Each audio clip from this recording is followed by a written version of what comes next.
frozen time, fragments of our broken love. And I wonder how many times you could still be mine, could you still be mine? Picking up the secrets crashed by your feet, your broken promise falls down. All your tears are just lies. Do you wonder how many times you could still be mine? Could you still be mine? Reflections of the sun that's shining in your sweet, sweet eyes. Whoa, they're reflections of the times we shared, turning back Ja, the time. hallo, 1, 2, 1, 2, funktioniert. Scheint gut zu sein. Letting all the Gut. memories drift out my head. They could still reach out to you. They could still show you the truth. And I wonder how many times you could still be mine. Could you still be mine? Reflections of the sun that's shining in your sweet, sweet eyes. Whoa,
Hoping that you enjoyed day number 1. This is day number 2, and we have, again, a very tight schedule, lots of panel sessions, keynotes, and interesting workshops. So please have a close look to the schedule. We'll try to keep the times as fixed as possible so that you don't get lost. And once in between, I would like to draw your attention to 11 o'clock. Then probably all of your mobile phones will be ringing. You might have heard of it. It's not our organizational team that will call you, but it's a national warning alarm system called CAT. And it will affect all mobile phones who are switched on. So don't get puzzled. It will hopefully not interfere with a local warning here. But be prepared that around 11 o'clock your sessions might be a little bit disturbed by this warning sign, and we will continue afterwards. I have the pleasure of asking Carlo Dietl from our organizational team once again up on stage. He has some remarks and some organizational hints. Carlo, please, once again, because he's so engaged, I see him working constantly, and his colleagues as well. Maybe you would like to give him another warm applause. Thank you. Carlo, what's on for today? Yeah, good morning, everybody. What's up today? You have probably experienced that it's much colder also in here, so we've opened the windows. Finally, we were able to do that. We'll keep them open all day. So, and just one hint, it's much colder also in front of Moscow. So it's even better for the speakers if they have the audience much closer, so just step up. Okay, so important information for those who like to get their posters and slides and so on published also on send. I will send an email after the conference to all authors so they can send me their permit in case I already have a PDF, or send me the PDFs so we can send them to Copernicus and publish those as supplements to your abstracts, which gives a little bit more meat to the abstracts and makes the abstract volume even more valuable as it already is. What else? Okay, yes, I asked the chairs for this morning to be prepared after the opening speech by Mr. Weißkopf to get to their rooms. That's important. I think everybody who needs support for their workshops, please come to our war room, which is Tallinn. So there are some materials, paper and so on, whatever you need. Please knock and come in.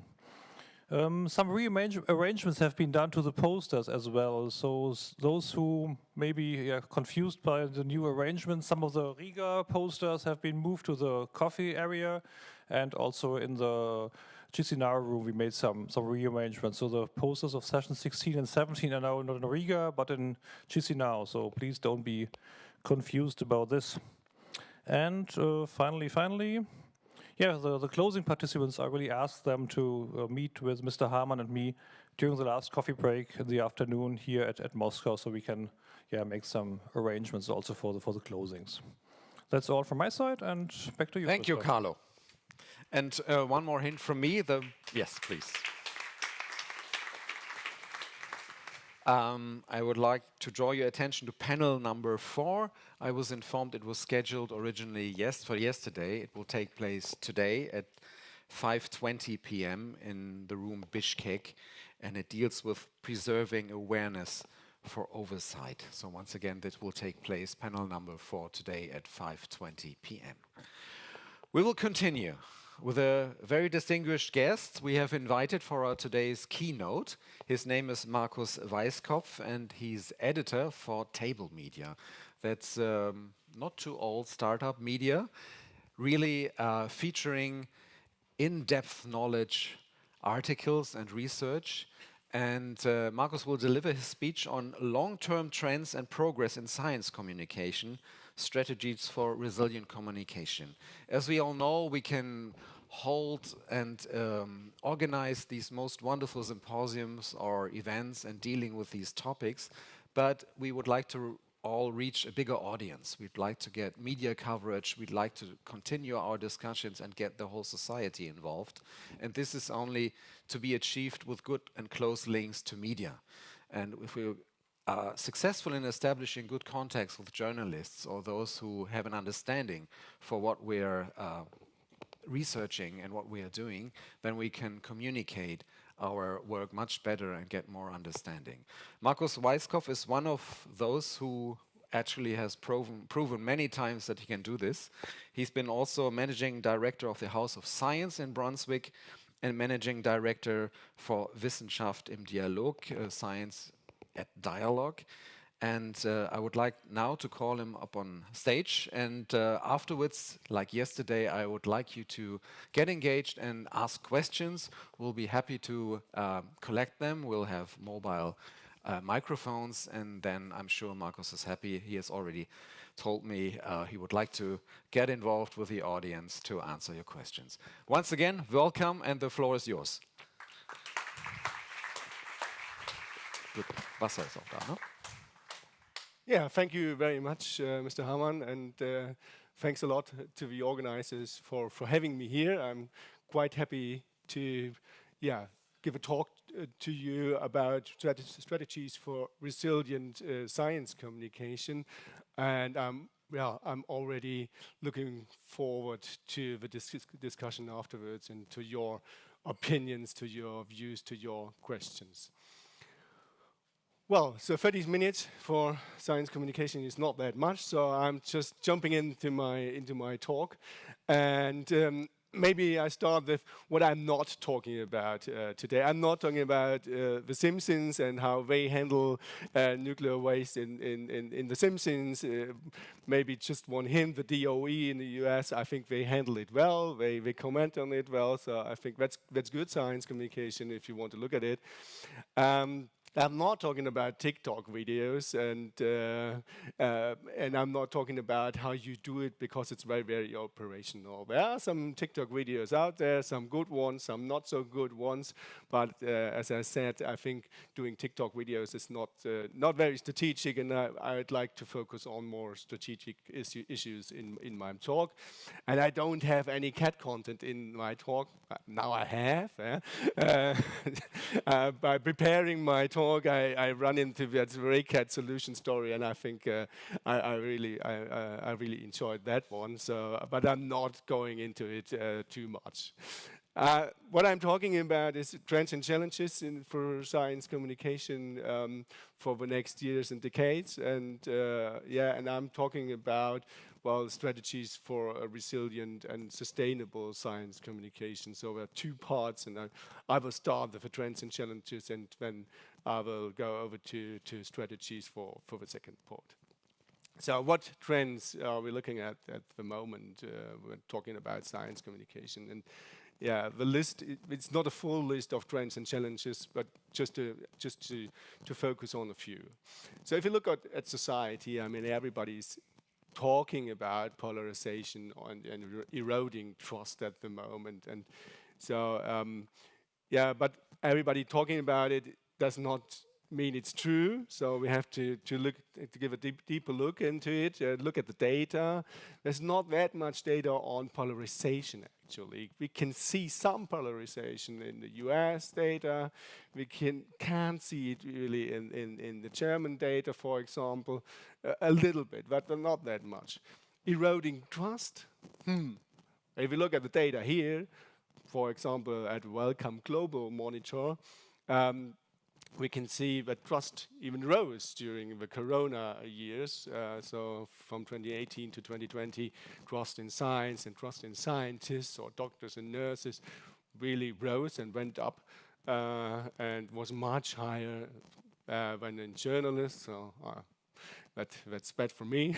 So, and a lot more than on national governments in the countries. So that's the same all over the world. So trust in science is high and stays high. So that's data from a German science barometer. And you see an interesting rally around the flag effect in 2020, just when after the pandemic broke out. So that's April 2020 when you see this rise up to 73%. And one interesting thing is after the pandemic, trust remained higher than before. So before it was like 50%, so now it's around 60%. So it remained on a higher level after the pandemic. And what you can also see that those who distrust, it's only 10%, and it's stable all over the years. And that's very much the same all over the globe. So that's a similar in a lot of countries. And so you can see that distrust is not going up. And we're dealing with a small minority. It's a loud minority, maybe sometimes, yeah, but it's a minority of, say, 10% who are really anti-science, yeah.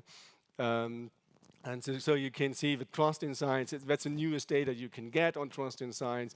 Trust in science is really high. Here, that's the Edelman Trust Barometer from 2023, so just released a few months ago. And you can see scientists are the most trusted persons all around the globe, so you can be quite lucky about it, quite happy with it. But I think we should still work on it, and we'll come back to that later. Well, our trends in our sectors, we come to the media.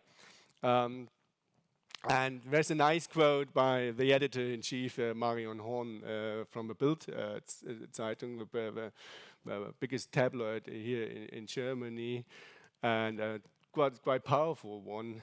And she said, "We have no fucking anybody here who knows how such a heat pump works." And the interesting thing was that was after months of debate on heat pumps, a really emotional debate here in Germany, because there's a new legislation on how heating can become carbon-free in the next years. And the Bild Zeitung, they did a huge campaign against the new legislation and against heat pumps for weeks and months. And after this campaign, she said, "Okay, we don't know anything about it." So that was quite interesting, to put it like that.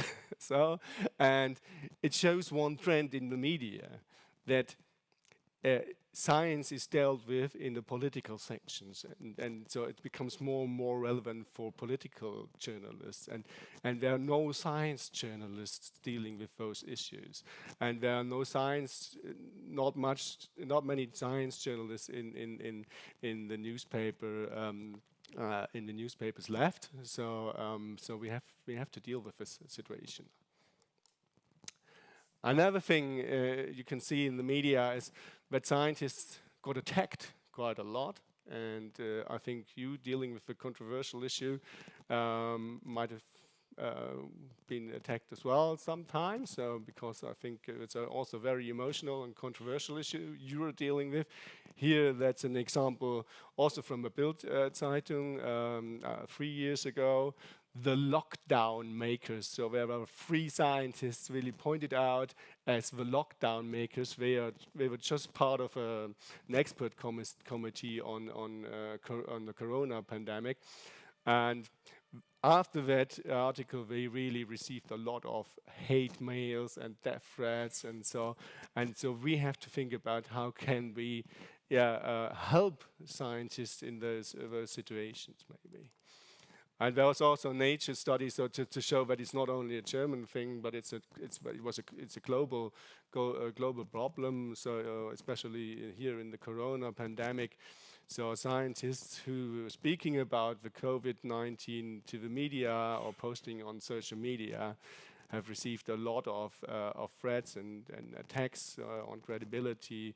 So you can see that 15% of the respondents here of this Nature study received death threats, and so I think that's quite a lot. Well, looking at trends in the media, that's another new trend, but it's still an important trend. We are not talking, if you talk about the media, we're not only talking about newspapers or TV, we are talking about people who start their own media, so to say, who start their own YouTube channel, who produce their own things.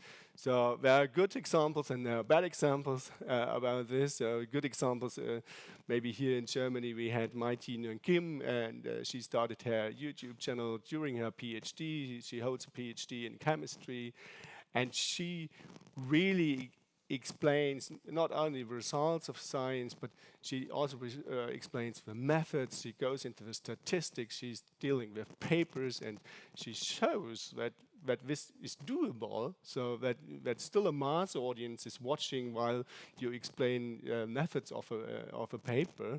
And so I think that's a sign that maybe sometimes we underestimate our audiences, so we can maybe trust more in our audiences. We're not only talking about trust in scientists, but also trust of scientists in their audiences, maybe trust in the people. Maybe you can trust in people a bit more sometimes.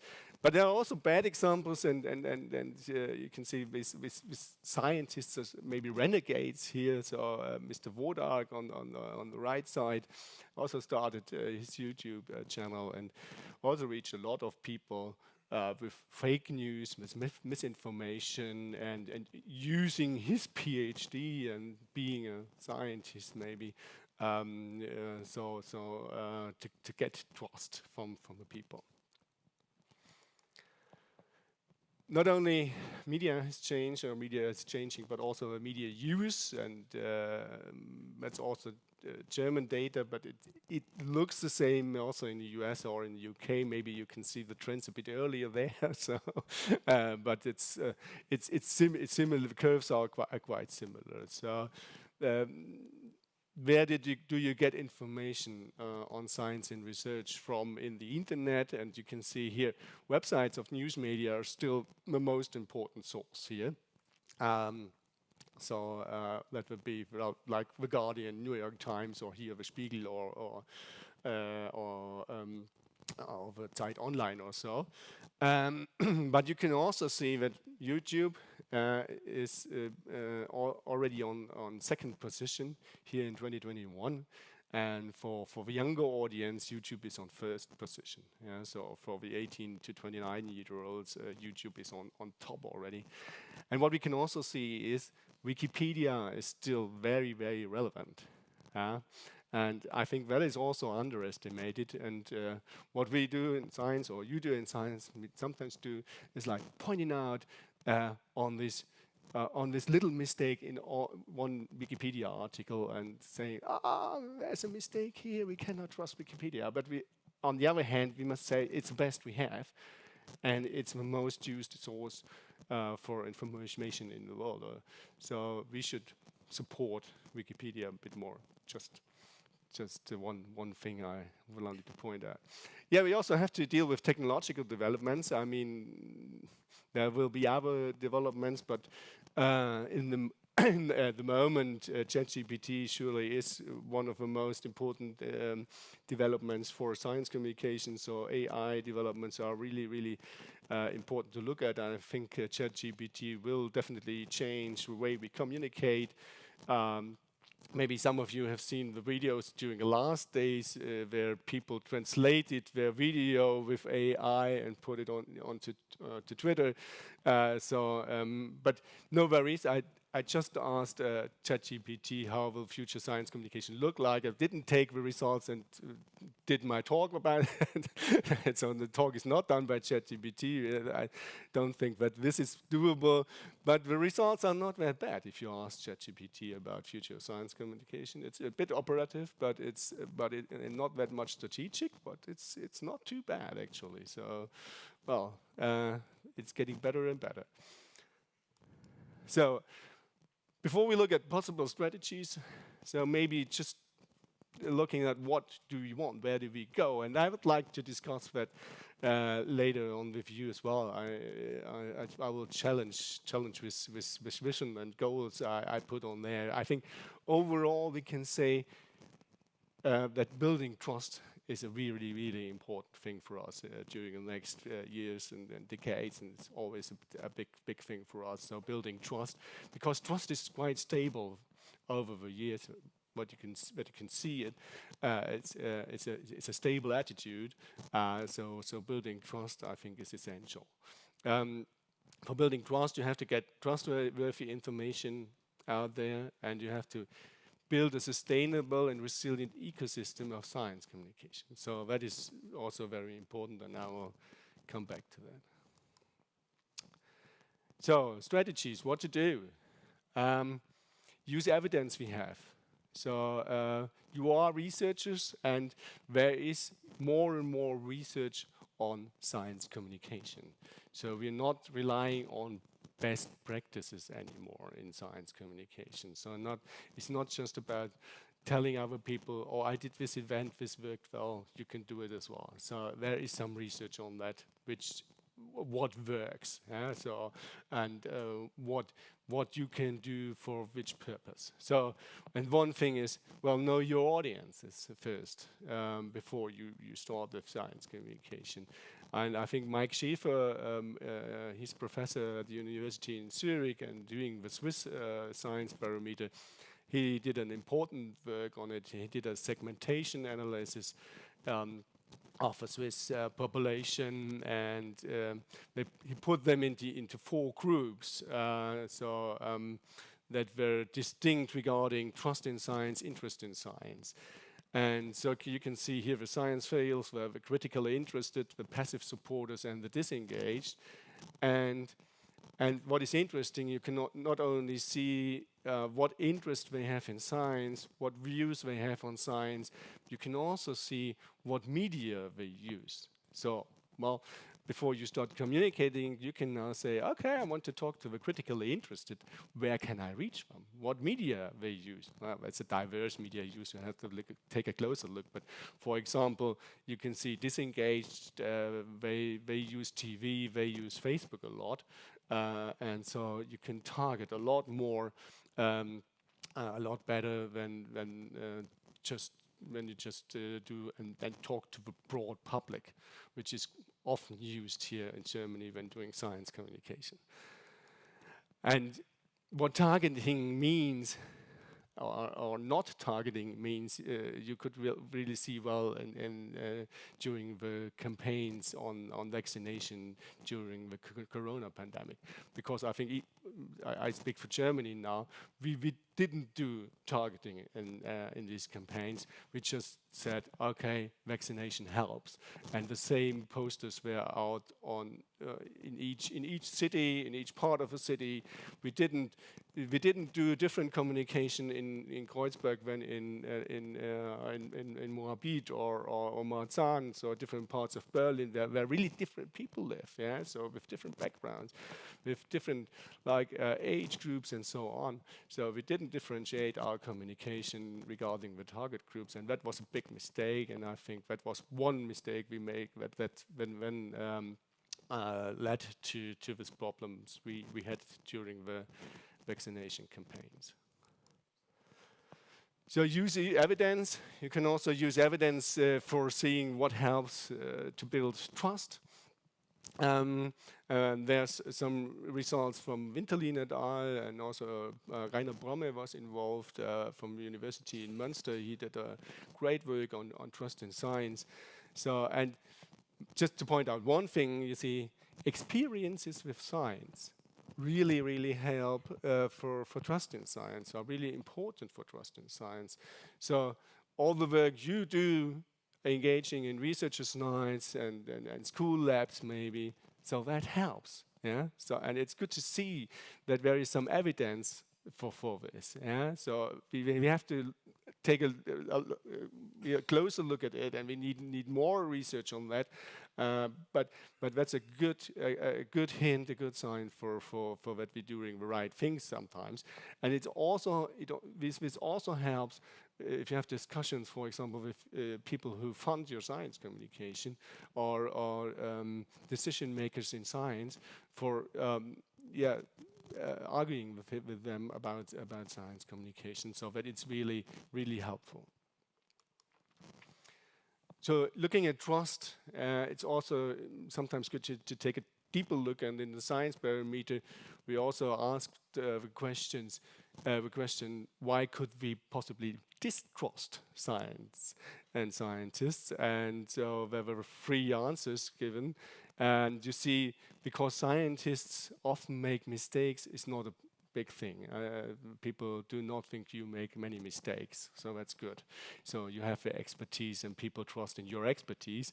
A bit more people think that scientists sometimes adjust results to their own expectations. Maybe they're not. It's not too far away.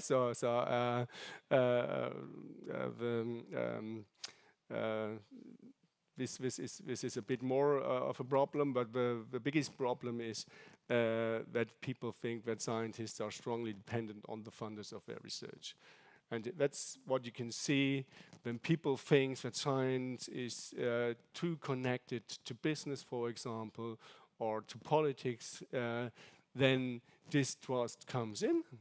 And I think that's also something really important for you, because I think in your community, some of you will work together with politicians, and some of you will work together with companies in some occasions. And it's really, really important to be completely transparent about this. And what also has a huge effect on trust in science is education. So it's trivial and it's old, but it's still true. Yeah. So the level of education has a large effect on trust in science. So that's something which is difficult to change. For you as scientists and for us as science communicators of a formal education system. But what we can do, I mean, we can engage, for example, in public engagement activities, in researchers' nights, but in school labs, and we can also engage in activities for underserved audiences, for example, and help and try to do our bit on this side of the education. There was an interesting project if you want to really reach underserved audiences. So there's an interesting project by the Karlsruhe Institute of Technology. Maybe some people from Karlsruhe are here in the room. I guess so. With Wissenschaft, together with Wissenschaft and Dialog, and funded by the Robert Bosch Foundation, and they did a project on how to reach underserved audiences, and they put their results in one poster, and you can download it in the internet for free. So and it's really a nice poster, a nice result poster. And I think it's really helpful. It shows that it's really hard to reach audiences. So and that you need more resources for engaging with them. You need more resources to get trusted at first, so you need 1, 2, 3 years just to get there and to do some first events with them. So that's really tough. I won't talk about this too much. Talking about education is also talking about maybe some fake news and bullshit resilience. So because we see that is a big challenge. And I don't think that debunking is a solution. And that's also there's also some good research on that shows that debunking is very difficult and debunking does not help. So what helps is really media education and science education, and so to know how science is done helps to build bullshit resilience, and so that people just click away fake news, and because you cannot chase them all over the internet. So in very short, maybe we can get back to this later. Coming to more, say, structural things I want to point out to do resilient communication. I think we have to do some capacity building, and I think this is also important for you because you have to support this in your roles as scientists and maybe also science communicators here in the room. We have to really further professionalize science communication, and this not only means to train and educate scientists in science communication.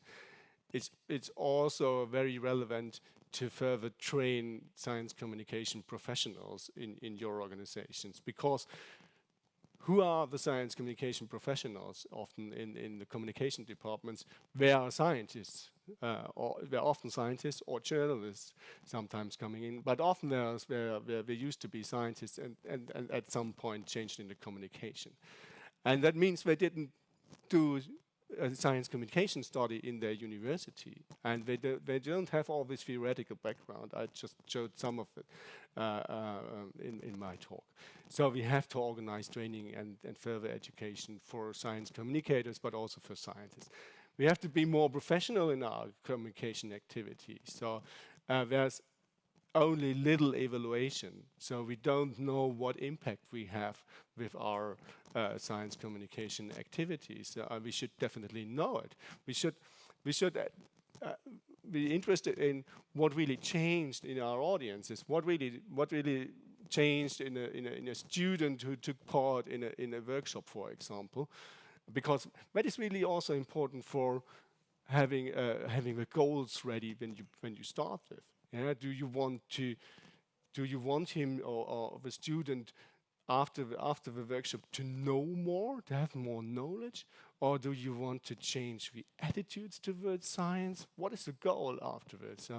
And so those questions are really, really important when you do science communication and when you want to have a long-term impact on your audiences and on society. So evaluation is important. Strengthen science of science communication. So what I was talking about, we need more data on it. We need more research on science communication, but because we need to know what really helps building trust, for example, and what does not help. So that is also talking about uncertainty. There was an interesting meta-study about uncertainty, for example, a few weeks ago, that showed that talking about uncertainty helps building trust. So, and that is a really important result.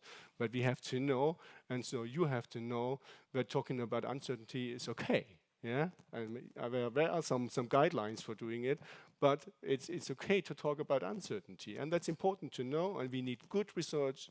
We need stable results on that. So get tech know-how. Talking about capacities, talking about AI, for example, and all this stuff. It's really difficult to get tech know-how in science communication, and we should really deal with it because people can earn a lot more in other fields than in science communication. So it's difficult to get some AI experts in science communication because you cannot pay them. Yeah? And so that's a real problem, yeah, because we were lacking expertise in these fields. Yeah? And we have to define values and guidelines that guide us in science communication. I think it's also relevant for you talking about the values of communication, the guidelines of communication for your department, for your university, for your own institution.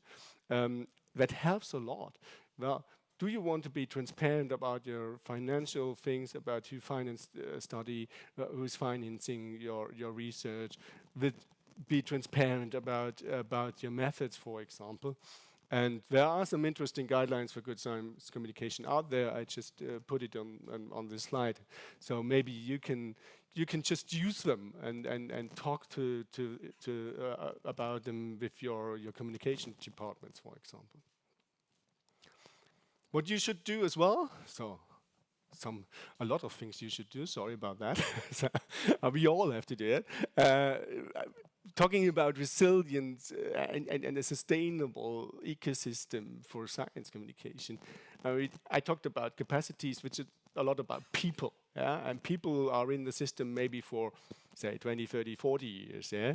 But you want to we need good science communication, especially in your field, in the next 100, 1,000 years. I don't know how long institutions last, but institutions last longer and structures last longer than people. That's for sure. Sometimes we do. And we have good support structures in science communication. We have science media centers, which are intermediaries between the science and the media. So we have it in Germany and in the UK, and they're popping up all over the world now. We have some good support structures, like my own institution, Wissenschaft im Dialog, here in Germany, in the UK, but also AAAS, for example, in the US, has a large resources for science communication, for training and for consulting and so on. We have local and regional institutions like the museums and science centers, and they are always struggling with funding. So you should do what you can to support them, and also support your communication departments in your university, in your research organizations, and there are also support units for emergencies. We just built one here in Germany, where you can have the 24/7. It's almost 24/7, I think, hotline. So when you get attacked on social media, for example, so we need those resources. We need those structures for good science communication, and it's really necessary that you, as a scientist, support them, because we as science communicators. We do not have the position often to talk to the decision makers in science. So we don't have a strong position as communicators. That's reality, maybe. So you have a stronger position as scientists, and your voices are much louder.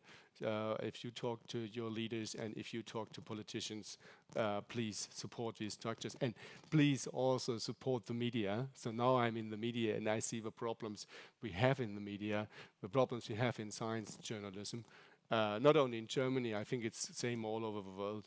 And you can support journalism, and you can support the media, not only individual journalists by programs you have in your research organizations, but also through structural support for journalism.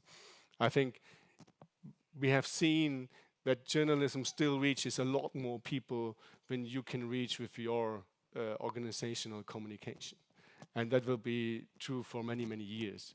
And so we need good journalism for a good and a good debate on science and research in our societies. And so if it's gone, like we can see it in some countries already, here in Europe, if there is no good journalism, no good media anymore, no quality media anymore, there will be less democratic and open society, and I think we need that for good science. And so there is a strong interest we should have in good media. So to sum this up, use the evidence we have. So there is already good research on science communication. So we should use it, we should transfer it into practice, and we should support these structures. We should set up long-term strategies for communication, and we should get commitments by the leadership, commitment by policymakers for these strategies. We should build capacities. We should help people to do good science communication, and we should build and support structures for good science communication. So that's it. I put in a few resources, and now I'm happy to take questions and start with a discussion. Thank you.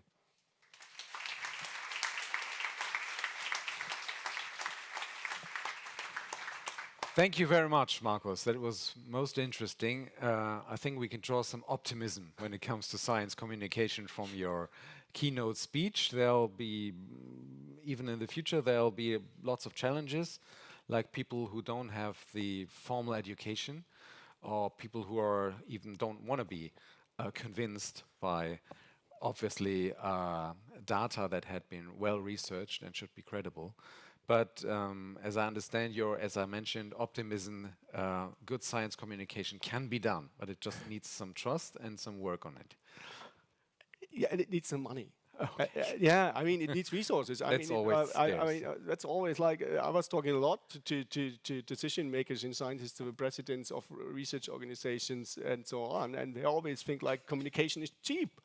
It maybe it's cheaper than doing some large research with colliders and stuff like that. So, but it costs money, and if I want to reach underserved audiences, for example, it costs money, and we need expertise. We need really good people. Okay. Thank you. Now it's your time. We have roughly about 20 minutes to go until the panels and workshops will continue. Now it's your time. Please ask your questions. Like yesterday, we'll have a portable microphone on that side and on this side. Please raise your arms. Who will be first? And please introduce yourself so that we have an impression of who's asking the question. There was one, the gentleman over here, and maybe already on this side, the gentleman over there. So we have two. We'll collect 2 questions at a time, and then we continue. Yeah, please. Now it's on. Okay, thank you very much for the talk. My name is Roman Seidel. I'm a psychologist working at the at the Institute for Radioecology in Hanover. And I have a question. You showed the results of the study by Winterfeld. Winterlin? Yeah. And I wondered this effect of experiences in science. There was basically no connection, no significant relation to the trust in science. How would you explain that? Maybe you should best ask Winterlin or Bromme for that one. Thank you. Sorry, Let us collect the sorry. second question. Yeah. Thank you for this one, and maybe the next one.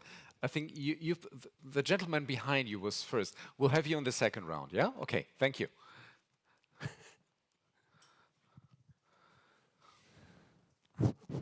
Thank you for your talk. Could you make some remarks on bullshit resilience to with nuclear waste disposal? And let us just know who you are, please. Thank you. Pardon, Anselm Tegemann from BGE.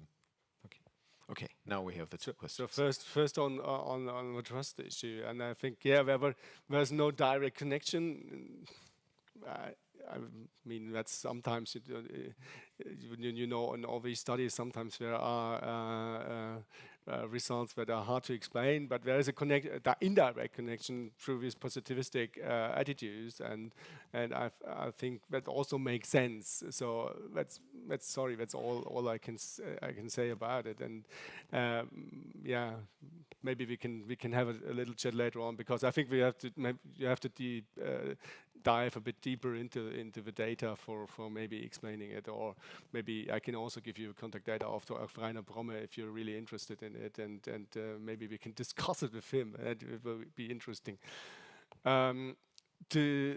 Regarding the bullshit resilience, I mean, I think it's a nice expression, and coming to fake news, we're always discussing about, so how can we debunk it? And should we debunk it? Should we put out other information debunking the fake news or the misinformation? And I don't think this is a solution, because you can see there was one study you can see that fake news are spreading a lot quicker than normal news. So, and your normal news starting maybe 2 days after someone put out. You're always running behind. You're always running behind and not reaching all those people who got the fake news. And so I think the most effective thing will be to build this bullshit resilience in your audiences. So if a fake news reaches someone and it just says is critical about news in general, asks for the methods, and is there another source, and is it trustworthy? Is it a trustworthy source I got this from?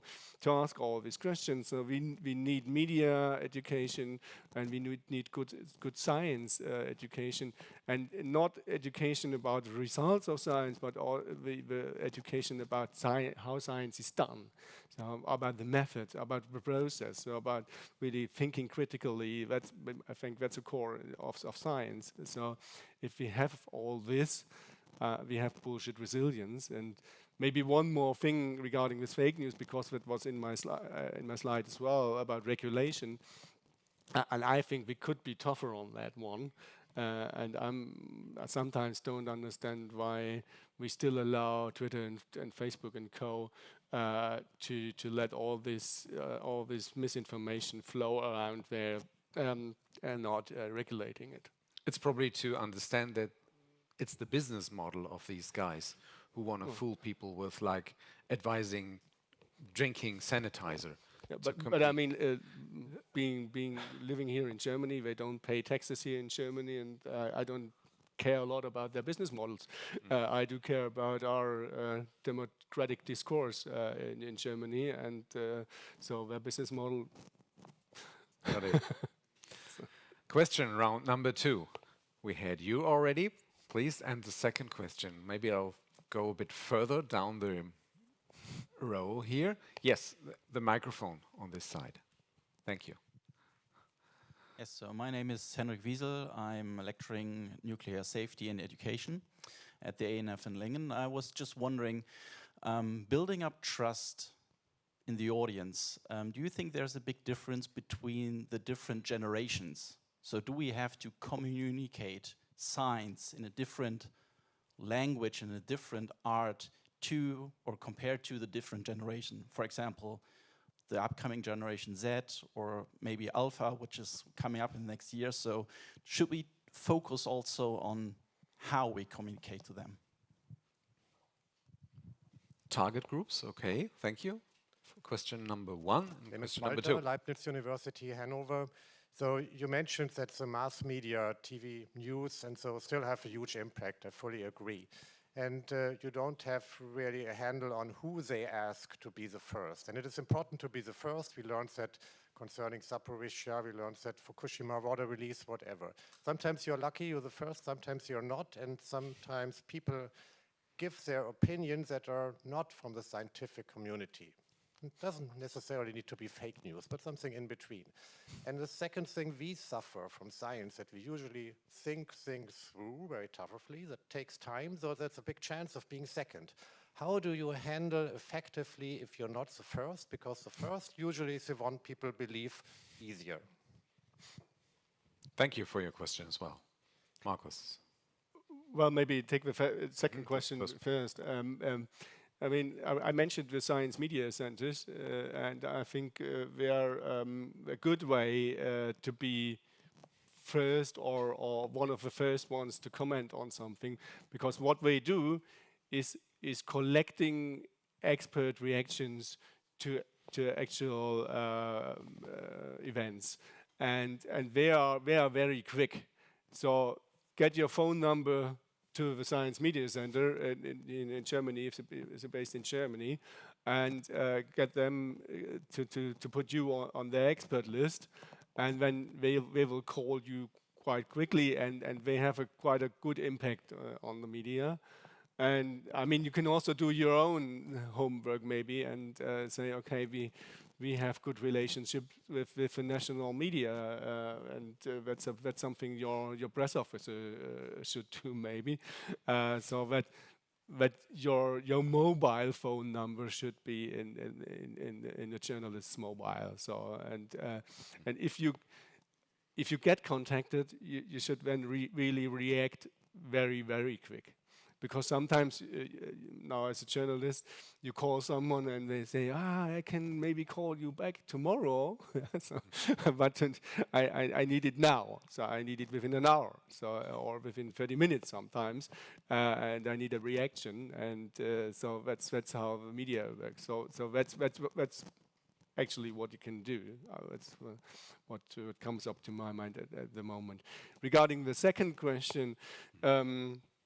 Yes, it's actually an interesting question, and I mean, I think that the mechanisms that lead to trust are more or less the same for all people, but still, I also think that we have different values in those groups, in the Generation Z, Generation Alpha, and Generation Y, and so on. So I think we have to talk to them in a different way and maybe relate to these values. But still, I think mechanisms of how they build trust and so on is the same for each generation. It's just very different on where you can reach them. So is it now TikTok or still Instagram and whatever.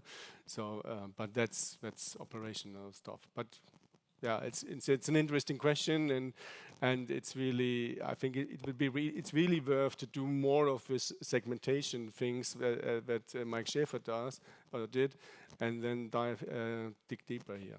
Yeah. Thank you. Maybe one more round, a quick one regarding the time. 10 o'clock is scheduled for the workshops and the sessions. Maybe one more round, please, for you, the gentleman. Yes, over there.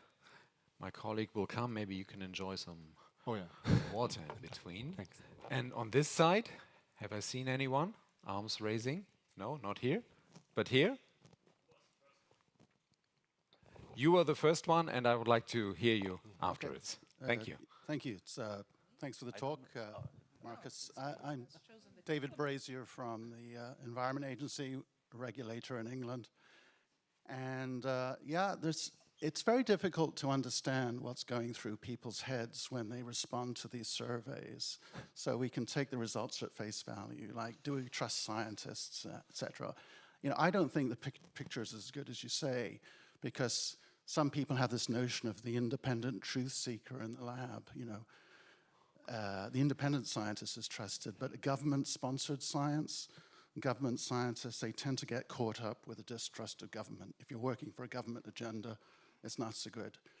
And the other point I would say, which I don't think you mentioned, is increasingly more and more people are avoiding the news. We call them news avoiders, because the news is just so confusing now.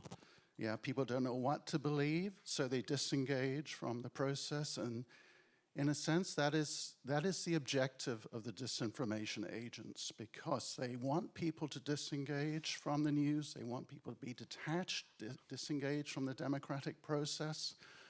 There are political and ideological reasons, as well as financial reasons. Fake news is monetized. I have to watch a little bit. Okay, sorry. But the big thing is about false balance in the media. Okay, false equivalence. There may be a 99% scientific consensus for, like, let's say, geological disposal, but the news media likes to present the for and against. You know, this false balance, that's a big problem to deal with, because they amplify minority voices to the equivalent of the scientific consensus. I know, yeah. I mean, I agree with some. Sorry, should I? Straight answer, please. Short answer, I agree with some. And surveys are very difficult, but I only had 30 minutes. But there are some shortcomings. Who really answers on those surveys? And what do we think? What is science? So, but I think that's why we need this long-term observations, and they can tell you something. So. Thank you. One more question to go, please. My name is Hamann from GRS, Germany. In your last slide, you mentioned that we need a long-term strategy for science communication. So my question would be, how long, in your view, is long-term? Because here in the nuclear disposal community, long-term is quite long. Of course. So what can we do, in your view, to have a sustainable long-term strategy for such a longer-term science communication? Question of perspective. Yeah.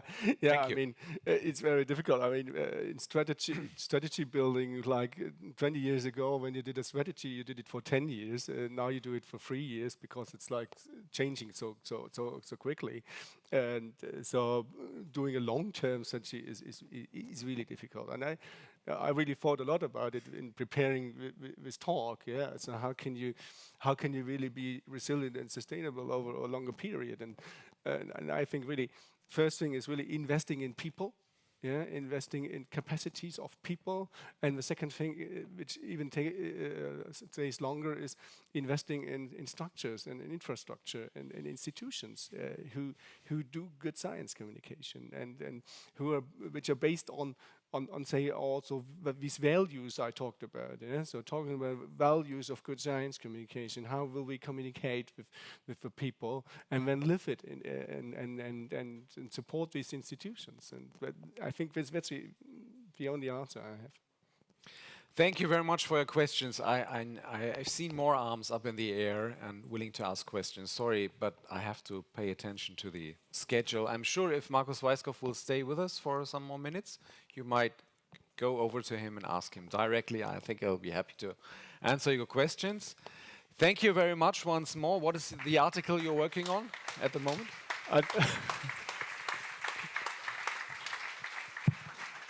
Your next piece? I'm working on criteria for excellence in science. Okay, then we'll stick to the point. Thank you very much. Once again, enjoy this day, and thank you, and we'll see us again later. Okay. Danke.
nicht da sein, du musst die zweite Präsentation halten. Hello? Okay. So we're going to get started with the first concurrent session of this morning on nuclear decommissioning and organizational models, international organizational models in nuclear decommissioning.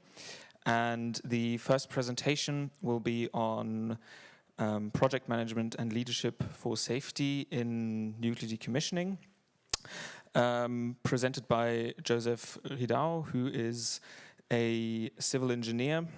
He holds 2 master's degrees, one in civil engineering and one in architecture from the INSA Toulouse and the University of Seville, respectively. And he now works at the Department for Deconstruction and Decommissioning of Conventional and Nuclear Buildings at KIT Karlsruhe, and has attempted first steps of his PhD. And with that, we pass the stage over to you.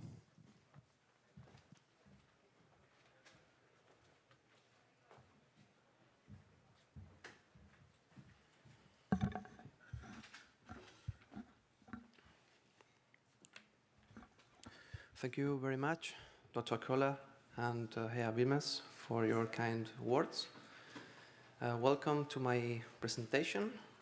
I would like to thank again this wonderful organization of this symposium, safeND 2023, for giving me the opportunity to address you nuclear decommissioning, project management and leadership on behalf of the MAILS team. This presentation is based on the EU-funded, co-founded project, Decommissioning Management and Leadership for Safety Education. Before I start, I would like to say that yesterday there was an amazing discussion group in the room next door. Unfortunately, I could not participate because I had to moderate a discussion group. But I think that the topics that will be addressed now will be of your interest. This presentation is structured in 3 main parts. The first one is the presentation of the MAILS project. Second one, the design of the case studies. And finally, I will explain the implementation of the case studies.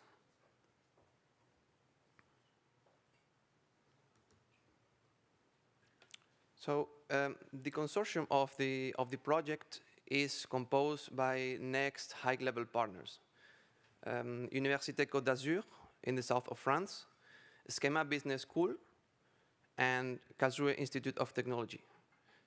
The project also benefits of the expertise from Jacques Pussard, which is the former Director General of the Institut for the Radioprotection et Sûreté Nucléaire, IRSN, and he is as well the president of the Institut de Maîtrise des Risques.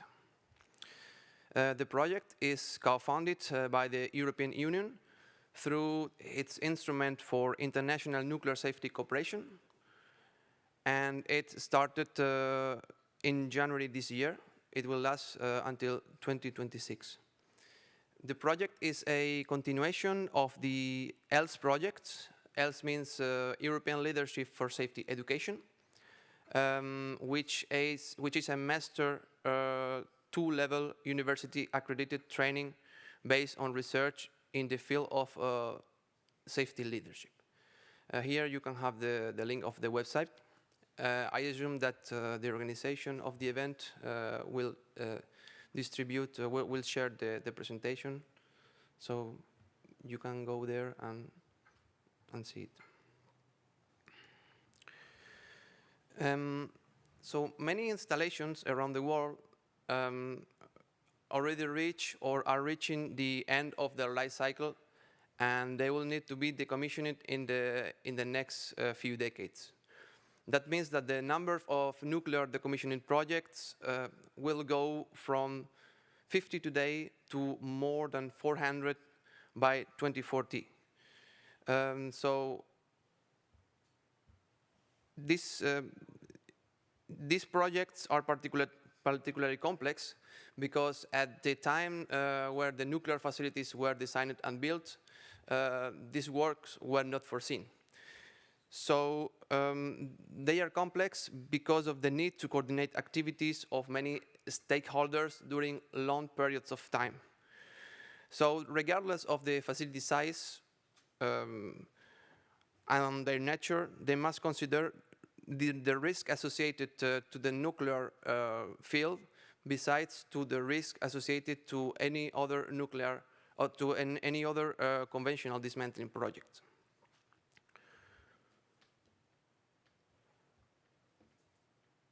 So the management of these projects, regardless of the nature of the site, poses a major challenge in terms of safety, cost, deadline, quality, and social acceptability.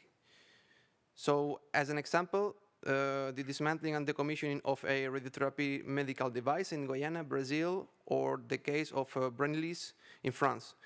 These examples highlight the technical, organizational nature of difficulties encountered by the implementation of these kinds of projects.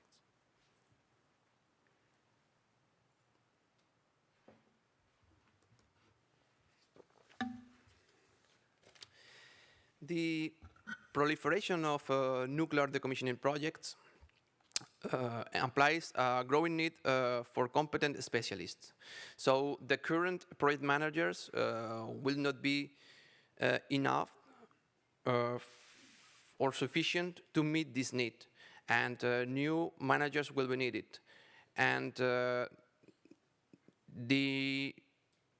competencies will be largely be done through training. So in recent years, many efforts have been done to help project managers face this challenge. And for instance, international standards, directives, and good practice guidelines provided, for example, like the IAEA or Euratom, have been developed to enhance safety. However, the existing training programs mainly address the technical aspects of these nuclear decommissioning projects. And also, the various standards and guidelines are not sufficient to help the different actors to develop the necessary competencies to regulate and manage these complex nuclear decommissioning projects. So these findings highlight the need to design a training that allows two main things. On one hand, deepen their understanding of the interaction between the socio-organizational and technical aspects of the nuclear decommissioning projects or dismantling and decommissioning projects.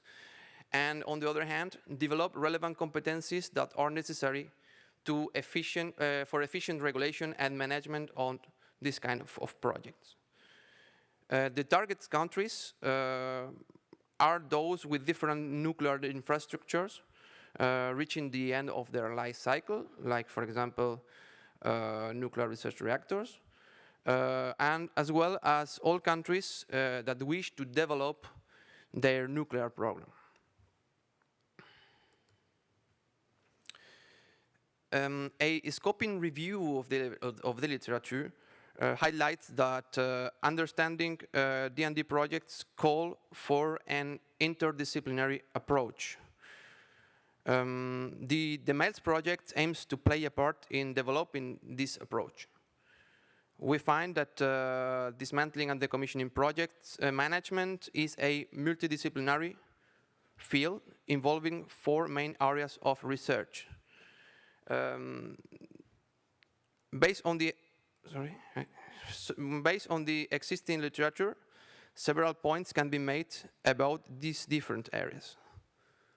So we can see that research is essentially focused on technical and technological aspects of these kind of projects. Research in project management is still relatively scarce and essentially focused on issues of cost and planning.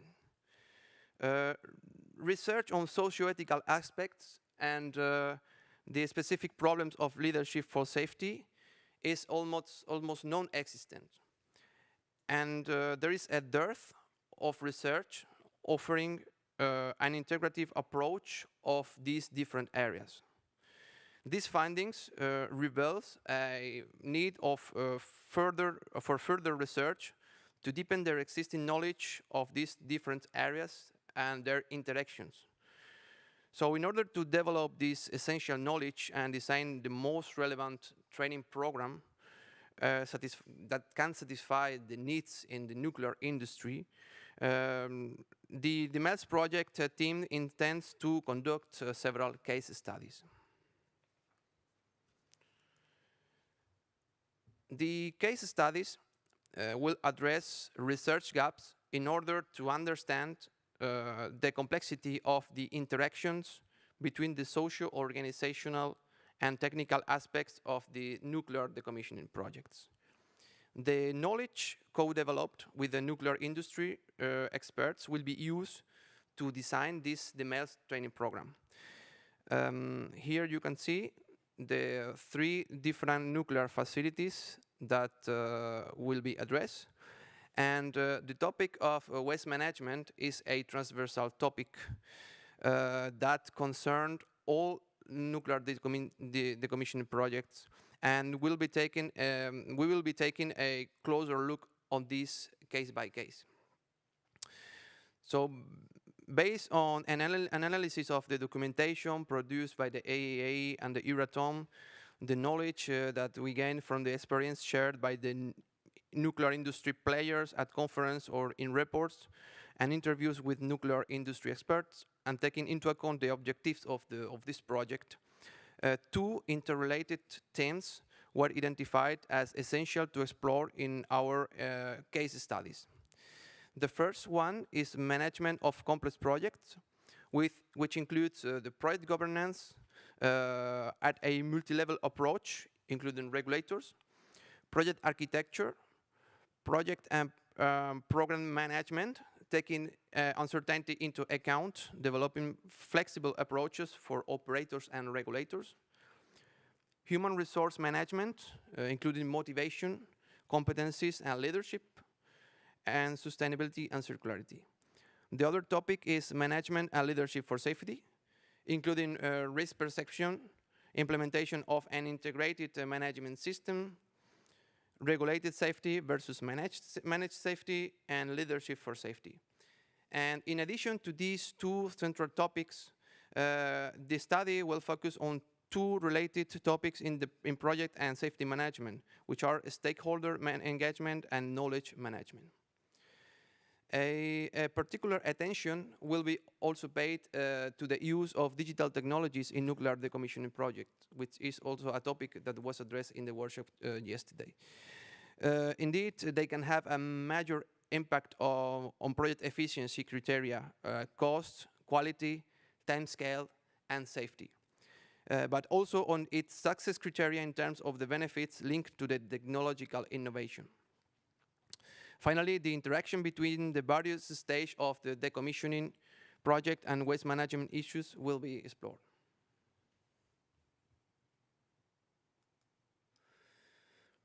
So this model shows the results of our first analysis for the management and leadership on D&D projects. So this figure represents the 3 main phases that we identified in a nuclear decommissioning project, which are project planning, which is different depending on each case, project execution, which is, I would say, related to the more technical phases, and final decommissioning. Project planning includes project strategy and project preparation. These are the works, the previous works to the task execution. Task execution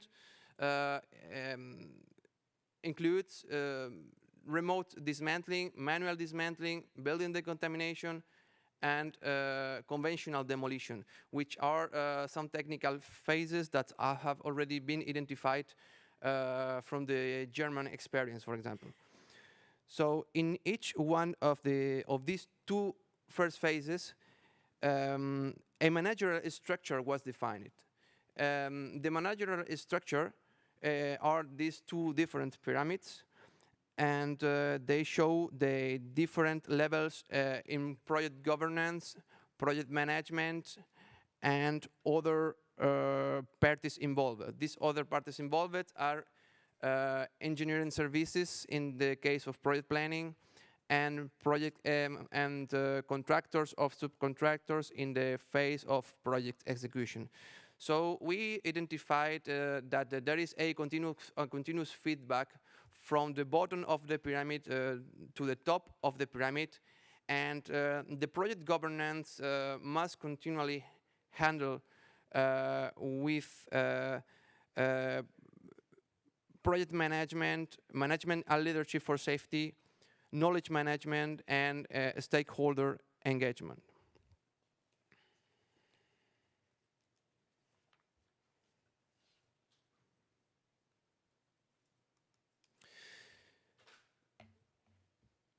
So the informational links between these phases is also illustrated in the model.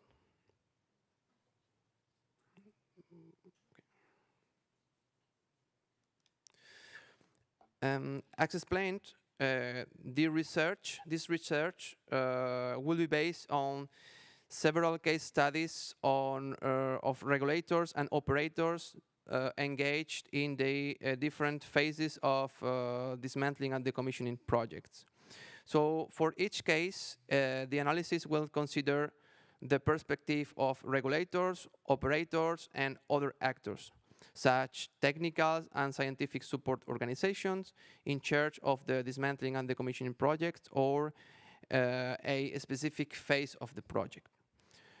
For each case studies, the research team will identify, with the help and permission of the dismantling and decommissioning project managers, and analyze the available documentation on the evolution of the project, carry out 2 series of semi-structured interviews lasting from 40 to 60 minutes, 10 to 15 interviews depending on the case with actors from the different levels of the organizational hierarchy in charge of the project, 3 to 5 interviews with regulatory authorities and TSOs, and 3 to 5 interviews with other stakeholders. So present, intermediate, and final research results will be addressed to the project managers. And of course, a confidentiality agreement will be signed between, on one hand, between the MELS team and the project study, and the person in charge of the project study, and on the other hand, between the regulator and our team. In addition, the research team will commit to develop, before each series of interviews, a specific guide, which will consist of a list of open questions, which will be submitted for validation by the project managers, anonymize all data that will be collected in the study, and in any case, the specific modalities of each case study will be developed in close collaboration with the project managers. So as indicated, this project is co-funded by the European Union's Instruments for Safety, for Integration, for International Nuclear Safety Cooperation under a grant agreement. And here are the main contacts of the project. If you belong to any organization that can be interested in participating with us, we will be more than pleased that get in touch with you. Thank you very much.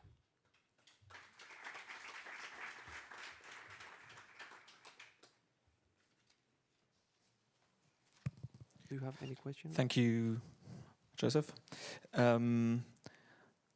Just a quick, I forgot to mention earlier, we only have 3 presentations in this slot. We'll try to keep questions right after the presentations quite short, and then at the end we still have enough time to discuss further questions if there are more. But now, are there any questions relating to this presentation right now?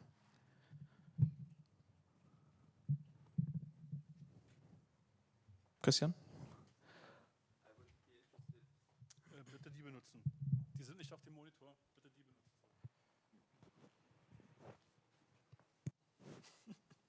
Thanks very much, Joseph. Just a question on the choice of the case studies.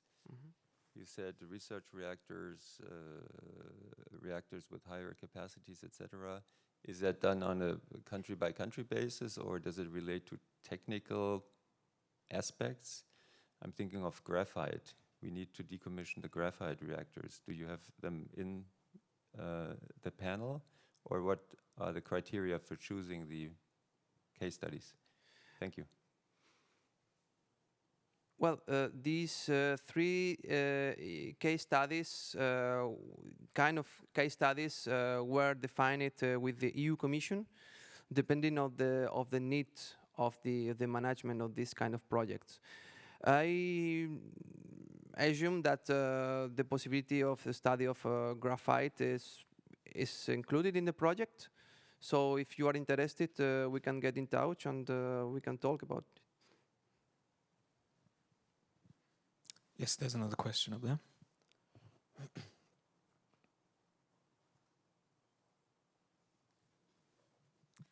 Hello, my name is Nadia Gochov. I'm coming from VTT Finland, and it's very nice to hear that there is this kind of European level initiative to study this topic in the decommissioning context.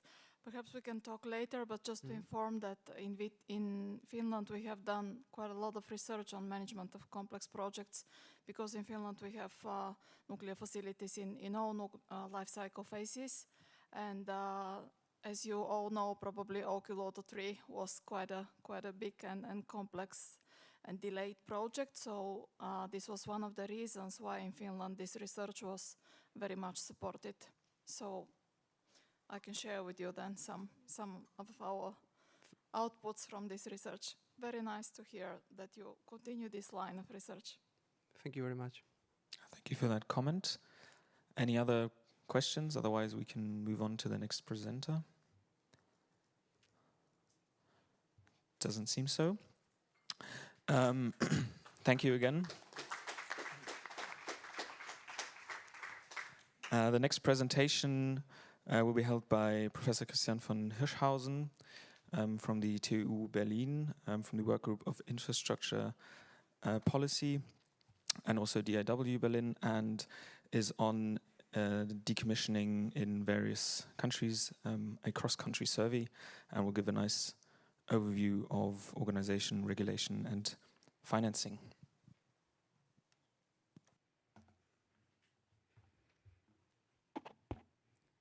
Okay, well, thank you very much.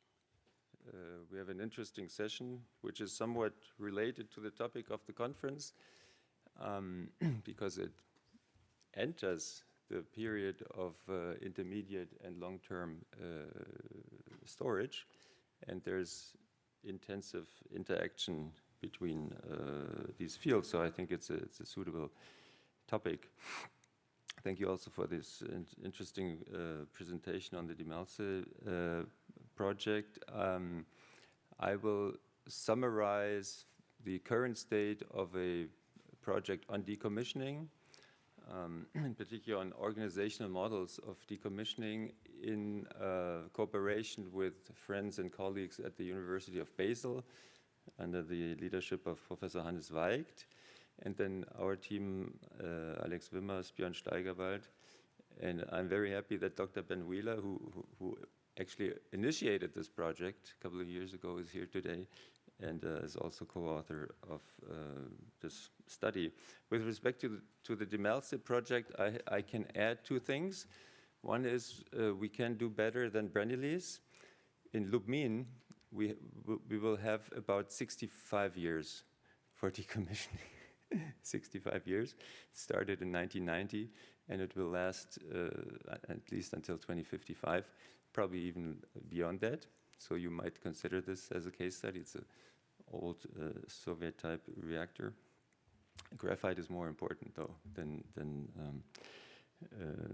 this kind of reactor. And also, we add a fifth aspect, so that might be interesting to discuss this later on, because we work on organizational models for provisioning, financing, and producing the service, which is an industry by itself.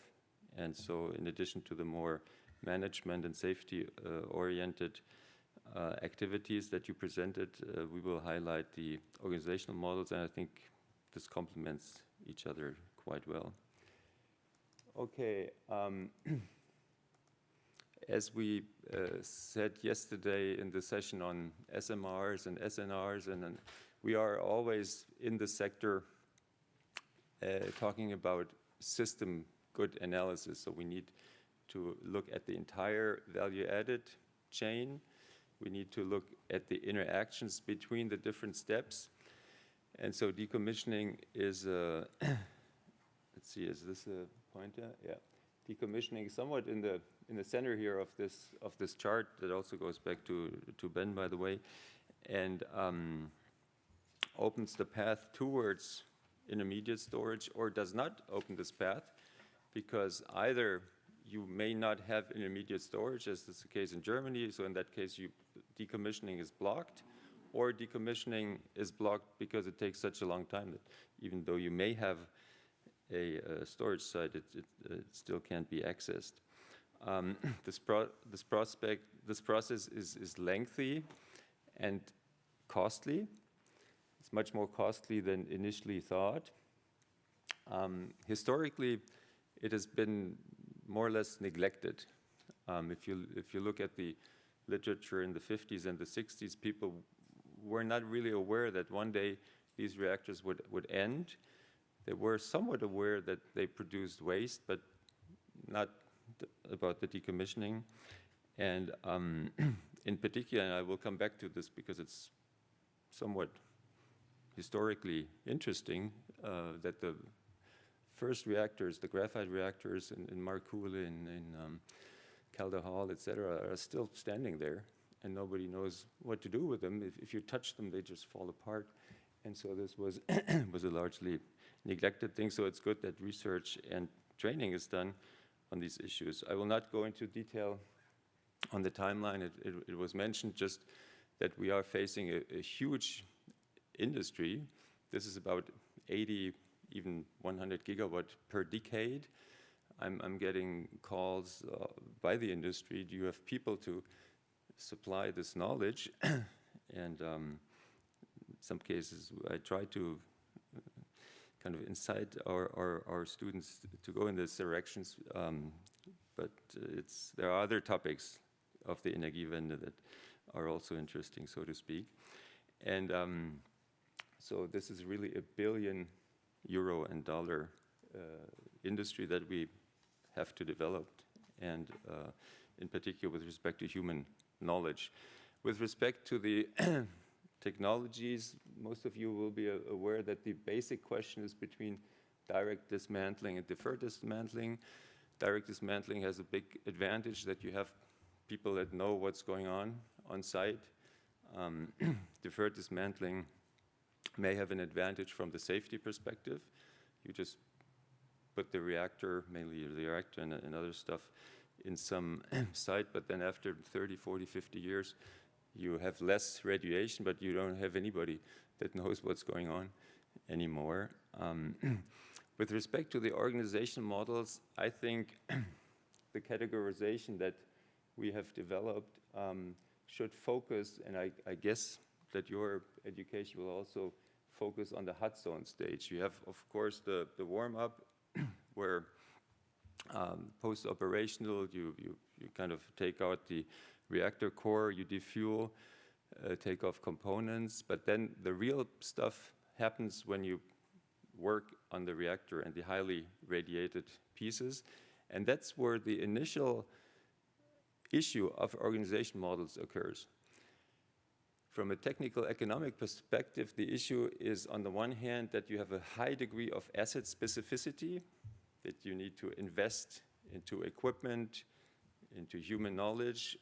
Thomas Hastel knows best how this works because he's having to spend a lot of money into these equipments, into education, etc. So the people working on this have a knowledge advantage. On the other hand, you have regulation that needs to survey the safety issues, that also needs to survey the timing issues and the cost issues. And so there's this information disadvantage or information asymmetry between the principal and the agent, the principal being the regulator, and the agent being the one who carries it out, and that has more knowledge than the principal. So there's a rent that goes to the agent, which is okay. If you tell me you need 60 years to do this, I know you're abusing your information advantage, and this should not happen. And we need to think about regulation that does not waste resources, while at the same time, of course, complying with safety standards. That goes without saying. And then, of course, in the ease-off stage, you have the rest, which is relatively easy, and there's no more information advantage, just getting the site ready, either brownfield or greenfield. And so this could be done, and also the hot zone stage could be theoretically done by other more specialized agents. And this is the core of the paper that Alex will present in a second, and I think that's also the core of having a sustainable strategy towards decommissioning. In this study, we look at these organization models. We look at 6 country case studies.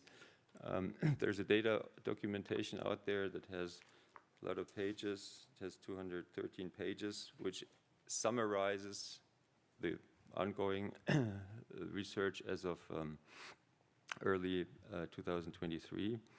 And we identify insights from comparing case studies, also looking at specific installations. And we will have another, I open a parenthesis here, we have an annual conference where we discuss this with our colleagues from Basel, and the next one will take place on the 3rd of June, most probably in Berlin, and we will put out a call for papers tomorrow, which we will bring results of this project, which will end at the end, early 24 for some of us, and others will still be there in June of next year. So the countries, I will not go into the technical details of the nuclear development in France, Germany, Sweden, Switzerland, United Kingdom, United States, because most of you are familiar with it. That's not in the focus. Let me just highlight that the issue of the graphite, of course, plays a major role in France and the UK, and that there are new organizational models, in particular in the UK and the US, that will be highlighted in the next paper that refer to new organizational models. If you look at the statistics, the overview, it is very surprising that there are only 2 countries that have dismantled plants, either at the brownfield or the greenfield level, which are the US and Germany, and the newcomers, the UK and France, have not.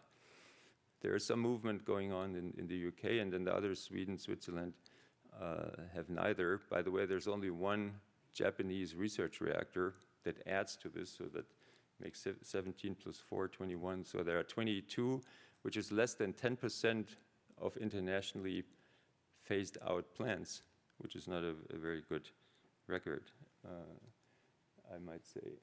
Okay, organizational models consist of 3 main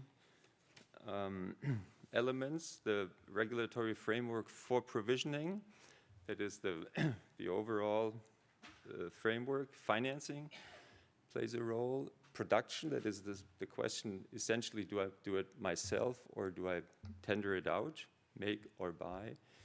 And then we added this issue of waste management. Otherwise, organizational models is just a general theory of analyzing this kind of infrastructure operation that has been applied to other sectors and that we have applied here to the decommissioning. With respect to organization and ownership, there's a broad range of ownership. In the end, the responsibility, of course, lies and will lie with the public government, either state government or national government. In between, you have models where, of course, investor-owned utilities are in charge. UK is an example where some public ownership and some investment of private companies, at least in the tendering stage, has been attempted, and now it's going back to governmental structures for the next 100 years. Germany is an interesting situation because we have two types of governance structures. We have mainly the investor-owned companies that maintain their plants after closing them down. And then we have the old Soviet-type reactors in Lubmin and in Rheinsberg, which belong to Lindner. Christian Lindner. So the Ministry of Finance is the largest industrial player in the German nuclear field and is trying to even extend its activities beyond that. With respect to the financing, there are different models that have advantages and disadvantages that range from public financing, from the public budget, which, for example, Christian Lindner is spending. Initially, it was thought to be 3 billion for Rheinsberg and Lubmin. Now, in the meantime, it has become 2-digit. They even have stopped publishing material on this because it's going further and further. And on the other hand, you have the model that is practiced in Germany for the time being of a separated fund, which has been provisioned at the order of about 20 billion in Germany, that is being applied also publicly, but still with a special fund in France. Problem is that this money will not be sufficient to cover the expenses, which are much higher than anticipated. For example, in France, they calculate their budget with 300 euros per kilowatt, which is certainly not enough. We have done a calculation, Alex has done this, which ranges between 1,000 and 1,500 euros per kilowatt. And in Germany, it's already to be seen, not only in Greifswald and Lubmin, but also in the other West German plants, that there's a delay and there will be cost overruns. So something has to be done on this side as well. Let me come to the issue of the make or buy, which is essentially the. Yesterday I was introduced as an economist. Now economists answer one question: make or buy. This is the major decision that you have to make if you're in business. Either you do something on your own, or you tender it out. Everything else is also nice to have, marketing and all this, but this is the only question that really counts, given that, of course, you need to do your accounting, etc. And this is a strategic question that is, on the one hand, structured around the issue of specific investments, where you have information advantages at high levels. You want to do it on your own, of course, where you buy a pencil or a pen writer, you can let the market do it. There's no reason for TU Berlin to produce pens. By the way, SAFE produces pens, but I'm sure they're buying it in China or Slovakia. So this is buy, okay? And this is the essential question of regulation, as I mentioned. The traditional approach would be make, that is the French fleet, the UK fleet, the former GDR, Soviet-based fleets. And then you got more interesting and those that need to be studied. And I guess in the case studies, this will also be studied, where you have hybrid forms with more or less participation of, let's call it generally the private industry. A very interesting case study is the one of the United States, where you tender out who wants to dismantle Zion. And there are companies who want to do this. They do not take the responsibility for the final outcome, and that is probably also reasonable. So in the end, it will go back to the state. But in the intermediate time, there are potential productivity gains to be made, and so this is a very interesting development that we are observing. Okay, the last issue is on waste management. As I said, there are interdependencies between the speed and the nature of decommissioning, and essentially there are intermediate waste disposal sites at most of the countries. Germany, we are somewhat behind. There's the issue, of course, in the United States of long-term intermediate storage and bringing these together, which would, of course, also have an impact on the logistics of the decommissioning to the intermediate or long-term intermediate sites. And technically, there are also important issues of preparing, of lotting, etc., which I will not go into detail here, but which, of course, add to the cost. And if you go to these plants, Lubmin, Brockdorf, Brunsbüttel, Karlsruhe, of course, the research side, you see all these products from decommissioning just packed there, waiting for something to happen. And I think we should help make this happen sooner rather than later. Okay, that's it.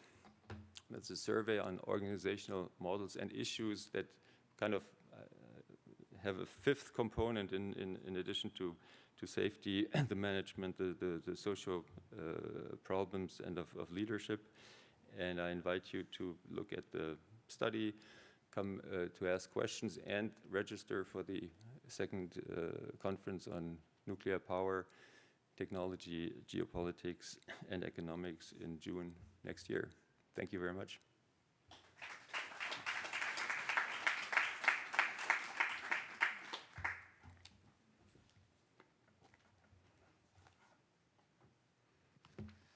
Thank you, Christian. Are there any questions on this? Yes, please.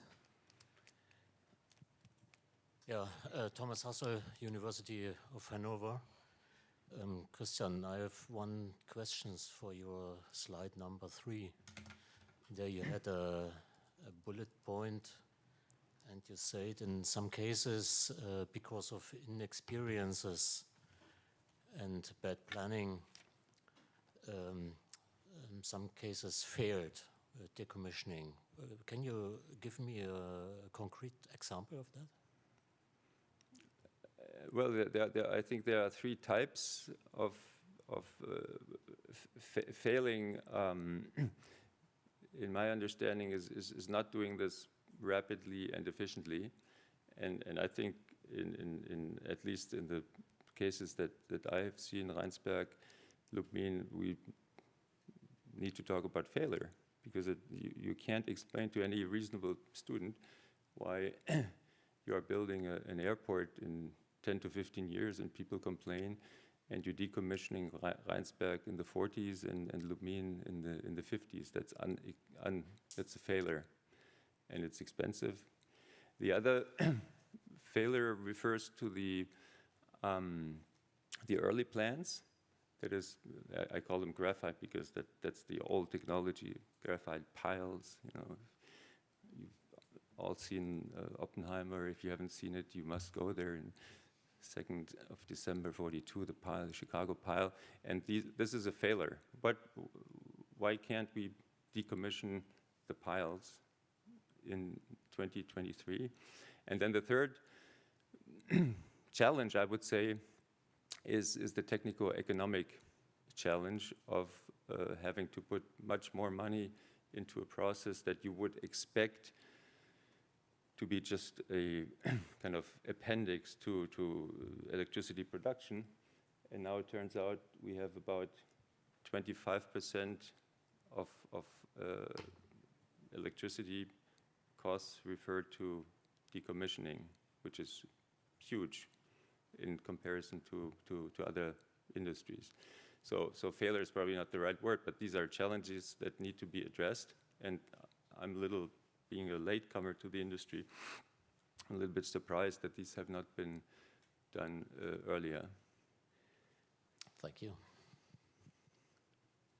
All right, any more comments or questions? Doesn't look like it. Then I'll pass the microphone over to my co-chair, Ralf Köhler. Thank you. So it's now my turn to introduce A.Wimmers, who was obviously also part of the author teams of the last presentation. He will now give a talk about lessons for the organization of nuclear decommissioning from the UK and the US. Alexander holds a Master of Science degree of Business Administration and Mechanic Engineering, and he is now Research Associate at the Berlin University of Technology. Alexander, please go ahead. Thank you, Ralf. Yeah, so this is a project that we're working on that extends the first research of the survey paper that Christian just presented.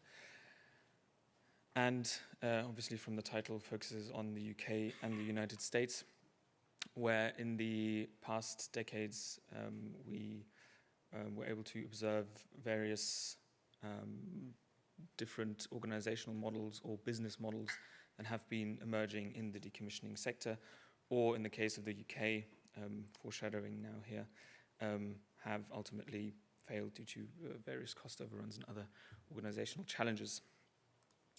The presentation is structured in four sections. First, a short motivation, then the so-called system good of nuclear decommissioning, as in the complex goods and service that nuclear decommissioning comprises of. Christian already introduced some parts of that, but we'll just go a bit deeper here. Then the two case studies, and then a final conclusion.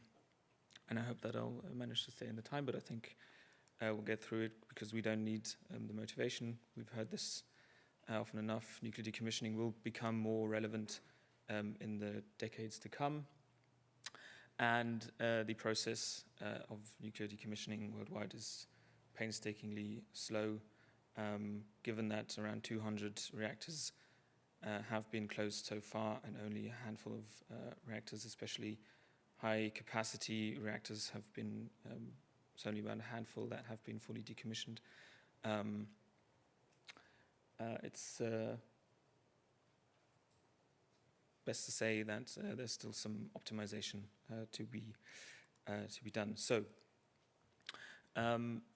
the system good of nuclear decommissioning is based on the methodological framework following Beckers et al. From TU Berlin that was developed to understand the implementation of these complex system goods that include a variety of services upstream and downstream, and a lot of interconnection between various actors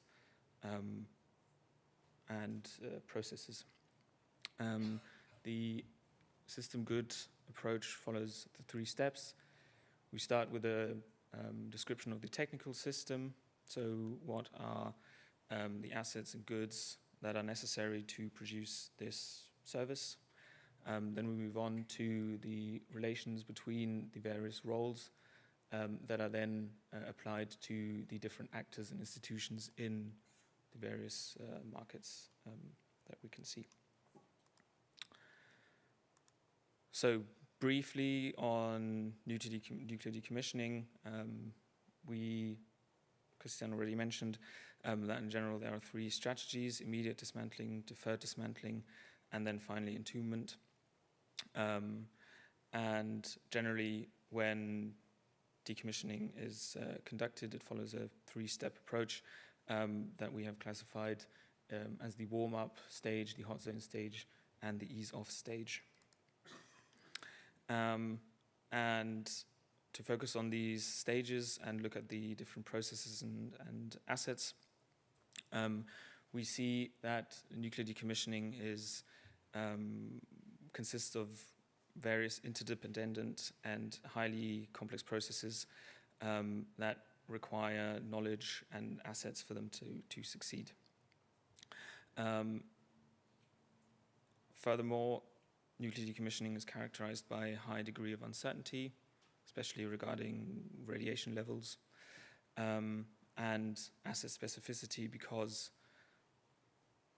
as there is some degree of standardization amongst nuclear power plants, when it comes to decommissioning, even little differences do matter in the design.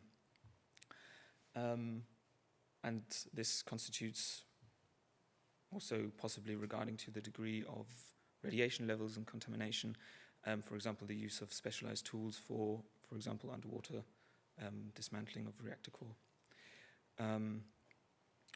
Furthermore, in different countries, we have very diverse nuclear fleets, so referring back to the graphites, for example, in France.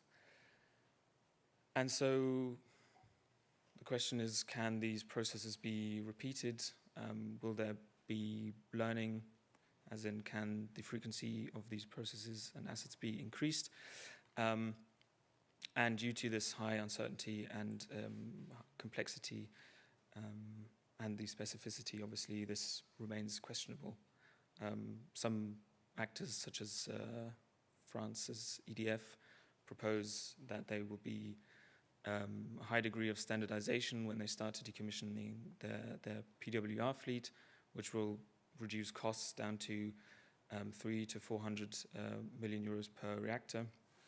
But past experience has seen more than double that. So we'll see. We'll just have to wait and see if they'll be able to do that. And so in these different stages, we have different processes and assets that are necessary to complete these processes. And focusing here on the hot zone stage, which is the most interesting regarding decommissioning in this sector, and which separates nuclear decommissioning from conventional decommissioning, is mostly the dismantling of the reactor pressure vessel and internals and the cooling circuit, for example, which constitutes the necessity for highly specific tools and procedures, as I mentioned, for example, underwater dismantling. So we have, on the production side, various tasks, roles, and actors. And the make or buy question basically comes down to this quote by Coase, who says that a firm has a role to play in the economic system if it is possible for its transaction to be organized within the firm at less cost than would be incurred if the same transaction were carried out through the market. Basically deciding, do I go for a vertically integrated make approach where the owner-operator conducts the tasks themselves, or do I go for the market-based approach where I go outside and say I'd like to either via a tender or other measures bring in specialized actors for decommissioning to be conducted by them. And obviously then we have some hybrid approaches where individual tasks might be outsourced to certain actors, as we see with the West German power plants or in Switzerland and Sweden. On financing, we have these five approaches, of which I'd like to highlight two that we'll be looking at the case study. The first being the public budget, meaning that decommissioning is basically financed by the government annually. Each year they have to pay a certain amount of money for decommissioning to be completed, and the external segregated approach that is, for example, followed in the United States, where every single reactor has or every nuclear power plant has a dedicated nuclear decommissioning trust fund that is separated from the actor's assets and is dedicated only for decommissioning.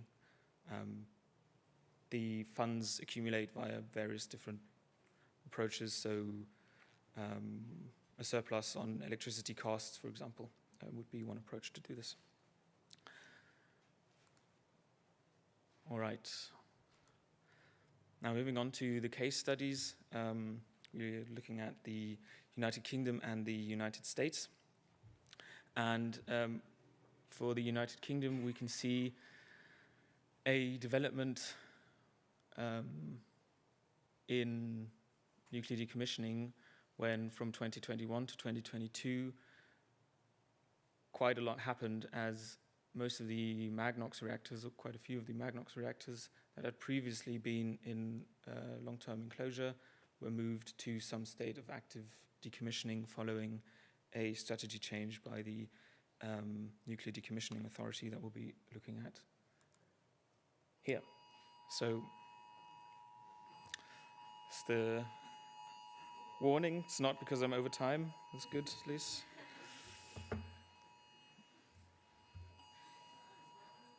Let's see if it stops at some point. Yeah, so the timelines in the United Kingdom, I'll just briefly go over this and then skip to and focus on the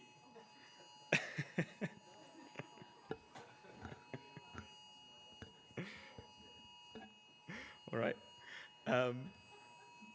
For this organizational model, we want to focus on the UK's legacy fleet. So, for example, the Magnox reactors and Sellafield mainly, that from, where do we see it here, from 2004 to 2021, were organized in a so-called parent body organization scheme, which is a very interesting organizational model that we'll look at now. And but unfortunately, or maybe fortunately for some, this organizational model has been redacted, and since 2021, the responsibility for nuclear decommissioning for the legacy fleet in the United Kingdom has moved back to the overseeing agency, which is the Nuclear Decommissioning Authority, or NDA. All right, so what is this parent body organization model? Following the reorganization of decommissioning regulations in 2004, the UK introduced this model with the intention to increase the value for money and get the best value for money. That's an actual quote. And the idea was because the still operating nuclear power plants of British Energy were sold off. The goal was to introduce private expertise to the decommissioning of the legacy fleet without having to transfer the liability to a private actor that would understandably not be willing to take over all of this liability. So how is this done?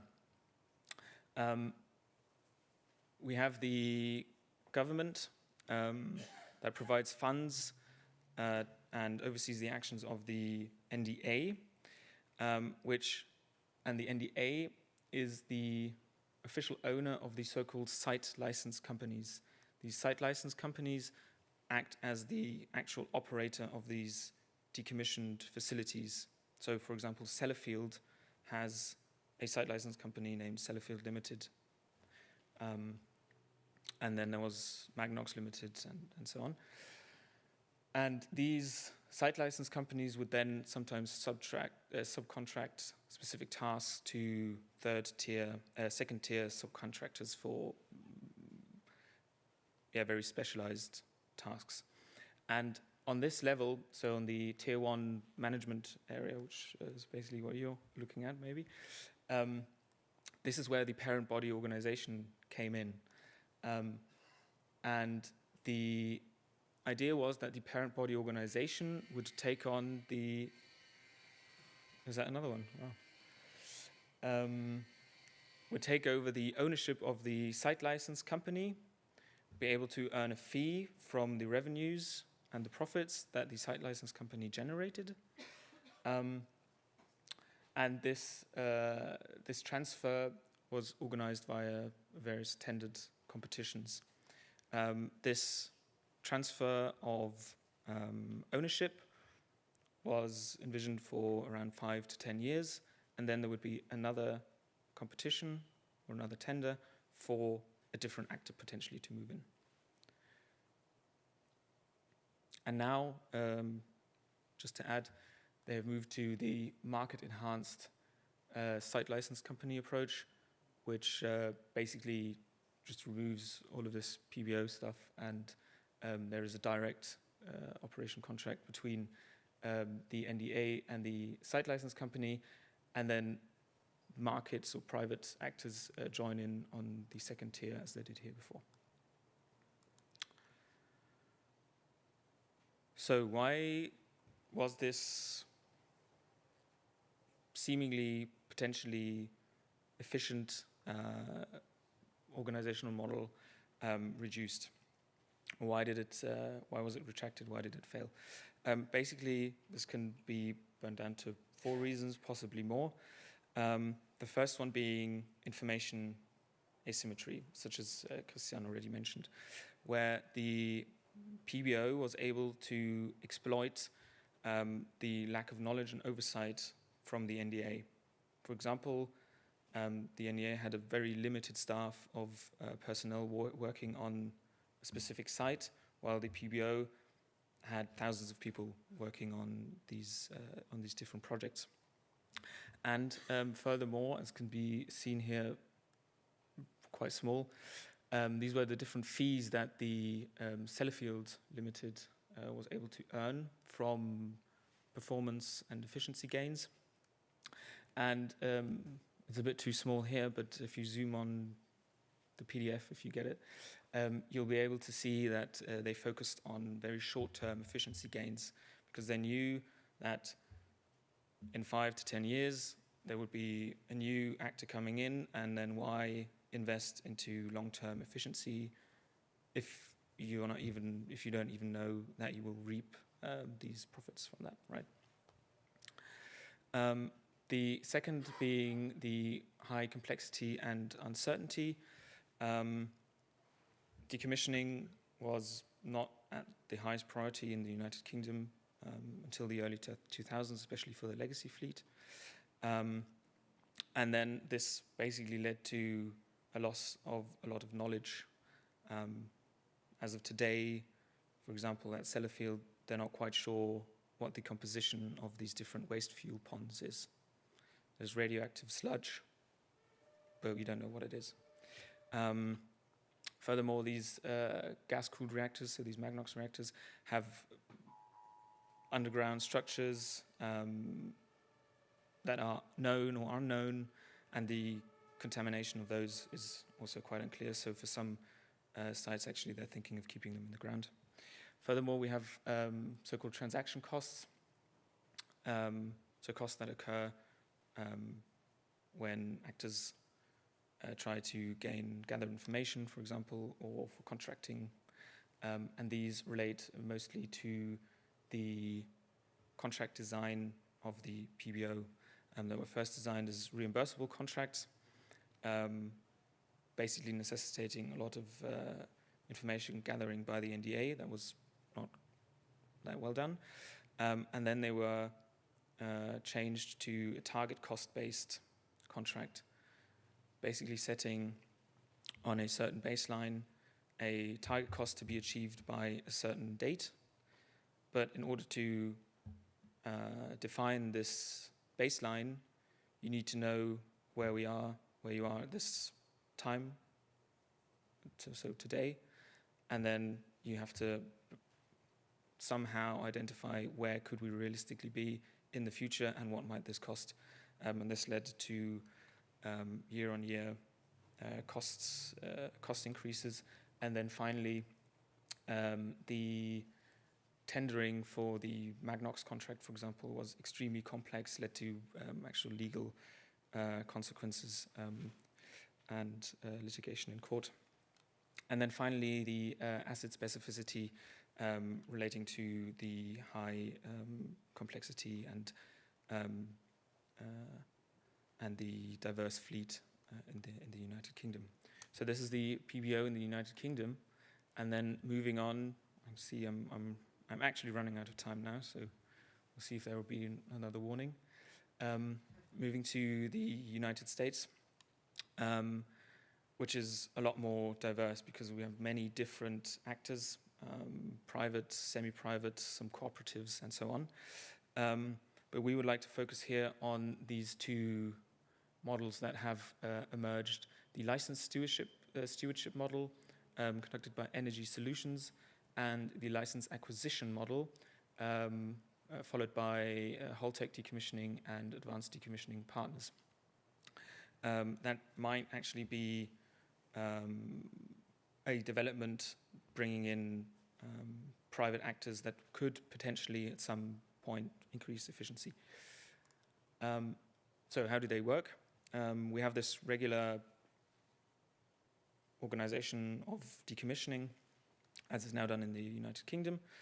And in the license acquisition model, we have a decommissioning company that is transferred the license, all assets, the liability, and the ownership, most significant of the decommissioning trust fund, to, and this is all transferred to the decommissioning company that then takes ownership of the nuclear power plant and then decommissions the power plant. It might subcontract specific tasks also to other contractors, but here ownership changes to a company that is interested in earning profits from decommissioning.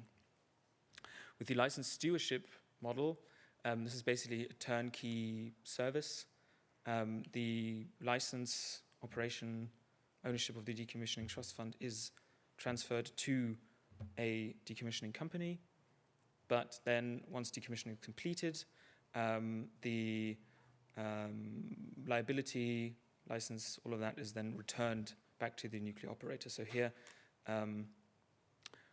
we have two different approaches here. Liability moves to the decommissioning company, and here liability remains with the operator in essence, because once the project is completed, this is all returned to the operator. These are two approaches and two examples of companies that are following this approach. Energy Solutions follows the license stewardship model, and Holtec the license acquisition model. And we can actually see that the approaches that have been followed have at least increased, theoretically, decommissioning durations, especially because they have moved their strategies from deferred dismantling to direct dismantling, which obviously reduces the time. And the same for Holtec, which is most interesting to note, a fuel management company. They produce casks as well, and are currently in the process of potentially developing a consolidated interim waste storage facility where fuel might be moved to at some point. Now, what could the possible benefits of these models be? Regarding information asymmetry, the issues aren't as severe as they might be with the PBO model, but there are still some asymmetries between the actor and the principal in the license stewardship model, because obviously the license has to be transferred at some point. And with the complexity and the uncertainty, the obvious benefit of moving decommissioning from a deferred strategy to a direct dismantling strategy is that staff is still on site, and this is actually what Holtec do. They basically employ all the former staff of the nuclear power plant to retain this knowledge. An issue might be with profit-maximizing decommissioning companies that they might not want to touch certain really complex or highly specific nuclear decommissioning projects and focus on power plants that are to some degree standardized in order to increase efficiency and learn. So at the end of the day, there might be some certain sites that will not be decommissioned. This is actually quite on time because I am on overtime, but and yeah, this also relates obviously to the Decommissioning Trust Fund.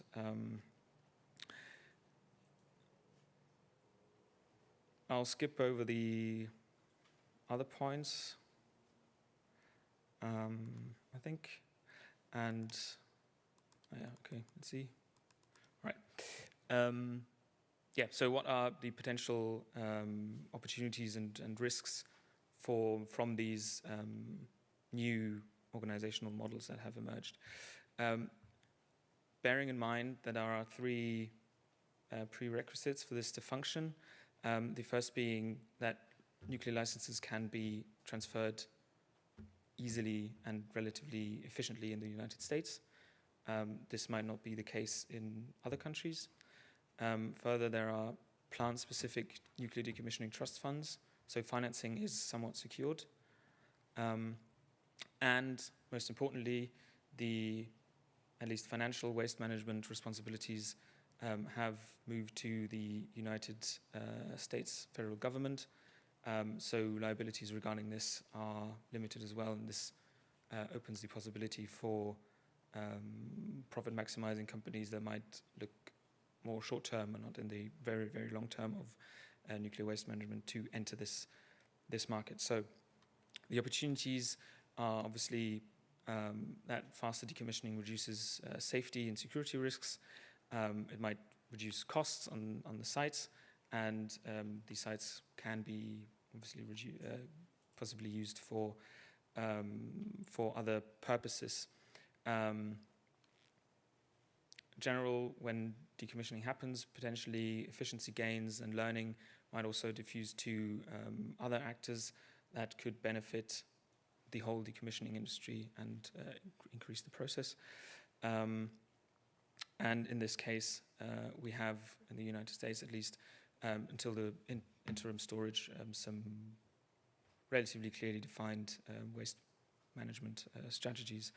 But the risks remain. So with profit maximizing actors, you could have the risk of them cutting corners regarding safety and security. Obviously, this is with a high disclaimer. We don't know, and we hope they don't do it, but it might be something. And plants that have not been able to accumulate enough volume in their decommissioning trust funds might not be viable for these actors to enter into the market because it's just not interesting. There's not enough money for them to earn profits from this. And so there might be some nuclear power plants that just remain and have to be cleaned up at the end. Looking at highly specific research reactors, for example. And obviously, with the interim storage somewhat privatized, the necessity potentially for finding an actual final waste repository might be limited here. All right, I'll skip the conclusion, I think, and these are references. And highlight again our data documentation on all of this decommissioning. Very interesting read. And also, if you don't like reading that much, we also have a webinar that was presented at the International Association of Energy Economists that basically summarizes what we've been doing here. With that, 3 minutes to go, and no other warning. maybe coming from you. I thank you for your attention.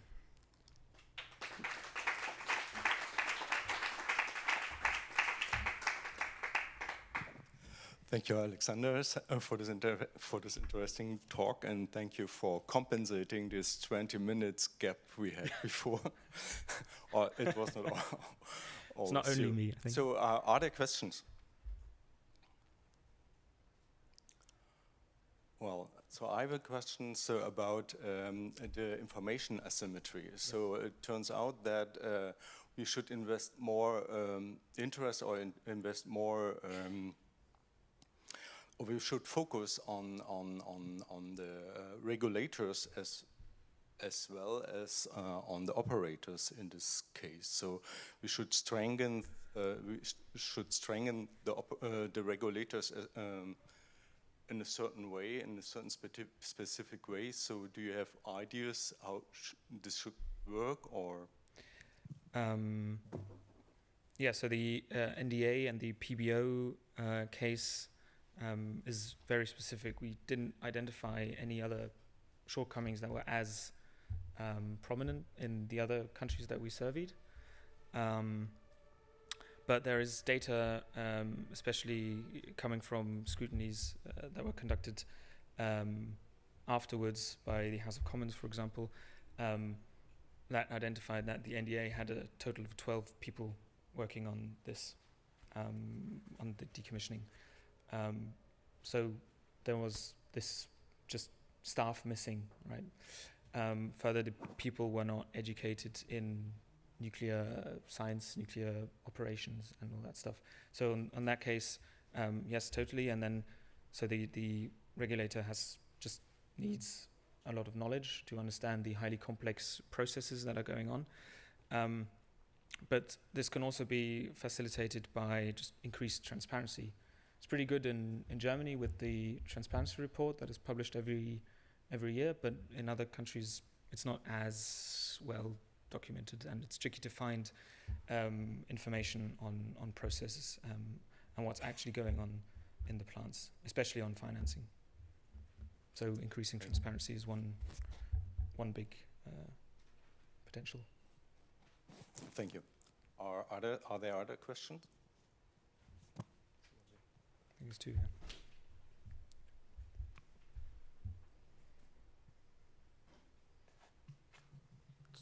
Is it? Yeah. Alexander, thank you very much for this presentation. I have a more general question. If you say there are these deficits you describe, so have you an idea or recommendation, what does this mean if time scales are not so relevant? They are prolonged, yes, they are expansive. What is, in terms of governance, the challenge? What should be done to get this problem cracked? I think that's the big question. How can we accelerate these processes? I think one step would be to first get out the information that decommissioning is ongoing, and it is an issue, and it's expensive, and it's too slow. If you go outside and ask a random person, they've never heard of nuclear decommissioning and don't know what's going on. So you have this very niche field. In this niche field, people are aware of the issues, but it's not general. It's the same with, not so much with the nuclear waste management itself and finding a repository. That's more, people are more aware of that, but still just limited pressure, I would say, possibly on actors to actually move forward. And then in Germany, it's quite well regulated, especially the finances. The responsibility lies with the operators. But Christian mentioned the projects in Lubmin and Rheinsberg, for example, where the actor knows there are unlimited funds. So there's no pressure to actually move fast and save money in this regard. There are two more up there, and then I think we're we're done, yeah. But only short questions, so we run out of time now. Or maybe you do not want to go to coffee break. Yeah, thank you for your presentation. My name is Kurt Radloff. I'm the head of the press department at EWN, the company that is actually in charge of the whole decommissioning and dismantling process in Rheinsberg and Greifswald, so the East German nuclear power plants. And yeah, we have some pressure and we do not have unlimited funds, so I just wanted to make that clear. All right, thank you. Okay, thank you. Thank you for this comment. Thank you for the talk. I'm from one of the UK regulators, the Environmental Agency. It's interesting. I have to come to Germany to find out what's going on in the UK because I wasn't aware of that study. You know, it's kept to a small enclave of people, I think, or this one. Yeah, we tried not to. I mean, we had a webinar, but at a webinar, I never heard of it. Yeah. But I'm very grateful. Good to get the slides, the papers, everything. Yeah. And I'll share those results. But absolutely, you know, the regulators typically have no power about the rate of progress of decommissioning. You know, it's kind of a business and economic decision. So the fact that it's taking decades is kind of a gap in the regulatory framework, I think. All right. Thank you for this very interesting comment. So I think with this, we should close the session. I would thank Alexander and all the speakers of the session and wish you a nice coffee break. Break. Super.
All right.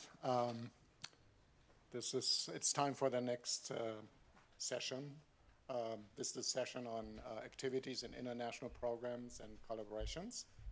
And I'm J.Birkholzer. I'm one of the co-chairs from Berkeley Lab. And then my other co-chair is Jochen Alswede from BASE. And then I'm going to introduce our first speaker.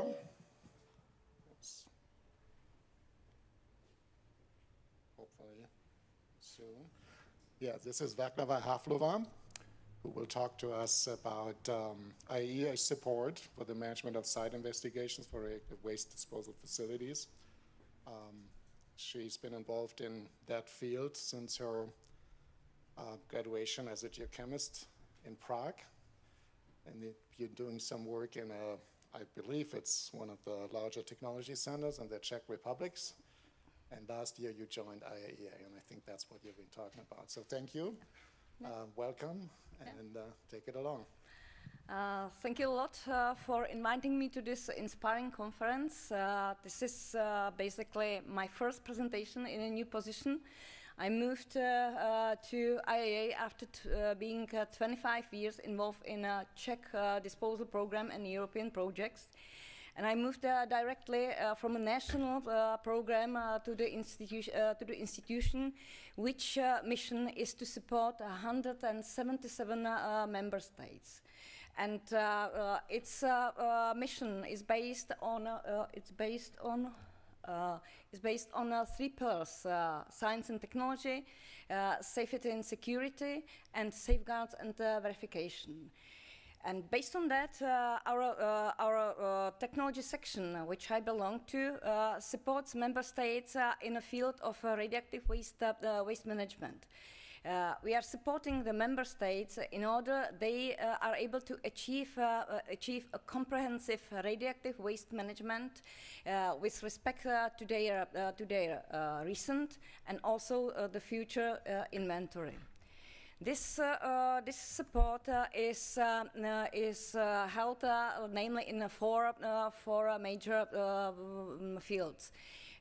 Starting with supporting national program development, like starting with strategy, concepts defining national inventory, going through radioactive waste inventory characterization and evaluation, defining waste acceptance criteria, through waste processing, including treatment, conditioning, storage, toward the disposal, which would include defining disposal options, siting, site selection, construction, operation, and finally closure.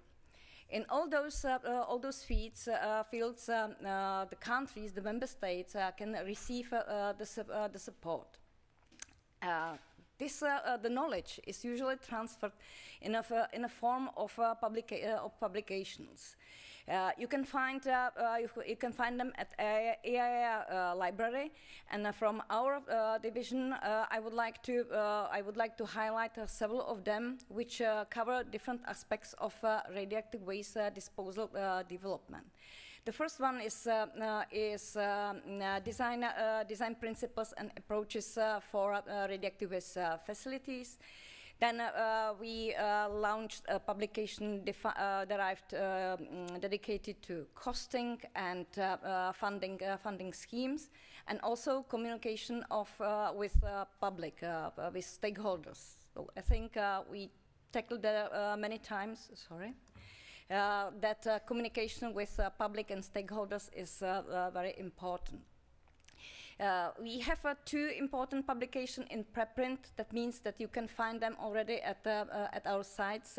So this is a publication dedicated to roadmap for development of deep geologic repository and management of site investigation, which I will highlight in a moment. And finally, hopefully next year, we will publish two publications dedicated to, firstly, irradiated graphite, disposal consideration for irradiated graphite, and then dedicated to RD&D activities in underground labs. This publication is called Compendium of RD&D activities. All of those publications are based on compiling experience from those member states that could provide such a experience and knowledge, and those are usually formed within so-called consultancy meeting and technical meetings, or in several networks which are driven and under IAEA wings, like for example DISPONET or Underground Research Facility Network. So finally, I'm getting to my topic. Here I'd like to advert a new publication which might give you the insight how to derive strategic and operational management for site investigations. This publication is important for those who would like to start with such a considerations, either at positions as senior decision makers, scientists and engineers working for implementing organization, but also it could be interesting for professionals in technical supporting organization, or just for academics that like to see how such activities can be organized. This publication brings you the overview how you can structure the site investigations in order to receive a reliable and confident data set for different purposes. This process includes background of how what are the phases of development of the repository, requirement management system, which is really important. I heard a minute ago about losing in the scientific details, and requirement management system analysis of requirements is exactly needed just to identify what data, for which reason and why should be delivered in order not to be overwhelmed by scientific information and scientific details. Planning, of course, important, and very broad chapter dedicated to data acquisition, which includes different methods which you can use for site investigations, including destructive and non destructive methods, and connected with RD&D on site. Of course, data processing is important, including modeling and evaluation of uncertainties, and finally helps the reader evaluate when to end the investigations. We have to consider that site information about site is needed for the overall definition of the disposal system. Waste characteristics might influence site selection in the same way how they can influence disposal facility design. Site conditions, of course, can influence disposal facility design, and disposal facility design might influence the site conditions. So all three parts of a disposal system are interconnected and has to be taken in account. Site investigations data can be used not only for site selection and site evaluation, but they are feeding other parts of the repository development, like geoscientific understanding to the safety case. They influence development of design and also engineering, and they feed also environmental impact assessment. They help us to confirm predictions and assumptions, and to identify knowledge gaps as a basis for further site investigations. The process is iterative and can be repeated several times, and exactly identification of gaps is used to identify if we can end site investigation, or if we need to continue for a further round. As I mentioned, analysis of requirements is one of the first steps for planning of site investigations. Once more, I'm getting back to the workshop, how to get lost in scientific details. Here is one of the tools. You have to analyze all the requirements that are brought toward the development of the repository, starting with international obligations, going through the national and national legislations and regulatory requirements, then looking on the requirements concerning design and initial repository concept, and also considering the requirements which brings safety assessment and environmental impact assessment.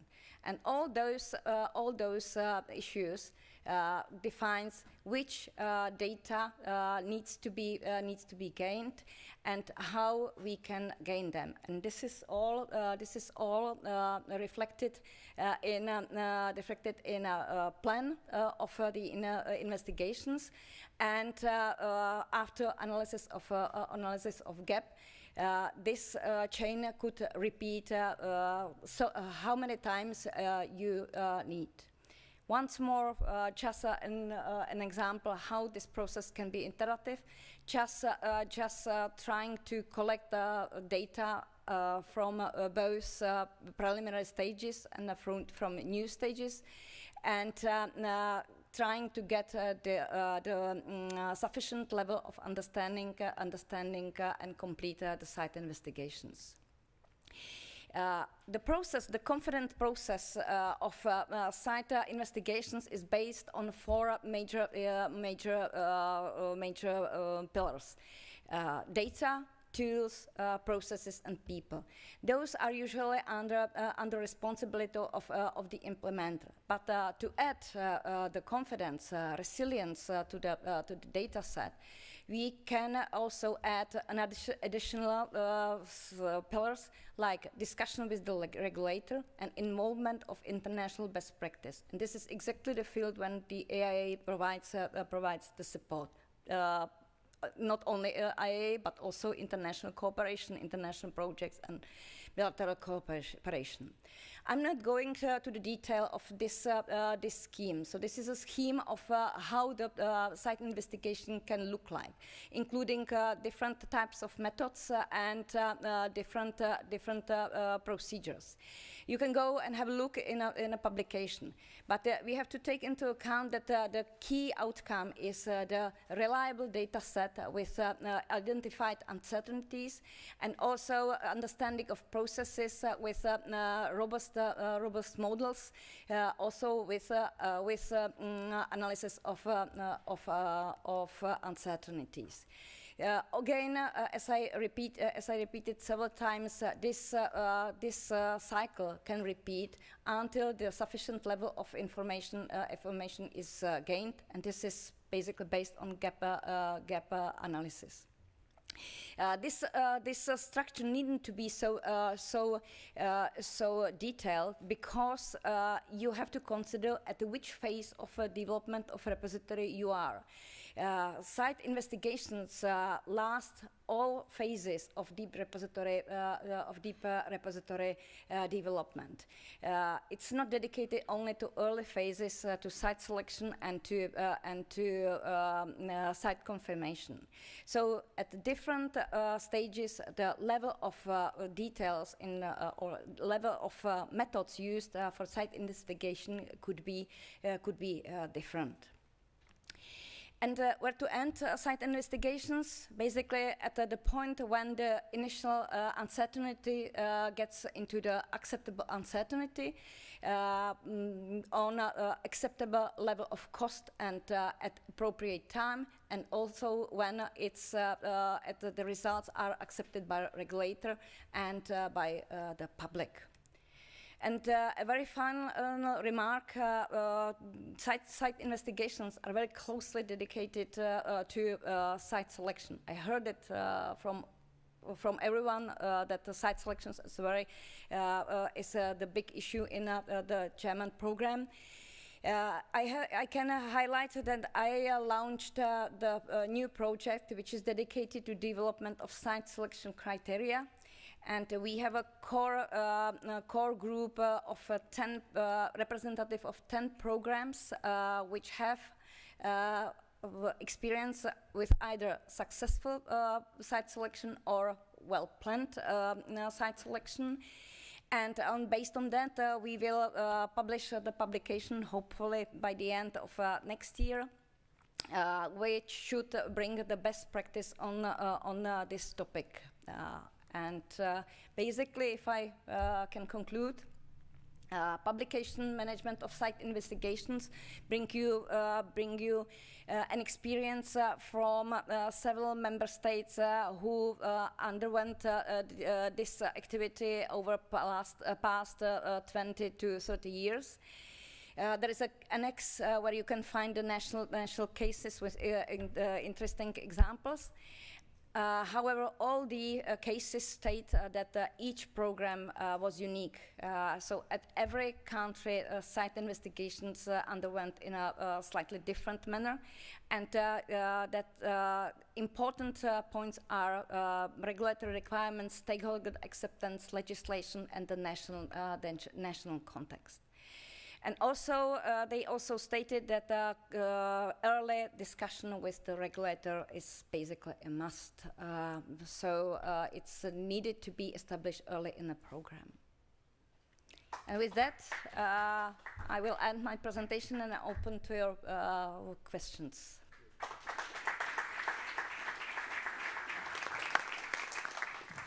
Thank you. That should be a great resource for programs across the world. So do I see a question back there? Or maybe there first. Sorry. Oh. Okay, Matthias Helbig from GEOS Freiberg Ingenieurbüro. I don't have a question, I have an annotation because I come from a different corner. I come from the evaluation of mineral resource deposits. And there are international standards of reporting are established. And we have strictly stick to these. And this is a very similar case because you have not deposits but sites and you need to investigate them. And so you have different stages. The first stage is very coarse, so very coarse grid of boreholes or so. And later on you get more, you go more in detail. And what I would recommend that you also should have international standards since these repositories are an international problem, even if it's situated in one nation. Well, basically there are not standards but guidance. IAEA guidance SSG 14 basically somehow recall this topic and gives the channel guidance how to proceed with this topic, and it's exactly basically graded approach like from a larger area getting to the basically site with definition of several hundred of meters. So it's basically given, but not prescriptive. It's a recommendation guidance. Okay, another question. Hi, it's David Brazier from the UK Environment Agency. Is there much of a difference between site investigation as a term and site characterization? Because some regulators get involved in site selection and they have a formal role in evaluating candidate sites. Other regulators come into the process once a site has been selected, and then the term used is site characterization, I guess.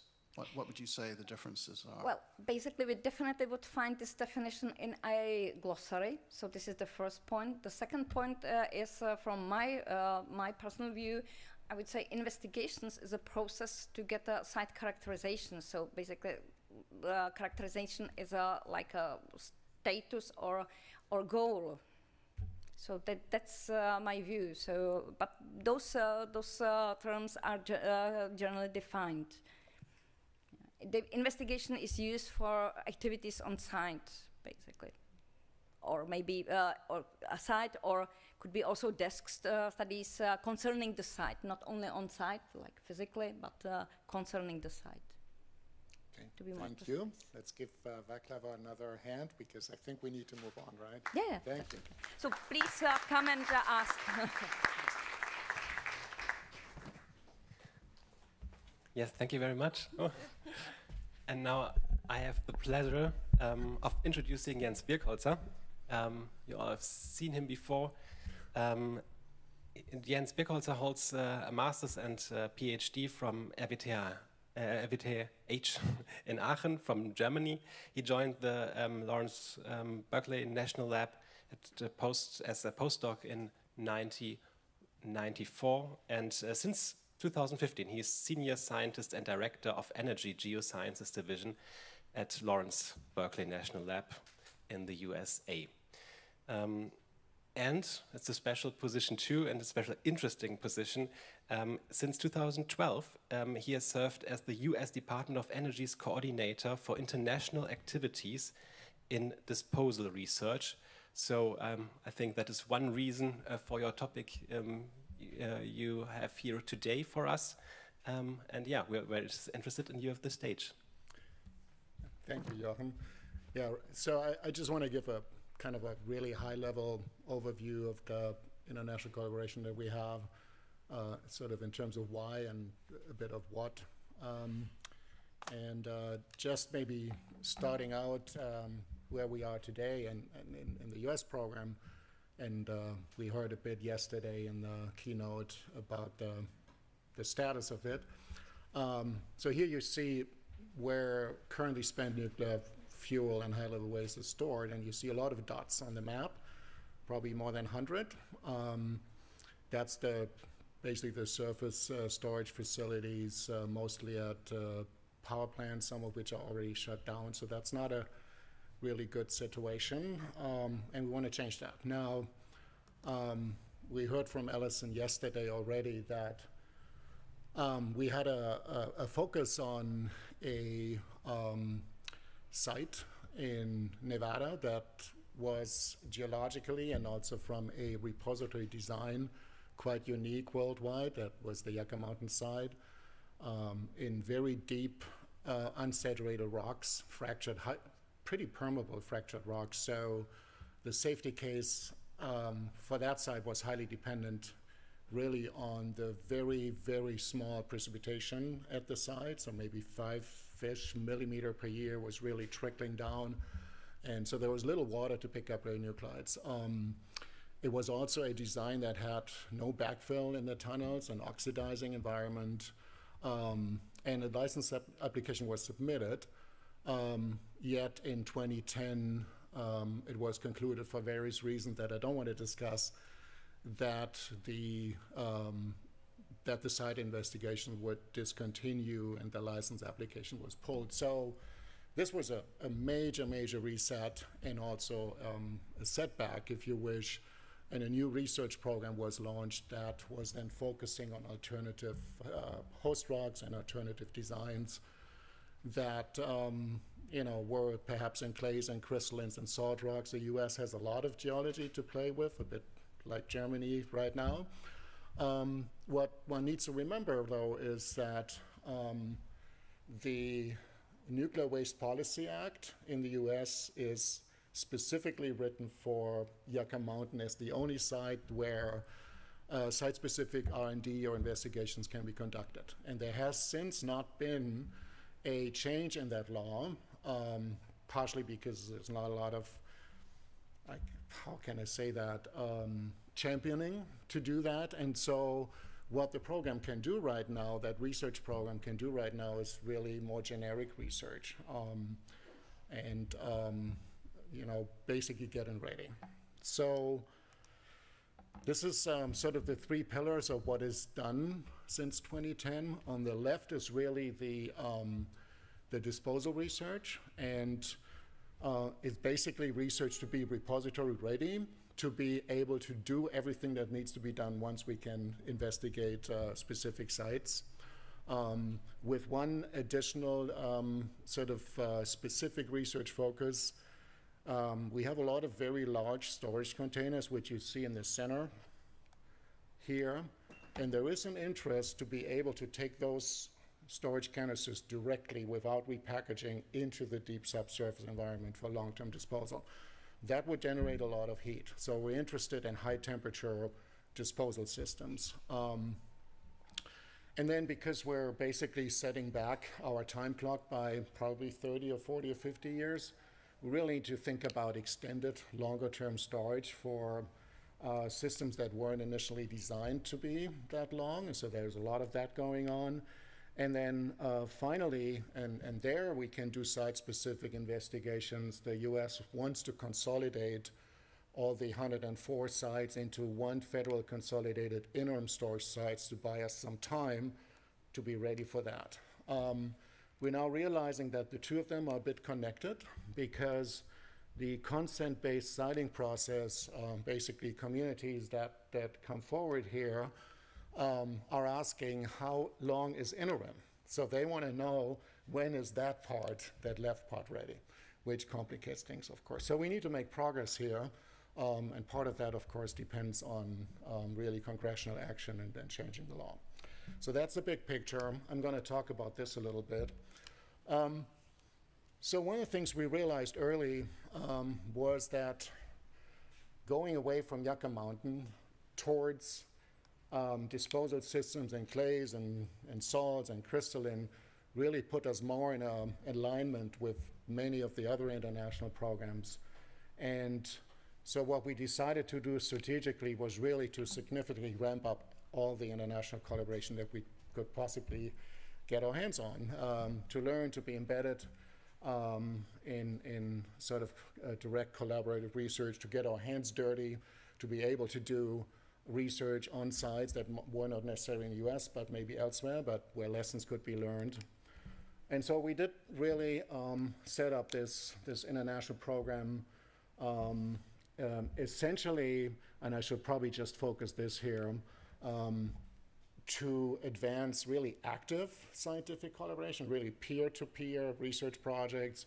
And we were very interested in getting access to underground research labs that we didn't really have or still don't have in the US, except for SALT, where we have the waste isolation pilot plant in New Mexico and embedded salt. There are some other sort of principles of choosing that I don't need to go too deep into. And you see a bunch of these benefits, of course, that would apply to any international collaboration. Technically, it's also about cost for experimental projects that can be shared. And there's some really benefits to be a committed international partner, to develop best practices. And I will talk a little bit about that if I have time at the end. That we're also using that type of collaboration to attract next-gen workforce because of the aging of the workforce that was, in the US at least, hired to do Yucca Mountain research. So we were looking into multinational initiatives and started participating in a bunch of those, including the Decommissioning project, which in fact I happen to chair now since 8 years, Monterey, Grimsel test site, SKB task forces. All of these got us access to research and underground research labs. And of course there's the other sort of maybe a bit more information exchange collaborations, NEAs, clubs, and IAEA, of course, I should mention. And then a bunch of bilateral ones. There's a lot of US-German research going on salt topics, and has been for a while. We could show that maybe in a graphic. I think most of you may know that there is perhaps a distinguishing between multi-purpose initiatives that really give you access to underground research labs. Decommissioning is about model comparison against sort of experimental data. These could come from multiple host rocks, depending on what these test cases are, and multiple URLs. Monterey, of course, is the clay argillite test case or a test bed in Switzerland. SKB used to be Asper, but now that's shifted a little bit. And then there's maybe these single-purpose ones that we were interested in. FebXDP on basically heater test, CFM we were participating.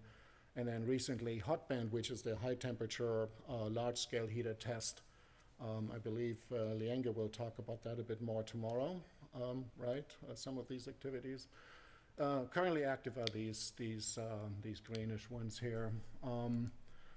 And this is what we've been playing in and getting samples and, in fact, participating in monitoring campaigns in some cases. And this is sort of a, a fun graphic that shows what we've done over the past, 10 years or so. The color coding is kind of an R&D issue. EBS, focus, near field perturbations, migration, and also sort of integrated system and performance assessment behaviors.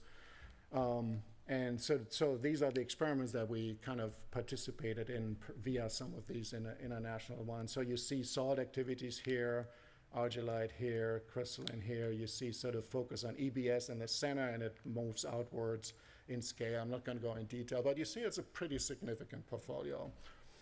Well, I give you an example of how we're integrating these international projects into our priority research, and I picked here a topic of high temperature effects.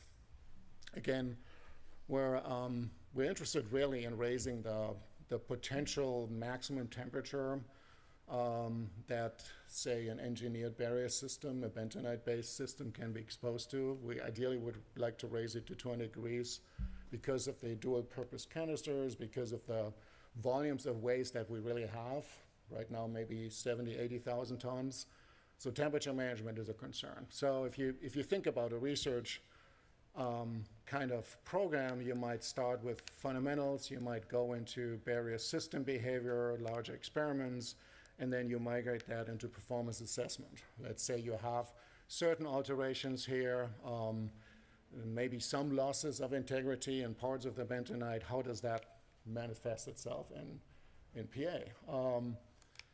And then this is how we tackle these questions in terms of where we participated in relevant experiments. So we started a bit with FabXDP. We looked at the long-term changes with 18 years of heating with 100 degrees maximum temperature in a large-scale heater test in Grimsel.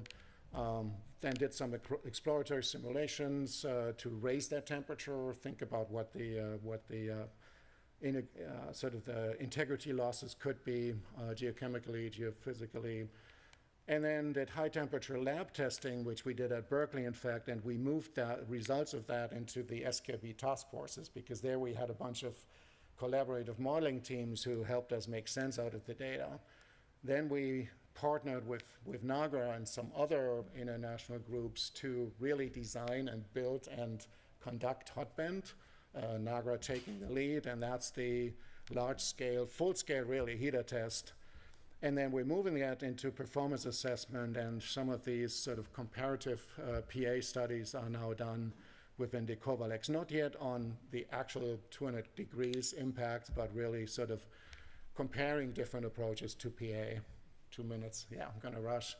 I'm leaving this out, just another example. I wanted to say that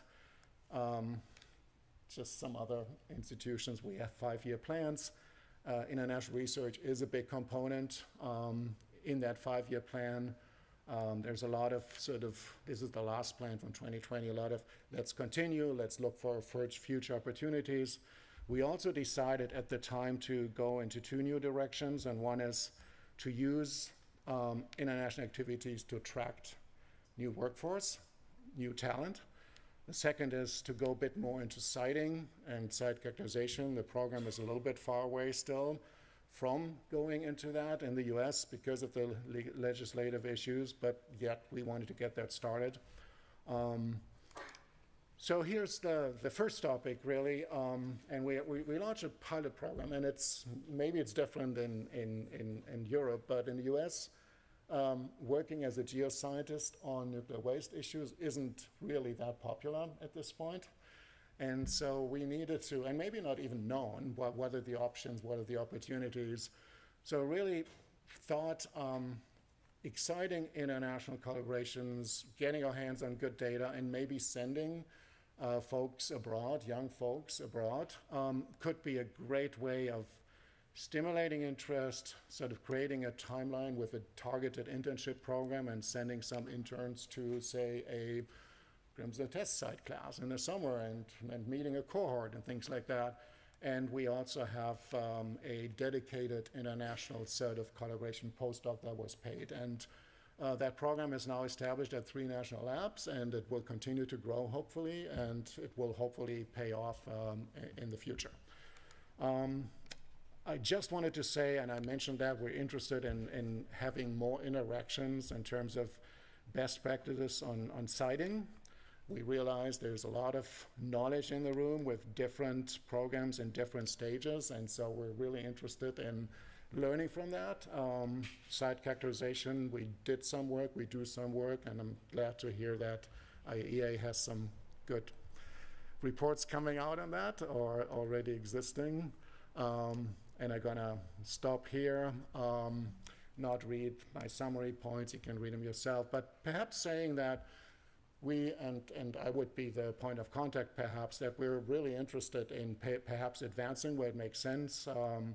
We know that URAD2 is currently in the sort of planning stages, and there's definitely a possibility of having URAD2 projects sort of aligned with research that is already paid for or will be paid for in the US in terms of in-kind collaboration, best practices, and so forth. Sorry for going too long. Thank you. Thank you very much.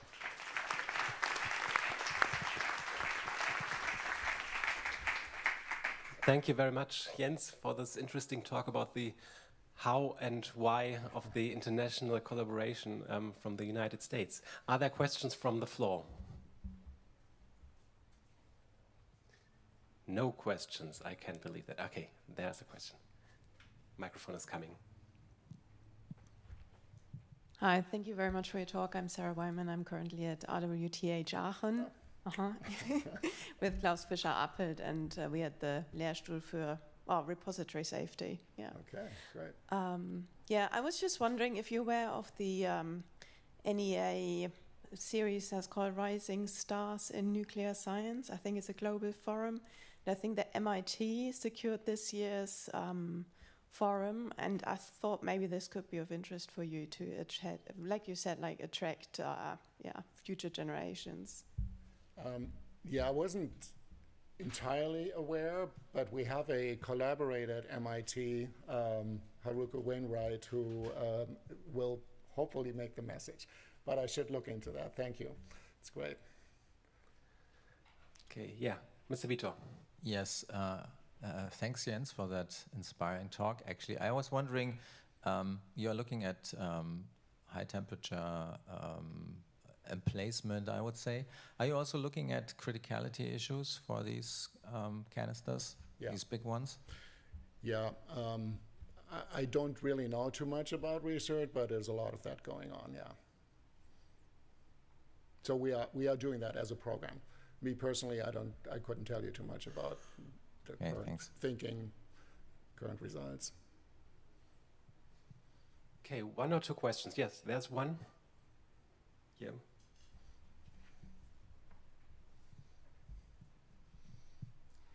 Hi, Christian Hirschhausen, TU Berlin. Thank you very much for this interesting overview.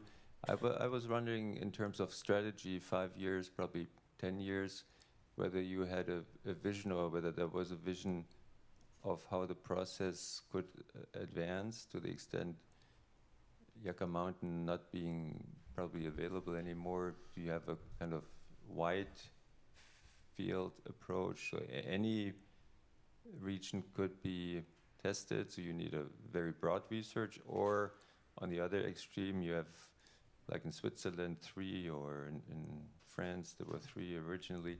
You have 10, 15 in your bucket, and which would allow you to focus your research much more on technical issues within these 3 formations. Thank you. Yeah, I will say that nothing is really set in stone yet. As you may know, we had the Blue Ribbon Commission and sort of a little bit after 2010 timeframe. And there was definitely a strong recommendation for consent-based siting and perhaps voluntary siting. So we will not go to only 3 regions. That we will start with a much larger area, and we're getting ready for the possibility of having to investigate across 3, maybe more host rock options across a large part of the United States. I think Alison McFarlane mentioned that Yucca Mountain was sort of imposed at some point. The rules were changed, and this cannot happen again. So I would expect it's a pretty broad siting search when it happens. Okay, I'm sure that there's much more to discuss, but time is up. Thank you very much, and once more, a warm applause for Jens.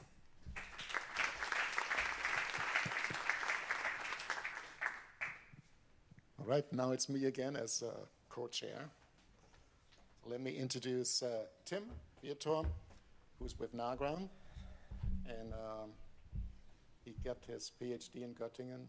That's right. Some time ago.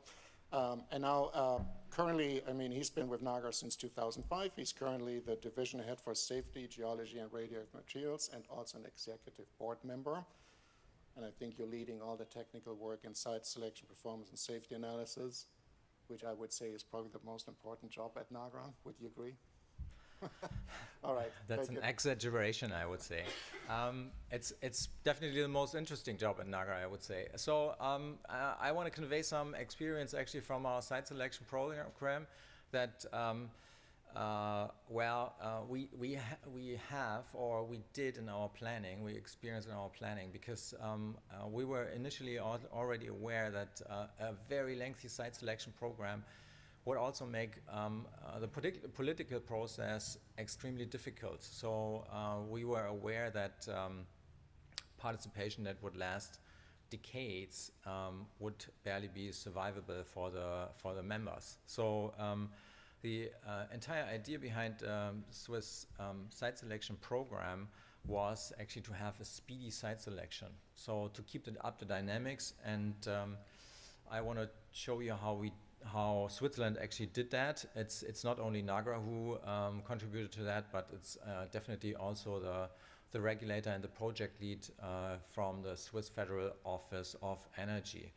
Here's the outline of our Swiss site selection process. It is very similar to the German one. We're looking for the best suited geological situation. It's all about optimizing the geological contribution to the multi-barrier system. So having a good geology to actually ensure safety. Also had a white map approach, no preconditions, no exceptions from the entire area of Switzerland. It's technical safety criteria only. It's a stepwise screening process, 3 steps from the white map to the announcement last year. And the aim of that is so-called general license application. And or the general license application is a very specific Swiss tool that also allows us to be pretty fast in the site selection, because there are only very little points that are fixed in that political decision on the site. It's just the maximum capacity, so how much waste goes into the repository, then the function and position of the main buildings, that is more like a few dashed lines on a map, and then finally the protected area at depth. So it's so the amount of space you would need or you would reserve underground for the repository. That's mainly actually what is fixed in a general license application. So the nuts and bolts of the project are developed only later. Yeah, this is up to adaptation of the project to the site. So in the general license application, there are only concepts, for example, our safety and technical barrier concept that we use now for the safety assessment and also for the site selection, that is up to optimization at a later stage. Similarly, also the operation concept, the ventilation concept, the monitoring concept, and also the optional retrieval concept are required at general license application, however, only concept. Only very few aspects have to be demonstrated in detail, and under these aspects that our regulator actually considers key for the safety of the repository, and this is constructability of key elements, THM impact, and gas transport, gas aspects. Some other things as well, but in general, that's it. So it's a very, I would say, concise process that leads to a situation after political decision making that leaves a lot of room for improvement of the project at the site. So this is what people thought of, when they came to that site selection with a screening, so national screening of the data, then review and decision, then stage 2 site investigations, review and decision on stage 2, and then so forth until the third step is completed. However, it became clear at the outset, designs, sketching, drafting of that process in 2005 to 2008, that this would take a considerable amount of time. And so what people already thought of was like parallelizing a lot of these processes, namely the review and decision processes for the different stages and the following site investigations. And this was made possible by actually decoupling the site selection procedure, the plan, from the nuclear energy law that regulates actually the site investigations. So independence of these two processes. And this then led to already a very compressed participation process, because participation can only start after the first siting regions have been defined. And this was done in 2011 or so, and then the regional conferences were dissolved in the course of the last year after we had announced our proposal for the site to be selected. And in terms of years, that is, regional conferences were active in the different sites for about 10 years. And we could actually sense from the feedback of these conferences that this was something like the maximum they were ready to endure. Yes, and I want to go into some detail on what we did actually in the site investigations, because there's also not only a strategic planning component to getting I would say, concise participation process, but it's also a technical side. We try to parallelize a lot of technical work with the different stages of the site selection. And so early on, we could already identify the host rock for high-level waste. So the geologic, or the decision on the geology, we would make our site investigations and allowed actually to focus a lot of the resources onto the correct, I would say, aspects, on the really important aspects. And to highlight some, we knew that after the first site select, or the first regions were actually selected, the first 6, we already knew that for high-level waste we would have only clay rocks, only the opalinous clay. So, and we knew that there would be challenges very specifically to clay, and some of them are here: excavation stability, borehole stability during downhole testing, and also sample conditioning would be an issue also for later phases. So we invested actually in the RD&D of this specific topics relevant for the site investigations early on. And then the other aspects here, THM overpressures and gas overpressures, they are due to the tight nature of the clays. And very early it was identified that we would need actually demonstration experiments to show that we could handle these issues in our sites. So we invested here as well. So going back to that time chart here, we found that we would, or we identified immediately these RD&E issues, THM and gas, and invested a lot. I have 2 flagship experiments that we did with respect to those aspects. Here listed on the slide, it's the FE experiment. It's actually I would say the end of our generic URL heater test that show the general functionality or function of the repository in the clay rock. So we had smaller scale heater tests, borehole size heater tests, but also half scale heater test before that. And the FE then actually concluded this row of heater tests at 1-to-1 scale to be then able to do two things, to interpret this test until we would submit the general license application. So we finalized the FE implementation around 2015. We would have, yes, thank you. We would have some time actually to interpret that test for our general license application. And on the other hand, we would also free the personnel that would build up the experience from these tests actually to go into the site investigations. Very similarly, also the gas transport experiment through seals was also implemented very early, starting from 2012, actually to be able to demonstrate gas permeable seals in the general license application.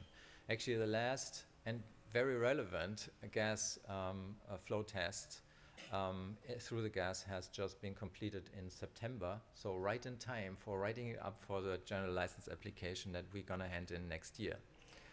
So you better have a strategic planning for these demonstration experiments. And then on the other hand, we had these issues we knew we would encounter in our drilling campaign, so we invested a lot actually in R&D in third-party drilling. So we participated a lot in hydrothermal wells actually to either or to get hand on very good samples that we could test in the lab. We would train our personnel on those actually to have the experience that we would need in the drilling campaign ready at in the last and third stage of the site selection. And this was then also the case. We did our deep drilling campaign from 2019 to 22. In 3 years, we performed 9 boreholes and processed 4,600 samples. So that was an army of contractors, this was only possible because we knew actually what methods we would apply and where the difficulties of these procedures were hidden. So we had accumulated a lot of experience, and I think this was instrumental also to the quality that we can present now to the regulator in our site selection process.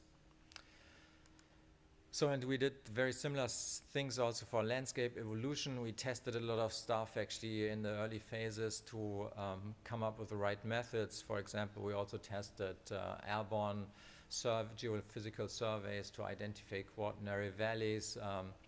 We had some interaction with a BGR helicopter. We also disturbed weekend activities of flying around over Switzerland and had some issues with that, and then actually stepped back from that. We did shallow 2D seismics and core drilling also for our quaternary landscape evolution. And so this is what worked in Switzerland. Strategy helps. If you take early decisions, this helps you focus resources on the promising regions. We screened out significant parts of the country in the early stages based on a subset of the criteria we used. This helped us to actually focus the resources. Also, we defined a host rock very early in our program. This also allowed to focus on our research. And also we have only concept pre-project level at our general license application. That is also a lot of, saves a lot of work. However, our documentation will also be in the range of 15,000 pages, but we can work on the screws and nuts and bolts of the project later. And then finally, schedule, speedy investigations of the sites. We parallelized a lot of stuff with ongoing decision process, development of methods, participation of third-party drill holes, 3D seismic and 2D seismics. We did actually in parallel to the decision-making of the authorities, and this helped to save around 7 years. So we know that participation is the other important part of our siting process. Not only the technical work, it's also the political process.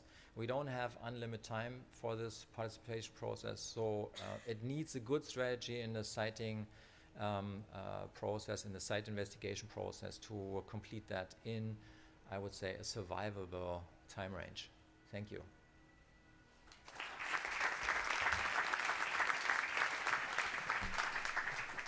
Thank you. That was super interesting. Questions? Let's start with Ola. Thank you, Tim, for this decades of experience squeezing into one presentation. This early decision on the host rock, I think this was really a key. How was your regulator responding to this when you came up with this idea? Actually, there's a long history before that. We stepped away from granite in the beginning of the 90s. So the regulator had already told us we should actually go to sediment. So they were expecting that. But once we were going back to the entire area of Switzerland, it wasn't sure actually that we would end up there.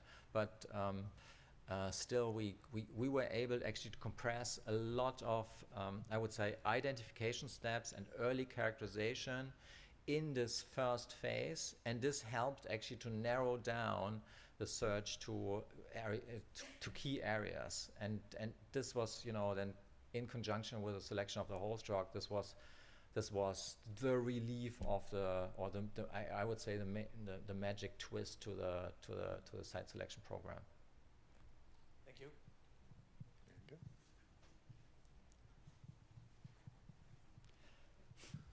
Thanks, Tim, for a nice presentation.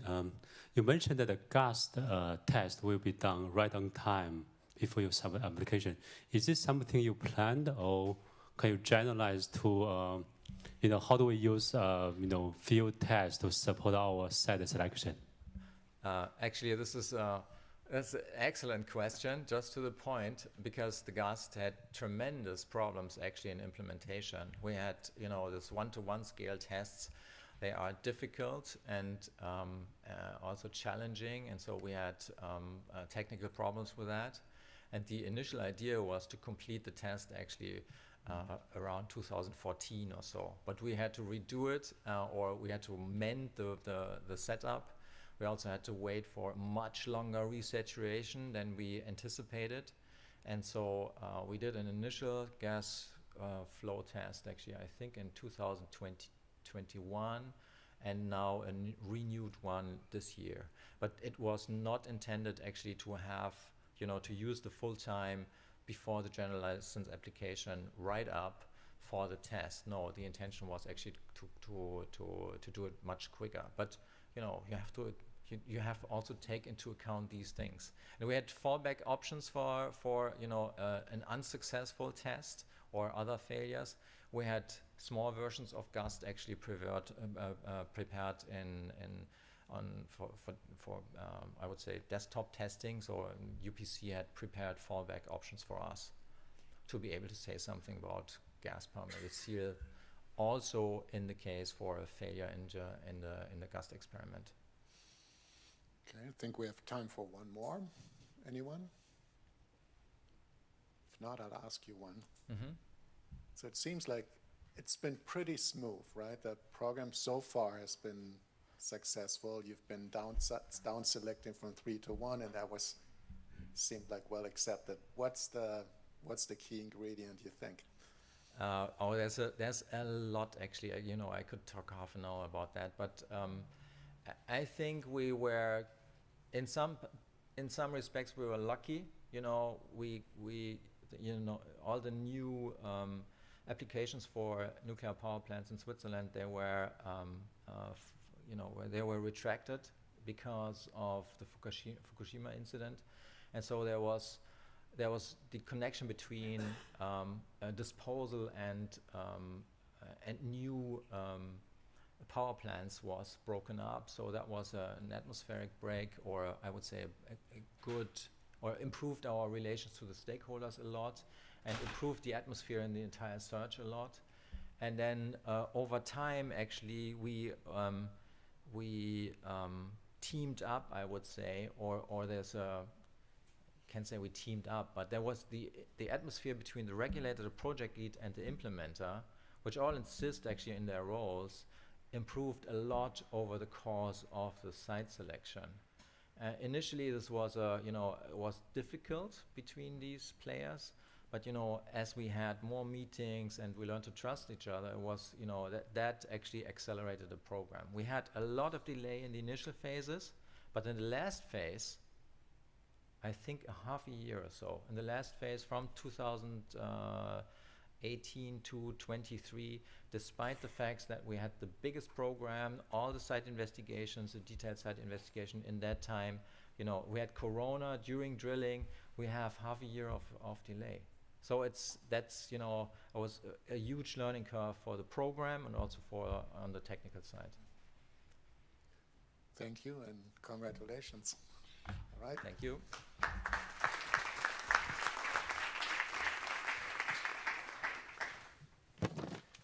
Our next speaker is T.Fischer. T.Mann Fischer holds a Master in Petroleum Engineering from the Technical University of Clausthal and worked with companies before he joined the BGE Technology, which is a subsidiary company of the German implementer BGE. He's involved in several research projects there, inter alia the development of deep borehole concepts, and that is also the topic of his speech now. You have the floor. Thank you. While we heard about Switzerland just a minute ago, I will move the whole topic a bit more up north, and we'll be talking about the work we have been doing with colleagues from Finland for the Norwegian company is responsible for the radioactive waste up there. We have been working on this project for the past 3 years, probably, and I will just give an update or show you the whole development of this project and give you an idea about the first generic safety assessment. Here's just my outline. As I said, I will give you just some general information about the program in Norway at all, discuss some central aspects of the deep borehole disposal development and the concept development, and focus on 4 main parts. I think there would be a lot more parts that I could talk about, but we are all limited in time at some point. And then I will finish up with a safety assessment, which is really on a generic level, as unfortunately most of the work we have been doing so far. So just quickly talking about Norway, there's one responsible organization that are our colleagues from NND. In Norway, there are no commercial reactors, and they have a really limited waste volume. You will see in a moment how little the waste volumes actually are. That we are talking about that we need to deal with. The radioactive waste comes from various different industries and research reactors, but as I said, no commercial reactors. The whole project is not only dealing with the deep borehole disposal, but we are looking at different repository types for different waste types. So our colleagues from Finland and some colleagues at BGE Tech are looking at landfill type repositories as well, intermediate depth repositories for the other waste types. And there still is no decision between the DGR type repository, similar to Finland and Sweden, and the deep borehole for the high level waste and the spent nuclear fuel, which I will be talking about in this presentation. So what are we actually talking about when we talking about deep borehole disposal? That was the basic question that we started off working with. So we started to brainstorm, put all our ideas and everything that we could think of in the first moment, doing some literature research. I know that there are some colleagues around, even in Germany, who have been looking into this topic quite detailed and thinking about this. That was a big help for us in the beginning. Still, we wanted to make up our own mind and get everything in there. You can see on this slide, this is probably due to my background in drilling engineering. There's a lot of drilling-related aspects that came in there. And we tried to make up our minds and put everything somehow in a relation to each other. One thing that we noticed when brainstorming was that the geology is basically affecting almost everything related to the deep borehole concept. So it's not only the drilling operation, but also when you think about the canister in the end, the geology and the geochemical environment will have a huge impact on the whole concept. So, as I said, there's a lot of research and a lot of papers and reports published over the past years, and that's basically where we started from. So we were thinking about or looking at different containers that are available, and this DBCR container is one of the most popular containers or canisters, I would say. And as I said in the beginning, we are really limited waste in Norway that we need to deal with for the deep borehole, and all of the waste, all of the high-level waste in Norway can fit into 70 of these canisters. So that's how little the volume actually is. Based on these first really rough calculations, we ended up with a quite simple approach for the borehole. So here you can see just the dimensions. Right now we were quite confident that we can reduce the borehole depth to probably 2,500 or not even 2,000 meters, but that's just first assumptions. As in many other countries in Norway, there's no site selected yet or anything, so we just need to work with what is available, and that is basically the information that we will be most likely deal with crystalline formations. So this is just the borehole dimensions, just a general scheme of the borehole, what we thought in the beginning it might look like, and that was our starting point. From that point onwards, we were looking at back at the mind map and starting to think about what other topics do we need to assess. I said in the beginning there are many canisters available and many canister designs available. Still, we wanted to have a fit-to-purpose canister for Norway. We had some physical design parameters that we had to consider, and we wanted to have just one canister type that is designed for all the waste types or the high-level waste in Norway. That was one of our main aspects we had to look into. Then we had to consider all the safety functions and different manufacturing techniques. And in the end, we basically ended up with a canister design just fit for purpose for the Norwegian colleagues. This is a technical sketch of the canister that we were thinking about, that we created.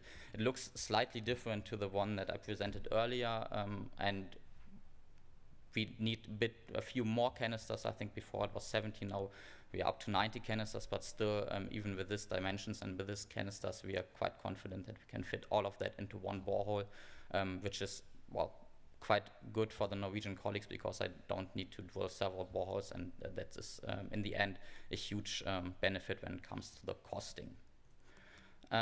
Another topic after the disposal of the canisters that I've been talking about, I'm not talking about the emplacement procedure. That's another topic that needs to be looked into more detail and that we have been looking into a bit more. But at some point we need to seal off the borehole. We need to seal off our disposal borehole, and for this we developed, since we are only dealing with a generic approach and don't have any geological information about the site, we developed a generic path and step plan consisting of 5 steps. First of all, we need to gather information about the general geology. This is probably something that will be done quite in an early stage. So we want to know what the geology looks like. That's also important for the drilling operation in the end, and potentially also for the emplacement procedure. Next up, we need to gather information about the borehole condition. That is something we need to look into even after the emplacement. So we want to know what the borehole looks like. Do we have any breakouts? Is the borehole wall still stable? How does the casing look like? If we even need to implement a casing, or can we work the borehole without a casing? All of these questions need to be answered at some point.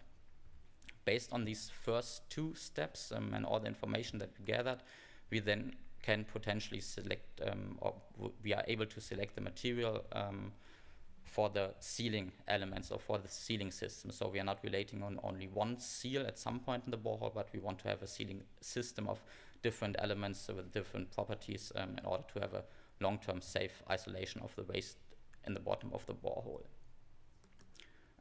Once the material is selected, we can select different, or we can select the right emplacement method. So just thinking about different materials, their flowable materials, their bulk materials, their technical components like packers that might be used in the borehole. And based on the material, we can then select the emplacement method. There are many methods out there in the drilling industry that can be used for our for the sealing of a disposal borehole as well. And based on all of these information that we've gathered in the previous steps, we can determine the exact position and finally design our sealing system and well, then at some point implement it. Since I will probably mention that a couple more times, that we are working with generic ideas and just need to think about what can we show for our customer in the end, for NND. And one of the tasks was, well, we wanted to carry out an exercise on a generic borehole, and for this we just went out and said, well, we are looking at a crystalline formation with a fractured region at some point, and want to mimic that formation and somehow but still have a well, long-term safe sealing system. And this is the outcome. We went through all the different steps in order to have this final sealing system.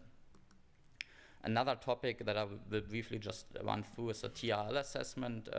When we published that at the first point, we got the feedback that we are probably quite optimistic, and to some point I will agree with these comments. But when you look at all the parts individually, pretty much everything is already available on the market, and some parts are actually implemented on a daily basis. But there are some parts that we think some more R&D is required. For example, the canister emplacement, which I mentioned earlier, or the detachment at the desired depth in the borehole to have a controlled emplacement. So there's a reassessment of this TRL work that we carried out, currently ongoing with our Norwegian and Finnish partners. This is just a summary of the TRL assessment. Due to limited time, I will just skip through that. And come straight to the safety assessment. This is once again based on the borehole that we designed in the beginning, that we were thinking about having in the beginning. We don't have a complex sealing system. We just consider sealing just constructed out of bentonite over a length of 500 meters, and below that we have the disposal zone. And all of these calculations were carried out by my colleague Bernd Haferkamp with the GoldSim program. So this is how this model looks like. We have the disposal zone obviously at the bottom of the borehole, the sealing zone above that. Then we have a backfitting zone, and our dose calculation point is a water well in an aquifer probably a kilometer away from the actual disposal borehole. So that is where our dose calculation is actually taking place. We have different transports between the different parts of the model, which is just put all into the program, and then we consider different scenarios. The first scenario is I call it base case scenario, is our reference scenario, where we assume that everything works as it should work. So we only have a diffusive transport within the borehole and the damaged rock zone around the borehole, and then can measure the dose rates at the water well. These are the results. Probably they are quite small for the people, especially in the back. But one thing that you can take away from this graph is that we measure some doses at some point, but as you can see, it's 100,000 years in the future, and the doses that we are actually measuring are quite low. So they are well below the regulatory limits, which are set to be at 0.1 millisievert per year. So in this normal evolution scenario, everything is pretty much fine. And then we considered a second scenario, that is a vertical flow scenario. Here we consider that somehow we have really an advective flow through the borehole and damaged rock zone. We consider different sub-scenarios that are all put into the model. As I said, my colleague carried out this, so I'm unfortunately not an expert for this. I will jump straight to the results. Compared to the first case, the base case, obviously the total dose rate that is measured is larger. But still, even these dose rates are well below the regulatory limits. Even if we are looking at the different sub-scenarios that we considered, we are quite low at these rates, and even this scenario works quite well and shows that this simple approach is working. Then we have a last case that is a fracture scenario, I would call it. Here we have a flow through different fractures. We considered fractures at different depths and locations in the borehole. Then we have a direct radioactive transport up to the aquifer. Once again, different fractures at different depths within the borehole. And I can say that that's what the results show, that the fracture at the top of the disposal zone is the worst case of all of the scenarios that we looked at in the beginning in this first safety assessment. And even in this case, while we measure some doses at some point, but even those are below the regulatory limits, and well, we are basically fine even in this case. Looking at all the different scenarios, one could probably just come up and say, well, you didn't look at the combination of different scenarios. Well, we didn't in this first case. This was just the first example, and probably within the next time we will look at different scenarios, implement a more complex sealing system into the whole, into the borehole, into the whole model, and potentially think over the disposal zone and the buffer material that we implemented in those cases. All in all, the safety assessment and the work we carried out before that basically show that, especially for countries with small volumes, radioactive volumes, they need to go in the deep regions. The deep borehole disposal is a suitable alternative. The next step is probably that is something that the IAEA will hopefully lead towards to the demonstration project at some point. I know that there's some action ongoing with that, and that's probably the next step to show that it is feasible, and I'm hoping that that will happen in the near future. And with that, I'm done with my presentation, and thank you for the attention.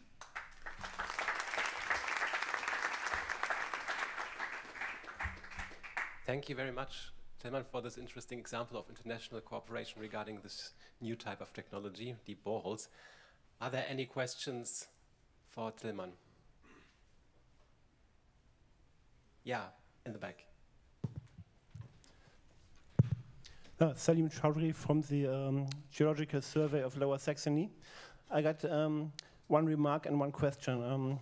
If I got you right, you were talking about a borehole of 600 millimeters diameter and 3,500 meter depth, and of a canister of 600 millimeter diameter.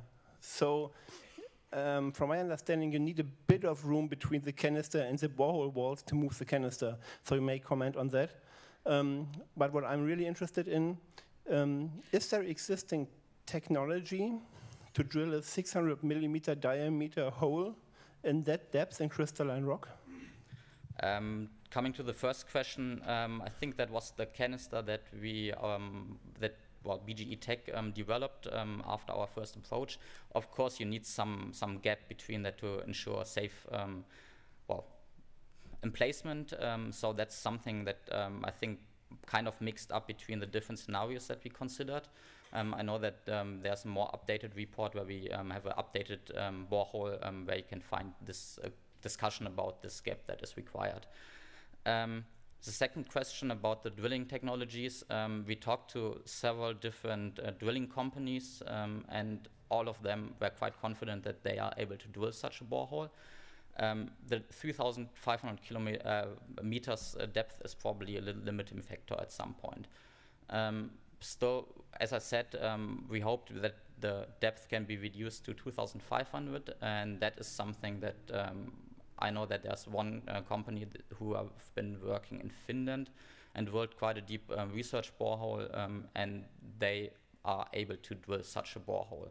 But still, that's the step that we are hoping for, that there will be a demonstration test at some point where the drilling companies can show that they are capable of drilling such a borehole.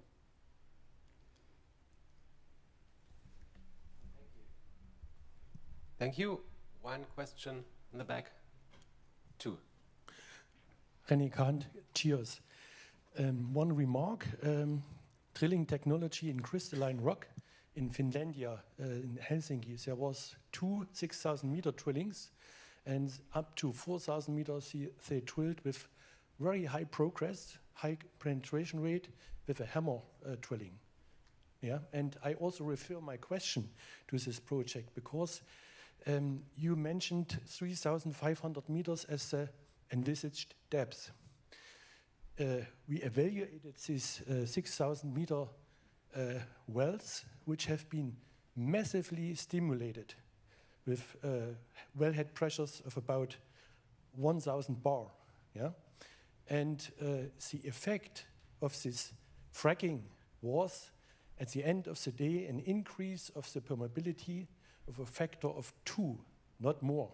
That means from a certain depth in crystalline, there seems to be a kind of a self-sealing process caused by the stress field.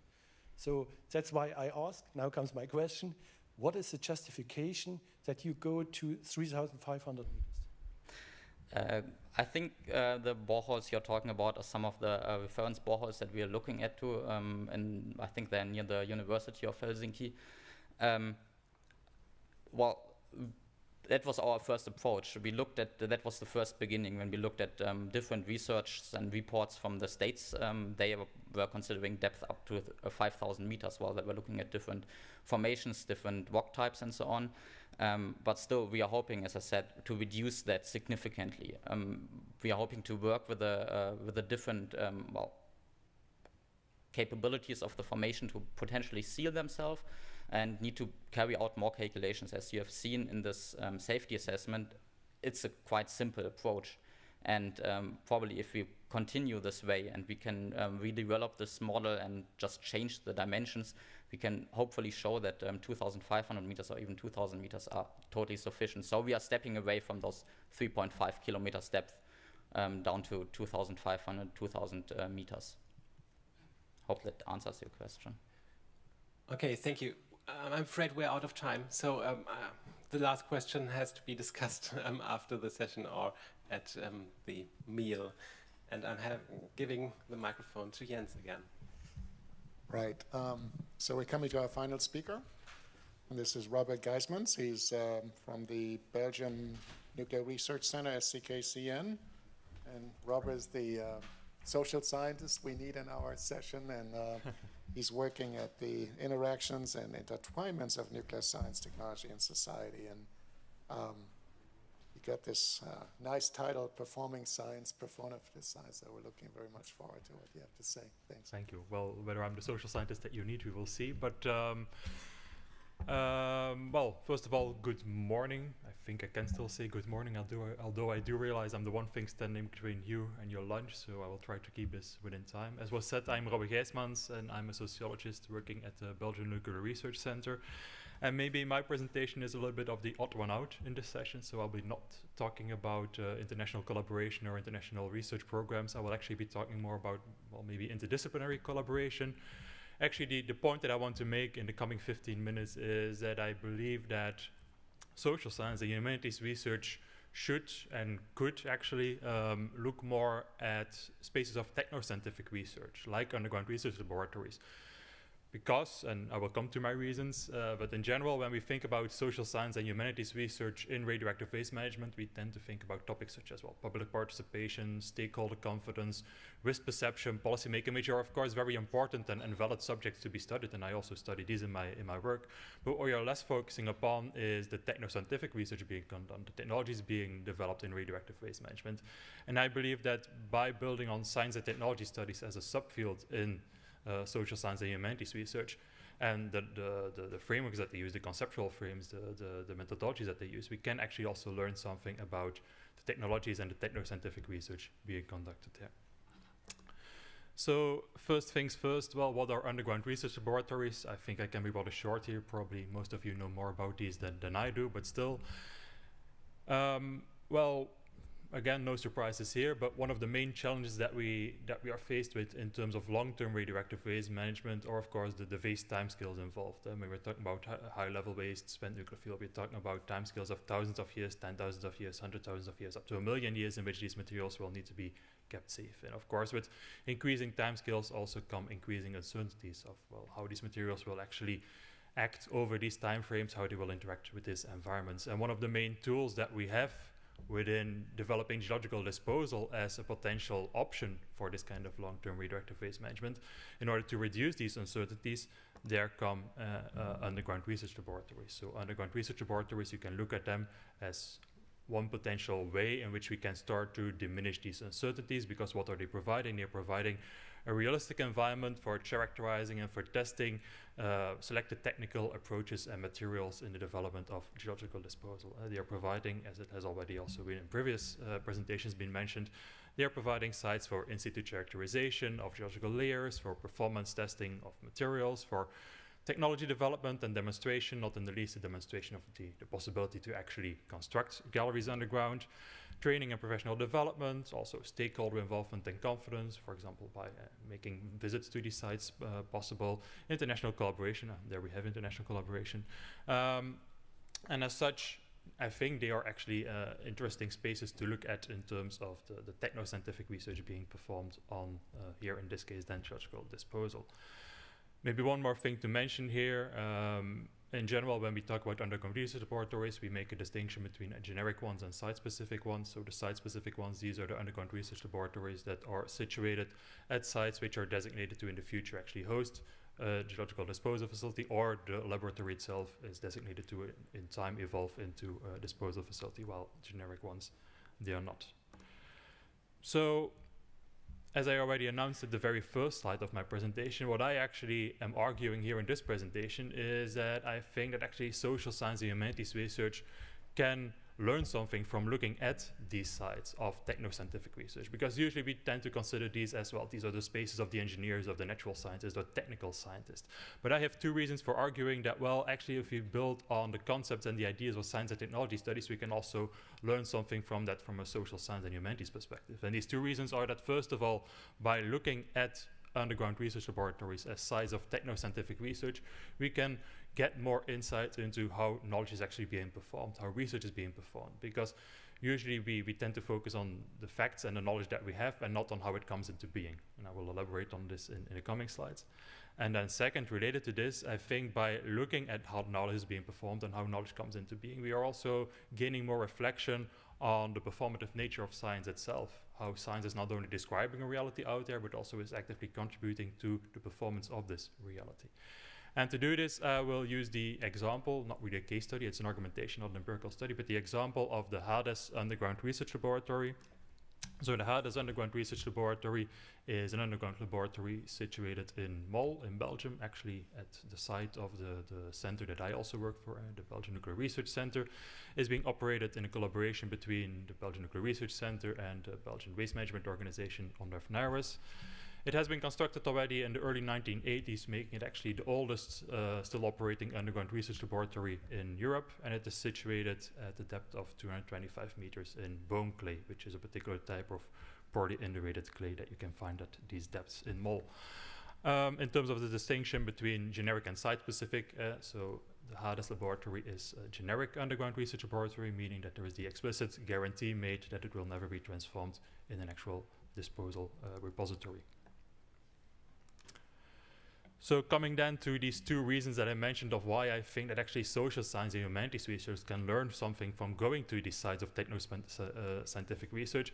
The first reason that I gave is that, well, they give us more insight into how science is actually being performed, how we come to knowledge, how we come to facts. And this is an argument which is quite old actually already in science and technology studies, namely that when we tend to talk about science and tend to talk about knowledge also within the broader public debate, we tend to focus on what are the facts. And we tend to focus on the outcomes of science. What we are not focusing on a lot is kind of how this science actually came into being. This is what is then often called the black boxed, the black box part of science.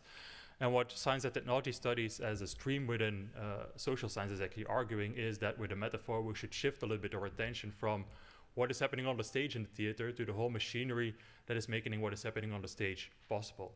Which here would mean that if we do this kind of a shift, we would actually look at the whole machinery that is making our facts or knowledge possible. And when you do this, when you make this shift, you actually see that there's a lot of work that comes into being in coming to knowledge, in coming to outcomes, and coming to facts. And this work is done by both human actors, the scientists, but also the engineers who are setting up experiments, the funding agencies, the policymakers as human actors, and they are collaborating with non-human actors. The instruments that they're using, the infrastructures in which they are situated, the resources that they have available. And very often these interactions or entanglements between these different actors, they are taking place because of rather mundane interactions, of coincidences. Who is available at certain times, what is available, what is considered to be affordable, what is not affordable, what is there or what is not there. I know this might still sound rather vague, so if we then try to illustrate this a little bit more with this example of the Hades Underground Research Laboratory, so, well, maybe two knowledges, facts that have been gained through Hades or that in the process of being gained through Hades. First of all relates to, well, the current idea that when we look at this bone clay, we currently know or have the knowledge that yes, it is possible to actually construct underground galleries in this type of geological layer, which at the very beginning with the construction of Hades was not clear at all. In the very beginning, when they started constructing, there were concerns about, well, how will this clay actually behave? Will it be like a toothpaste? Will it be very difficult to actually build something there which is going to last over time?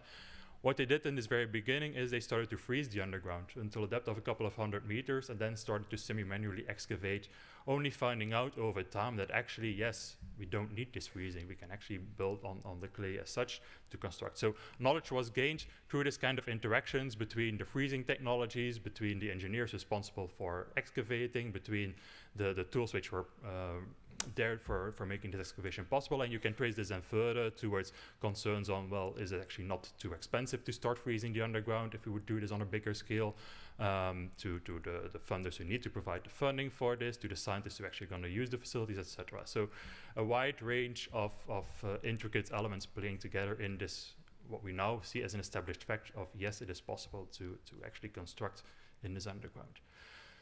Similarly, a second illustration, and this is actually science which is still in the making, facts which are still not gathered as facts, let's say they're in the making. This relates to the Prac-Clay experiment. We have already heard here about these demonstrating heating experiments. Well, the Prac-Clay experiment is also a heating experiment, which basically means that currently in the Hades Underground Research Laboratory, there is a dedicated gallery which is being heated up to a constant temperature of 80 degrees centigrade, not 200, 80 degrees centigrade, over a period of 10 years. And the idea here there is that we will come then to knowledge, to outcomes, to facts on, well, if clay is being exposed to heat over these amounts of time, these are going to be the characteristics of this clay after this amount of time, to extrapolate this to an actual repository site.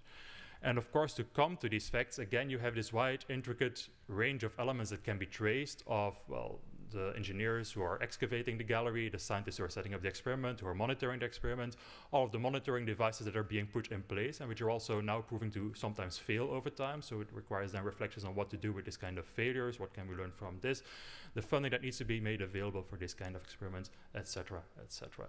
So this might all sound rather obvious, I know, but why is it important that we are kept aware and become also sometimes more aware about this whole process and this whole entanglement of elements which make our facts and our knowledge possible?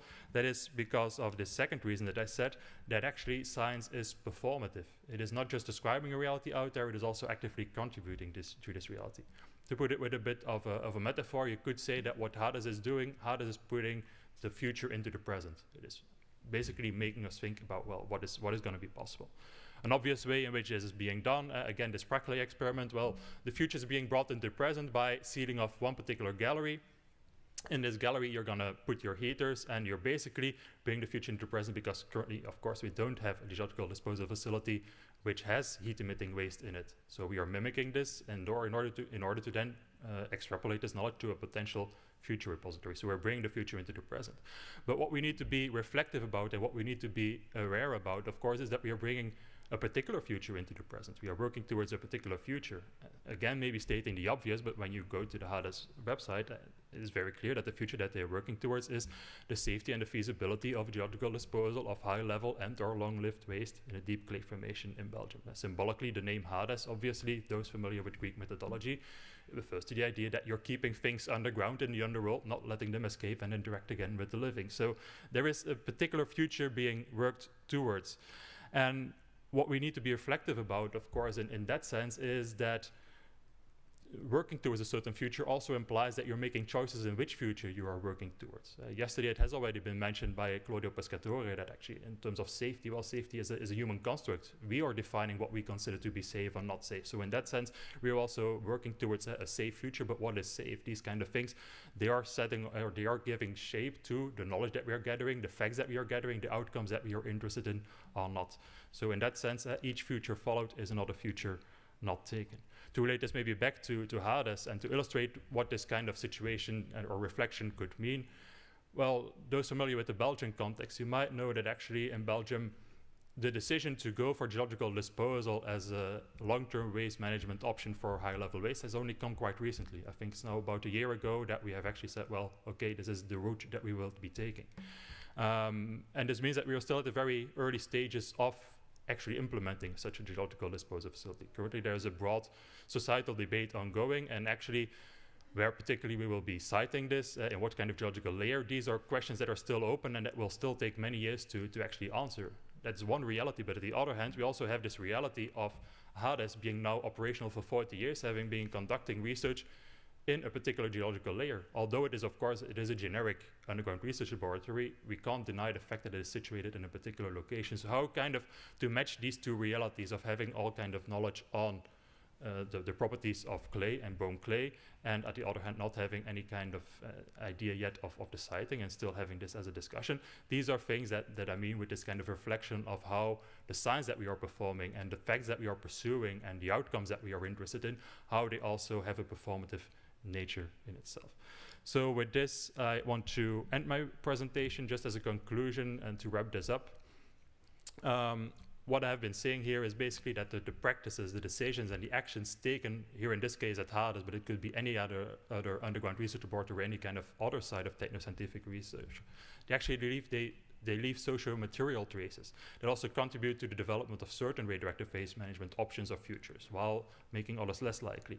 And in that sense, the decisions that we are taking in terms of the techno-scientific research that we are doing and the experimental setups that we are pursuing, the facts that we are interested in and the others that we are not interested in, they should not be perceived as purely technical or scientific, but they also require sometimes a broader reflection in terms of their societal impacts, both in the present but also into the future. And this, to bring this more into line of the broader sensitivity and receptiveness that I believe that we do have in radioactive waste management to the moral responsibilities that we have towards future generations as well, in terms of explaining to them how we thought that what we're doing at a certain time was the best that we could do based on the knowledge that we did have, based on how we came to this knowledge. So with that, I want to end my presentation. If you would like to read more on this, you can. There is an article published quite recently in a special issue on 40 years of Hades research that you can consult. So thank you for your attention.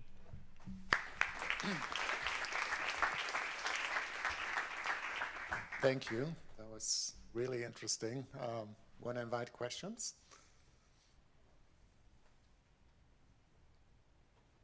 There may be someone back there. Yeah, I think so. Please. I'm sorry I missed the beginning of that, Robbie, but I think is it part of a broader issue with science and knowledge, how knowledge is generated, how science is generated. You know, who decides the questions that get funded? Because there are a whole host of questions that people have that never get explored. So, you know, who is the decision maker in deciding which questions get explored? Yeah. Well, I think that's one of the questions that's being raised here. If you look at this first part, well, the first part of the presentation as well, this idea of not just looking at the facts that we have, but how they came into being. And when you start tracing this, then you come indeed to, well, what were the agendas behind it, and what funding was made available, also more coincidental, who was willing to work on these kind of things, who was not. So obviously, yes, these questions do matter, and that's, I think, one of the basic points that I want to make together with my colleagues in this article.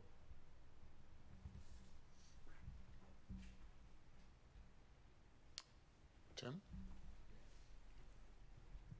Actually, I would like to directly comment on that, because I think there's steering going on, you know, in terms of research agendas and research plans that are published, that are also available on the internet. We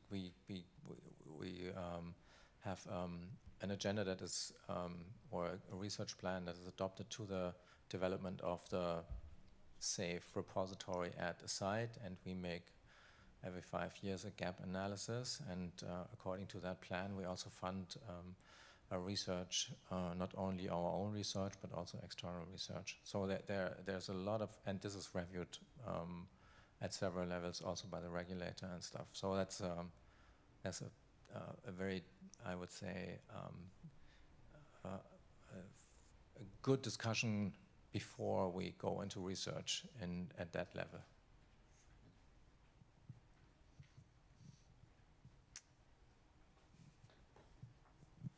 Yeah, thank you very much for your interesting talk. I think this is one example of how science and technology studies can help to question and to reflect what scientists, what perhaps technical scientists, natural sciences are doing.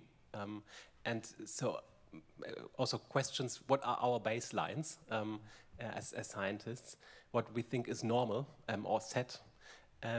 My question is this somehow reflected or institutionalized in the research program of Belgium, or in other research programs you know, as a mechanism to reflect science itself, or the technical development of certain nuclear waste solutions?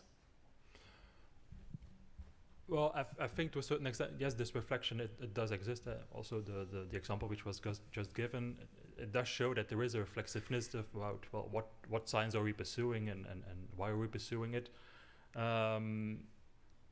It doesn't take away that sometimes we are not questioning maybe the basic underlying reasons for why we are doing things, in terms of, well, as was said yesterday, for example, safety, what we consider to be safe and what not, and whether this is truly institutionalized, I am probably not the right one to answer it.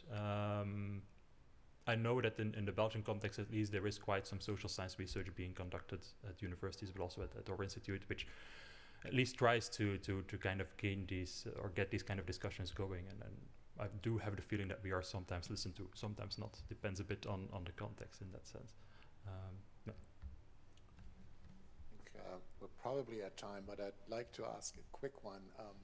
The phrase that I think I remembered correctly, bring the future into the present by running experiments that we would expect in the future. Isn't that something that we don't just do in underground research labs, right? I mean, kind of our scientific approach in terms of lab studies, in terms of modeling the future, isn't that bringing it into the here and now and then having kind of the outcomes of it being performative in terms that it affects our decisions, right? And definitely. But I think, well, it's something which is particular to any kind of innovation. No, like innovation always starts from the idea that, well, you're testing something that is not yet there, and then you might implement it in society. What we are maybe not as much or not always contemplating enough on, at least when you look at it from a science and technology perspective, is how this research or how this innovation will be implemented in the end in society, and what kind of impacts it will have. So this relates to broader discussions on doing research in a responsible manner, responsible research and innovation. As, for example, in the EU, one of the main points of a couple of years ago that they wanted to make is that we should be more reflective about the impact that innovation will have on society at the moment when it's still in the phase of, well, bringing it into the present, let's say. So yeah. Of course, it is something that is not particular just to research on radioactive waste management. all right, well, thank you. Thank you. Another hand.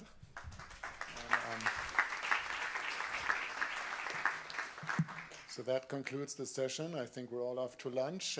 Thanks to the speakers, all of them again, and thanks to the audience for listening and for asking good questions. And come back to the posters, right, after lunch we have posters? Yeah, okay, thanks.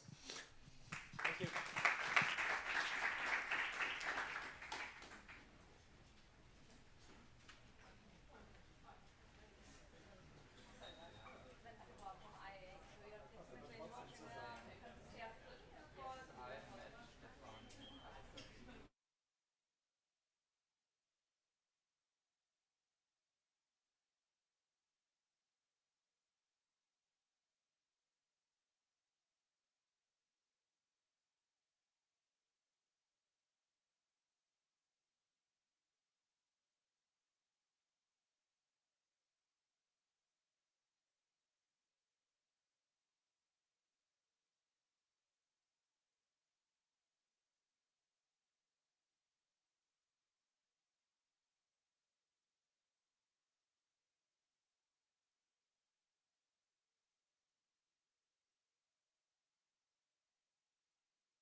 Die Ute Mauer-Rohr, ich habe die heute noch nicht gesehen. Ist ja, aber sie hat gesagt, sie würde uns unterstützen. Genau, deshalb besuche ich gerade. Das ist sehr freundlich.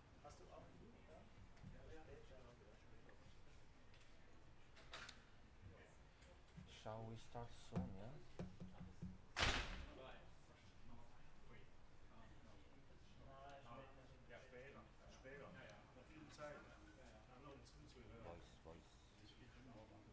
One, okay. Thanks, danke.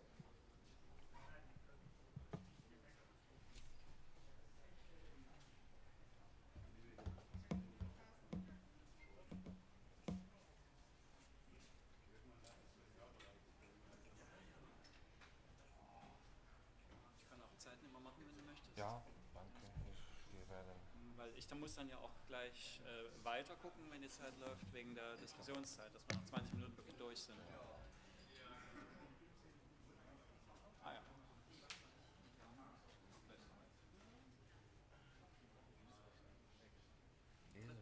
Dritte Sprecher fehlt also noch. Wie bitte?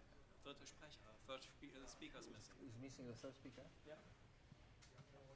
Rummel? Lisa Rummel. Lisa, yeah. She's there, okay.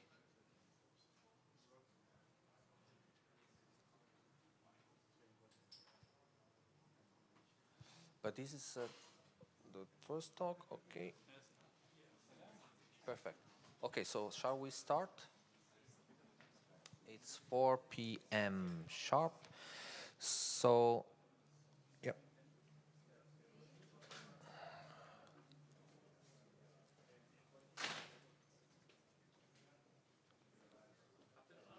Very nice. Wir fangen an jetzt. Okay, so thank you very much. My name is Fabien Mag. It's my pleasure. I work here at BASE, and it's my pleasure to chair this session entitled Geoscience Behind Regulatory, Technical, and Social Challenges in Geological Disposal. I will be co-chairing with Klaus Röhling from TU Clausthal. And just one note for all of you who are interested in this regulatory aspect, this same session will be also available at the AGU. So you are warmly welcome to submit your abstracts also to the AGU 24. So I would say without further ado, I would like to introduce our first speaker. L.A.Schröder is a geodata specialist in the site search department at the BGE. He's a geologist with a background in exploration and mining, and is now focusing on data mining, especially in regards to borehole database and 3D data. So thank you, and the floor is yours. Yep. Yeah, thank you for the introduction, and thank you for having me. And welcome to my presentation on the collection, digitization, interpretation, and publication of geologic data in the site selection procedure, status and challenges. It's a bit of a mouthful, but there's a lot of topics to cover, and so I'm gonna just dive right into it.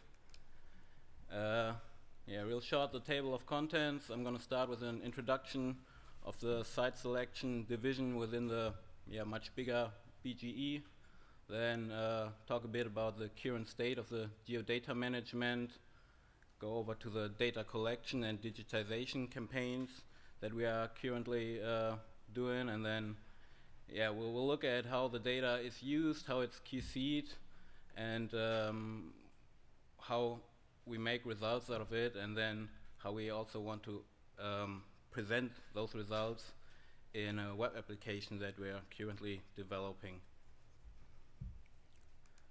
So, the introduction, The site selection division is, as I said, just a small component of the much bigger BGE. We can see some of the mines and repository sites here on the map.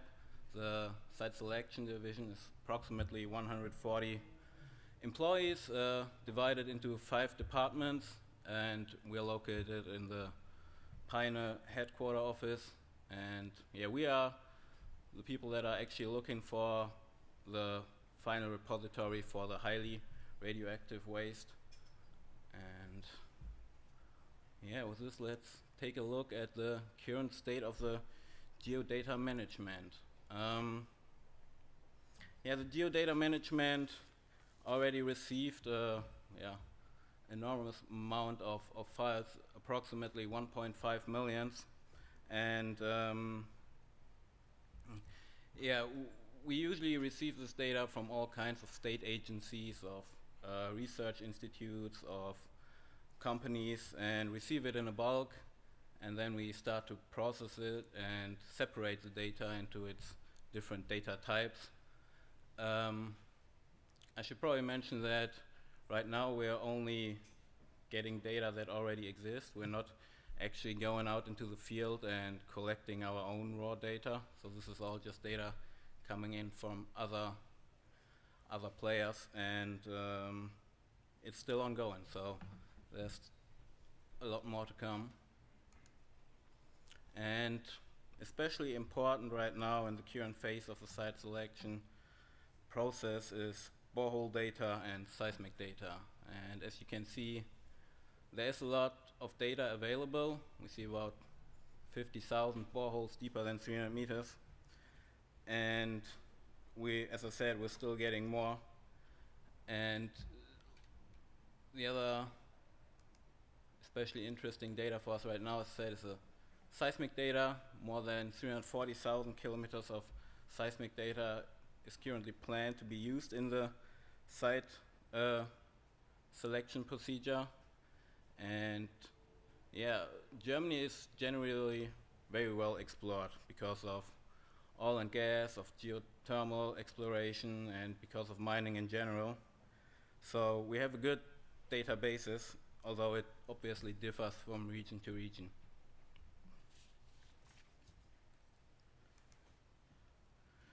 Yeah, now let's take a look at data collection and digitization.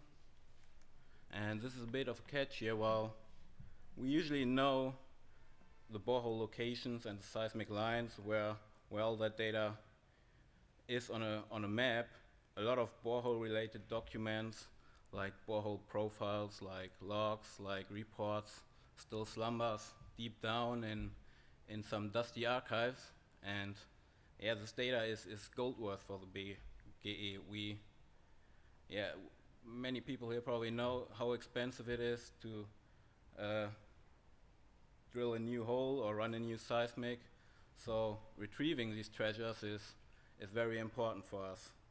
So that's why we currently have several digitization campaigns with different agencies to get all this data. And we can take a quick look at the progress we made so far.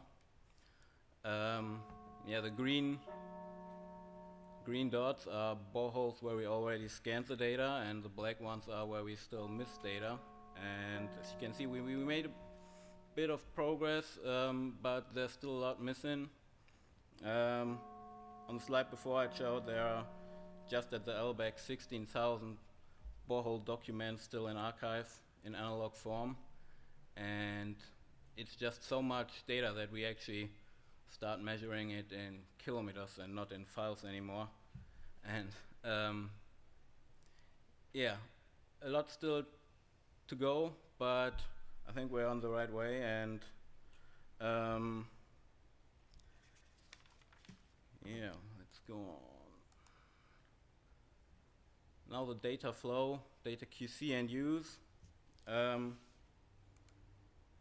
Once we get all this data, we register it, we store it, we archive it in our own databases, in our own data management systems, and we do technical reviews of the data, check it for consistency, and separate it into its different data types before we actually start providing it to the geologists and the scientists for use in their specialized software.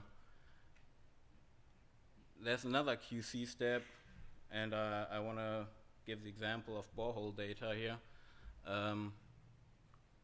For example, for boreholes, we check the location of the boreholes, we check the reference system, and we run the elevation of the boreholes against a digital terrain model to make sure that the location of the borehole is accurate, and yeah, people can be sure they work with the right data. Now all this happens before the scientists actually can start working with the data and making a model or yeah, produce any result. And now we can look at an example of how those scientists in the site selection department actually use this data that we get from these digitization campaigns and from all the other state agencies and so on. So here on the left we see a borehole profile, and right next to it is some logs that we digitized. And yeah, the scientists will use those scanned files to load it into their 3D model, and then they set a marker. So they set the boundaries between two stratigraphic layers or lithologic layers, and this is what they then integrate into their 3D model to get a better understanding of the underground and estimate the thickness of those layers. While they do that, they also compare the data. As I said, we might have a profile, we might have a log, and you can get different results from these different types. Now the scientists will look at all this data and find out which one is the most reliable, and then harmonize it. And so this is just another QC step to make sure that with all this data that we have, we get a finally good result.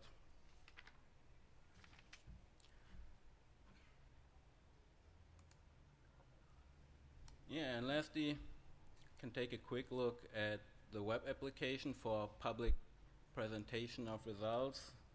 It's kind of the last step for us. So we get the data, we collect it, we QC it, we process it, we prepare it, we make our results with it, and then we obviously want to share it with the public. And so currently we are developing a tool, a web application that's going to show the whole process from the white map that we started with to the sites that we're going to suggest. And yeah, here you can see that the web application is going to show exactly that. It's going to show the data area related, so you can click on one of the areas, and then you you get the reports, the 2D data, the 3D data, and can follow the process that we made, the decision, understand the decision and the justification, and finally also have the evidence in this one application. And yeah, we're also planning to make a mobile version of this application, so there are good things to come. And with this, I'm already through my presentation. We have some abbreviations. And well, finally, I want to give a shout out to the Clay conference. Save the date for next year. It's organized by the BGE and the BGR in collaboration, and yeah, I'm sure it's going to be a great another conference. And yeah.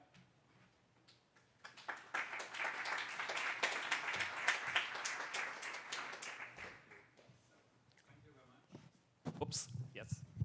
Thank you very much for this interesting insight. So, any questions or comments?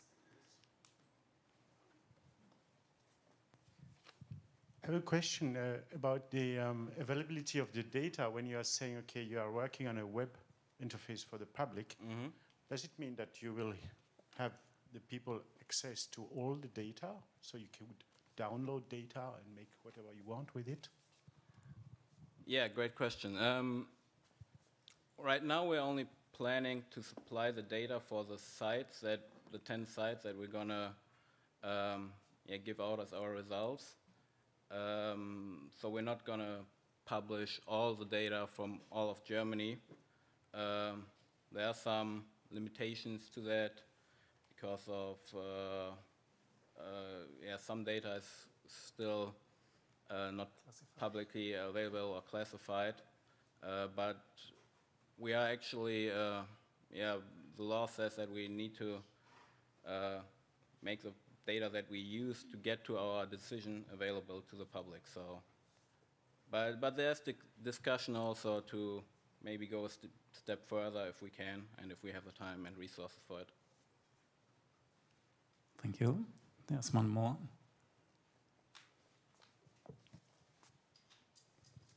Lucas, I'm Banachuk from BGR. Thanks for the interesting talk. It's quite impressive to see how many data you have to handle with.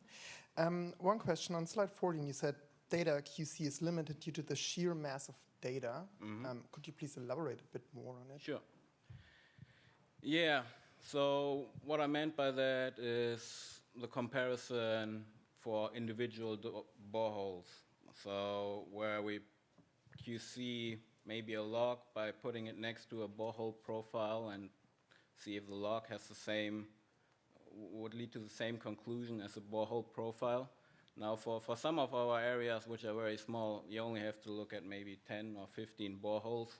So there we can do that for every borehole, but we have areas with more than 15,000 boreholes, and we can't look at all 15,000 boreholes. So there's a limit to it. It's not saying that we just use data and trust it however it comes. We have checks against it, but there are limits to it. Thank you. Please introduce yourself when you're asking your questions. Yeah, this is J.Birkholzer from Berkeley Lab. I was wondering if you have any legal authority to get data that is typically proprietary or not easy to get access to, like oil and gas, geophysics, or seismic lines, things like that? Or do you just, is it they may give you data, but they don't have to? How does it work? Yeah, another very good question. We actually have a law in Germany that's called the Geologic Datengesetz, data law, and under that we are allowed to ask companies, oil and gas for example, to give us their data we are obviously only allowed to use it to find the final repository. But that's for the data that I talked about that we might not be able to provide to the public, so we can only use it for us. But yeah, we're allowed to ask them and to get it. All the data we need, yeah. More questions?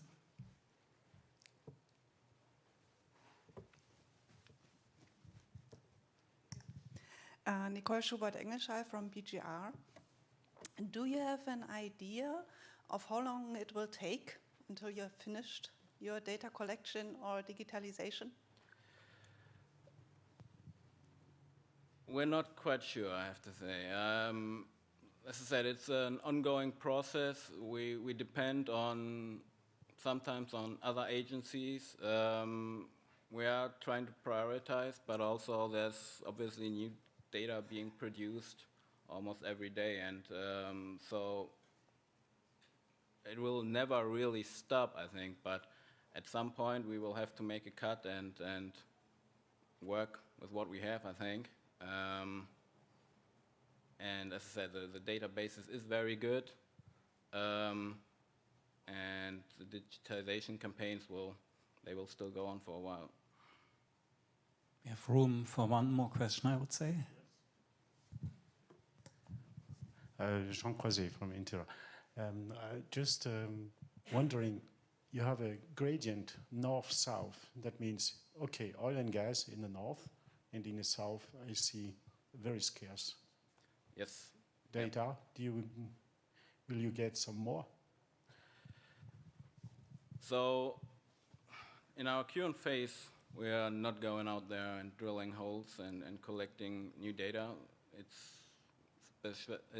In the law, it says we're supposed to use only data that's available right now in the Stand AG. And yeah, you're exactly right. In the north, we have a lot of oil and gas, so the database is very good there in the south. In the very south, there's some geothermal drilling, so we have some data there, but we just have to work with what we have right now, and then in our exploratory phase, we can start collecting our own data. So, thank you very much again. Thank you. I'm just going to introduce the next speaker. Thank you indeed. So the next speaker was scheduled to be Charlie, but he is excused. Instead, the co-author D.Zbinden will come. And Dominic completed his PhD at the Swiss Seismological Service at the ETH Zurich. His field is modeling of induced seismicity associated with geoenergy projects. He then moved to Intera as a geoscientist to work on THM modeling for the Swiss Rate Waste Disposal Program. So the floor is yours. Thank you.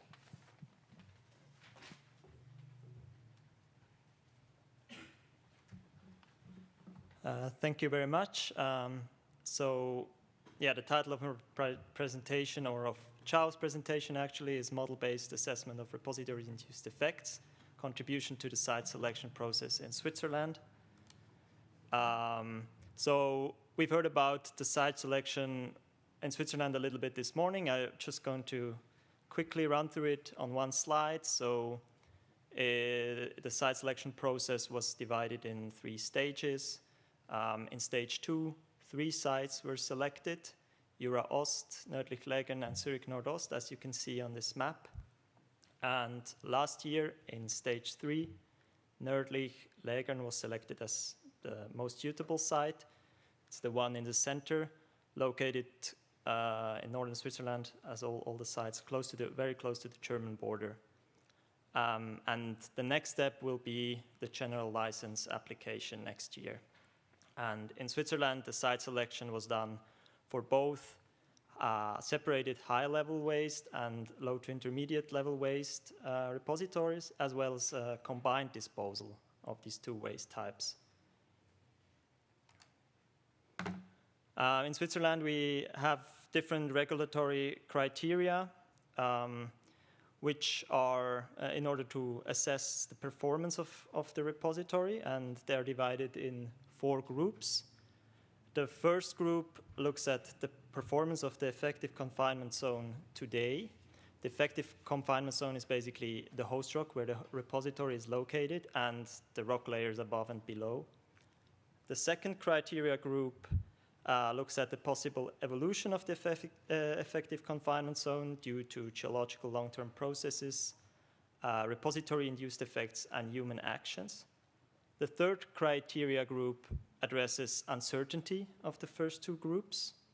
And the fourth group is about suitability of the effective confinement zone and overlying strata in an engineering perspective.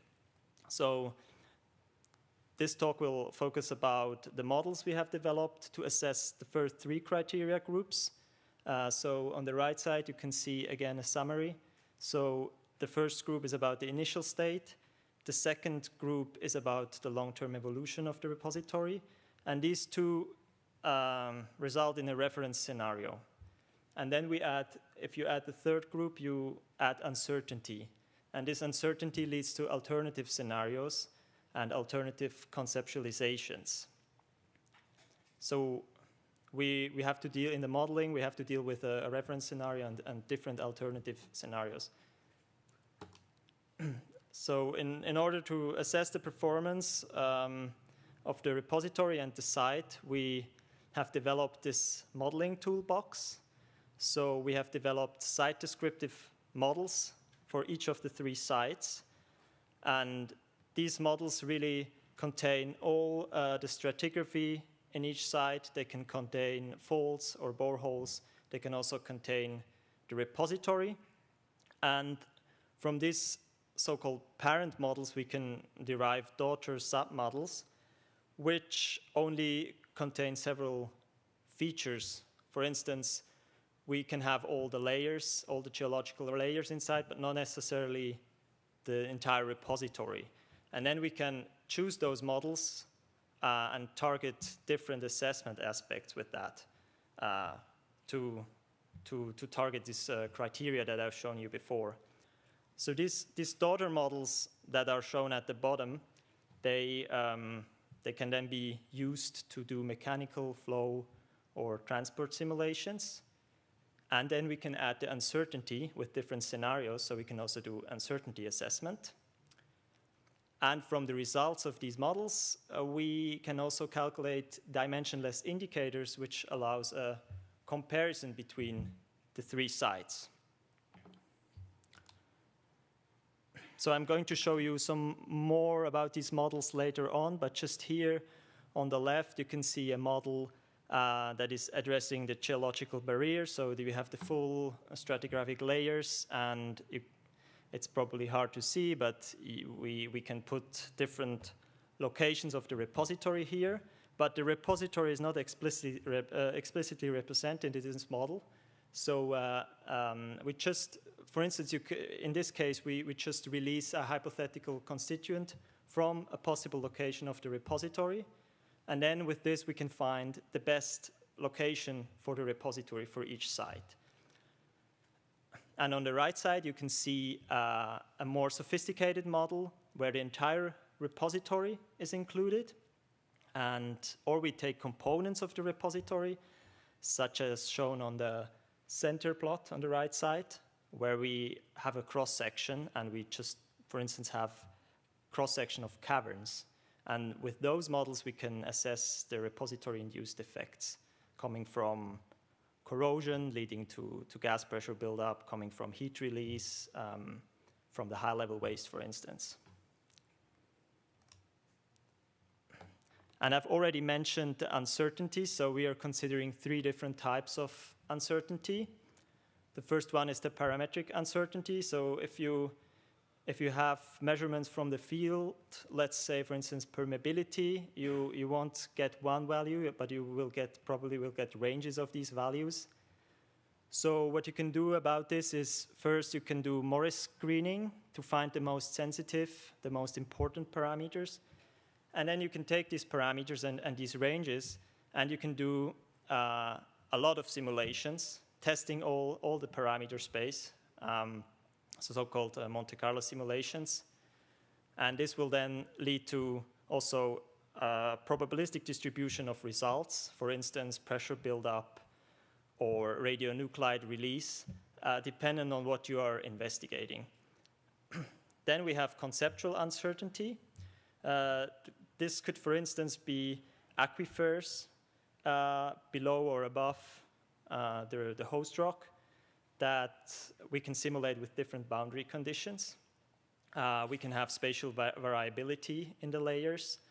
For instance, heterogeneous properties in the host rock, such as clay content, and then to that related porosity or permeability. We can have discrete tectonic features, such as faults in our model. And then we also have scenario uncertainty.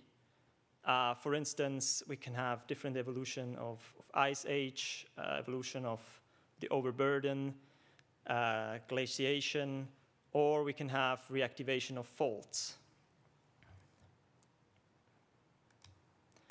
So I'm going to show you 3 case studies with different models that are addressing different criteria. So this is an example from the site Zurich Nordost, and this model is addressing the barrier performance, extent of the effective confinement zone, the hydraulic barrier, and also release pathways of radionuclides. I've already mentioned this model before. So on the left side, you can see again, we were testing different repository locations.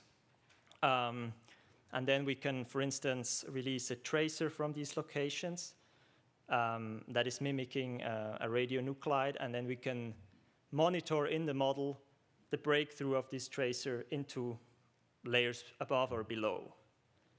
And then we also have a particle tracking model here, where we can track the particles and we can evaluate the release pathways.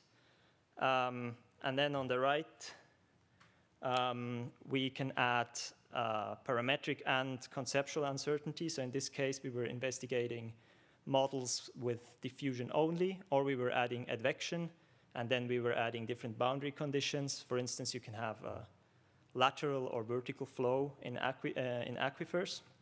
And the result of these models is then breakthrough curves of, for instance, of a tracer flux at different interfaces above and below the repository. And these curves can then be processed to obtain a dimensionless indicator that can then be used to compare all the three sites. So this was done for all the three sites. This is just one example. This is another example here for the selected site Nördlich-Lägern. In this model, we have the entire repository included, and here we can address so-called address the repository-induced effects, as I mentioned before. So we're looking at heat release and gas pressure buildup. Here you can see plots of the gas saturation and the pore pressure forming in the repository. And here we don't, these models are usually very large, so we cannot do Monte Carlo simulations. But we can still address uncertainties just simulating a few variants. For instance, we can change the sealing system properties, or we can modify the gas and heat rates. And I actually will have a talk about these models and also about so-called component models, where we are just looking at different components of the repository tomorrow. So there I will show you more about these models. And this is the third example I would like to show you from the one of the regions, Jura-Ost. Here we have a high-level waste repository, but we only have a 2D cross-section. So the model is smaller than the previous one, so we can actually represent the tunnel with the waste in more detail. You can see here we have a waste canister, we have a backfill, and we have an excavation damage zone. Again, this model can be used to address repository-induced effects and to look at the long-term changes of the repository. And because the model is just 2D and therefore smaller, we can run lots of simulations. So we can do, again, Monte Carlo simulations, looking at different scenarios. And the result is then not just one curve, but actually a cloud of curves where we can look at, for instance, the temperature evolution or the pore pressure evolution in the repository. So I was also talking about these dimensionless performance indicators. Here I will just show you some arbitrary examples. So just explain to you the concept. So we have here, for instance, we have 4 different indicators. And from the simulations, we can, for each of the sites, we can calculate a distribution of this indicator, which is shown by these curves here. And then you can set a performance target. So if you exceed this performance target, you will not accept it. If you're below the performance target, it's good, but then you can directly compare the different sites, and the one that would be best would be the one on the left with the smallest indicator in this case. So this can, for instance, be done for tracer flux or the retained mass of radionuclides. This can also be done for repository-induced effects such as pore pressure, as shown here, as well as stress. So if you have pore pressure and stress, you can, for instance, calculate dimensionless performance indicators related to the failure potential in intact rock as well as in faults.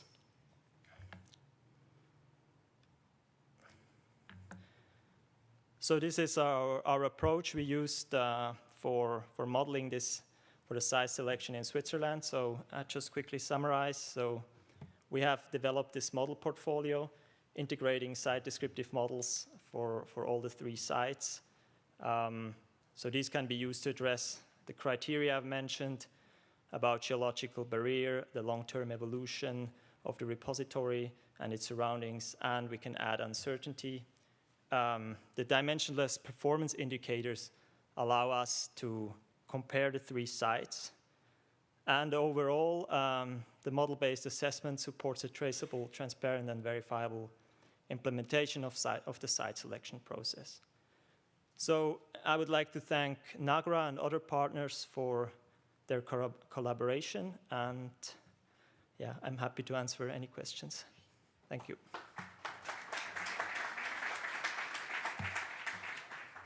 Well, in a way, that's the future of Lucas Schröder's data as well, probably. So, questions, comments? If not, I've got one. Given the magnitude of models and the variety of models you are using and applying, and given the different data needs, so it's not always the same raw data you use for different models. And then when you add uncertainty, then you have to think about the probability distribution and so forth. How do you ensure consistency over all this magnitude of things? Yeah, I mean, I guess you need to compare the results at some point. So, for instance, the 2D model that I've shown should not lead to completely different results as the 3D model. So you need to compare it. You need to check if you get similar results. That's one way I could think of, and it has been done already. For instance, sometimes it's, you have a big model, but you would like to have a smaller model to do Monte Carlo simulations, so you need to kind of benchmark the models. And these things have already been done, but I think it should be done again and again, so it's a process. But that's a way I could think of how you can ensure the quality. But there's no written strategy behind that right now? Well, I've only worked on part of this, so I'm not sure if there's some document about that. Maybe people from NAGRA or my colleague that is unfortunately not here would know better. But yeah, I think it would be good to have some kind of strategy somewhere written down, for sure. Okay. More questions, comments?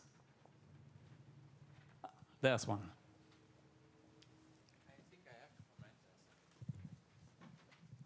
Yes, the strategy will be in the performance assessment report that we're going to publish next year.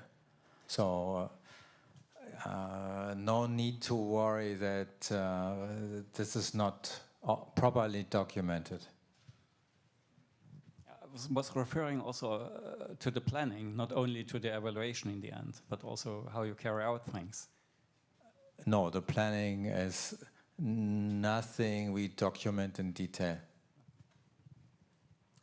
More comments and questions?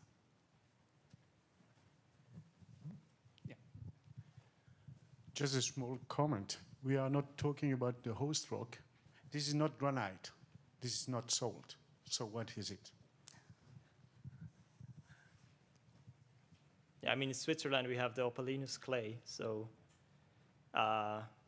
yeah, for everybody who didn't know, this is the host rock we was chosen. I mean, yeah, it's good to mention that. Thanks. We have some more time. Could you think about including this stuff into the digitalization of a safety case, in which basically both the work processes and the communication of results to interested audiences are addressed electronically? Yeah, I think this could be done, yeah, for sure. I mean, the safety case is doing more than just the safety or performance assessment. There are other things that come into play,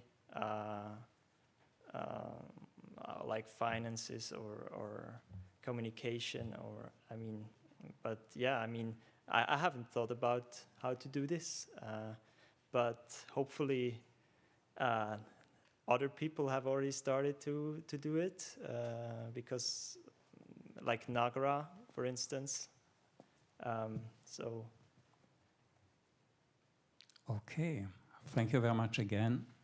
Thank you.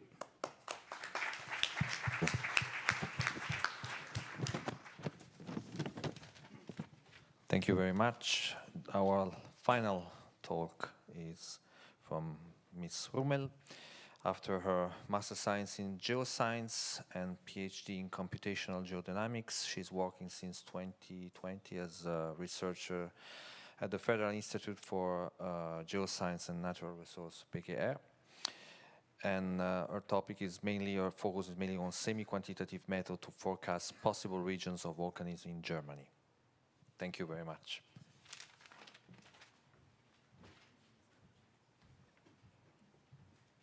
Thanks, and hello everyone. Today I would like to show you how a comprehensive database of different kinds of information can be used to differentiate regions with respect to possible future volcanic activity. What is the motivation for this?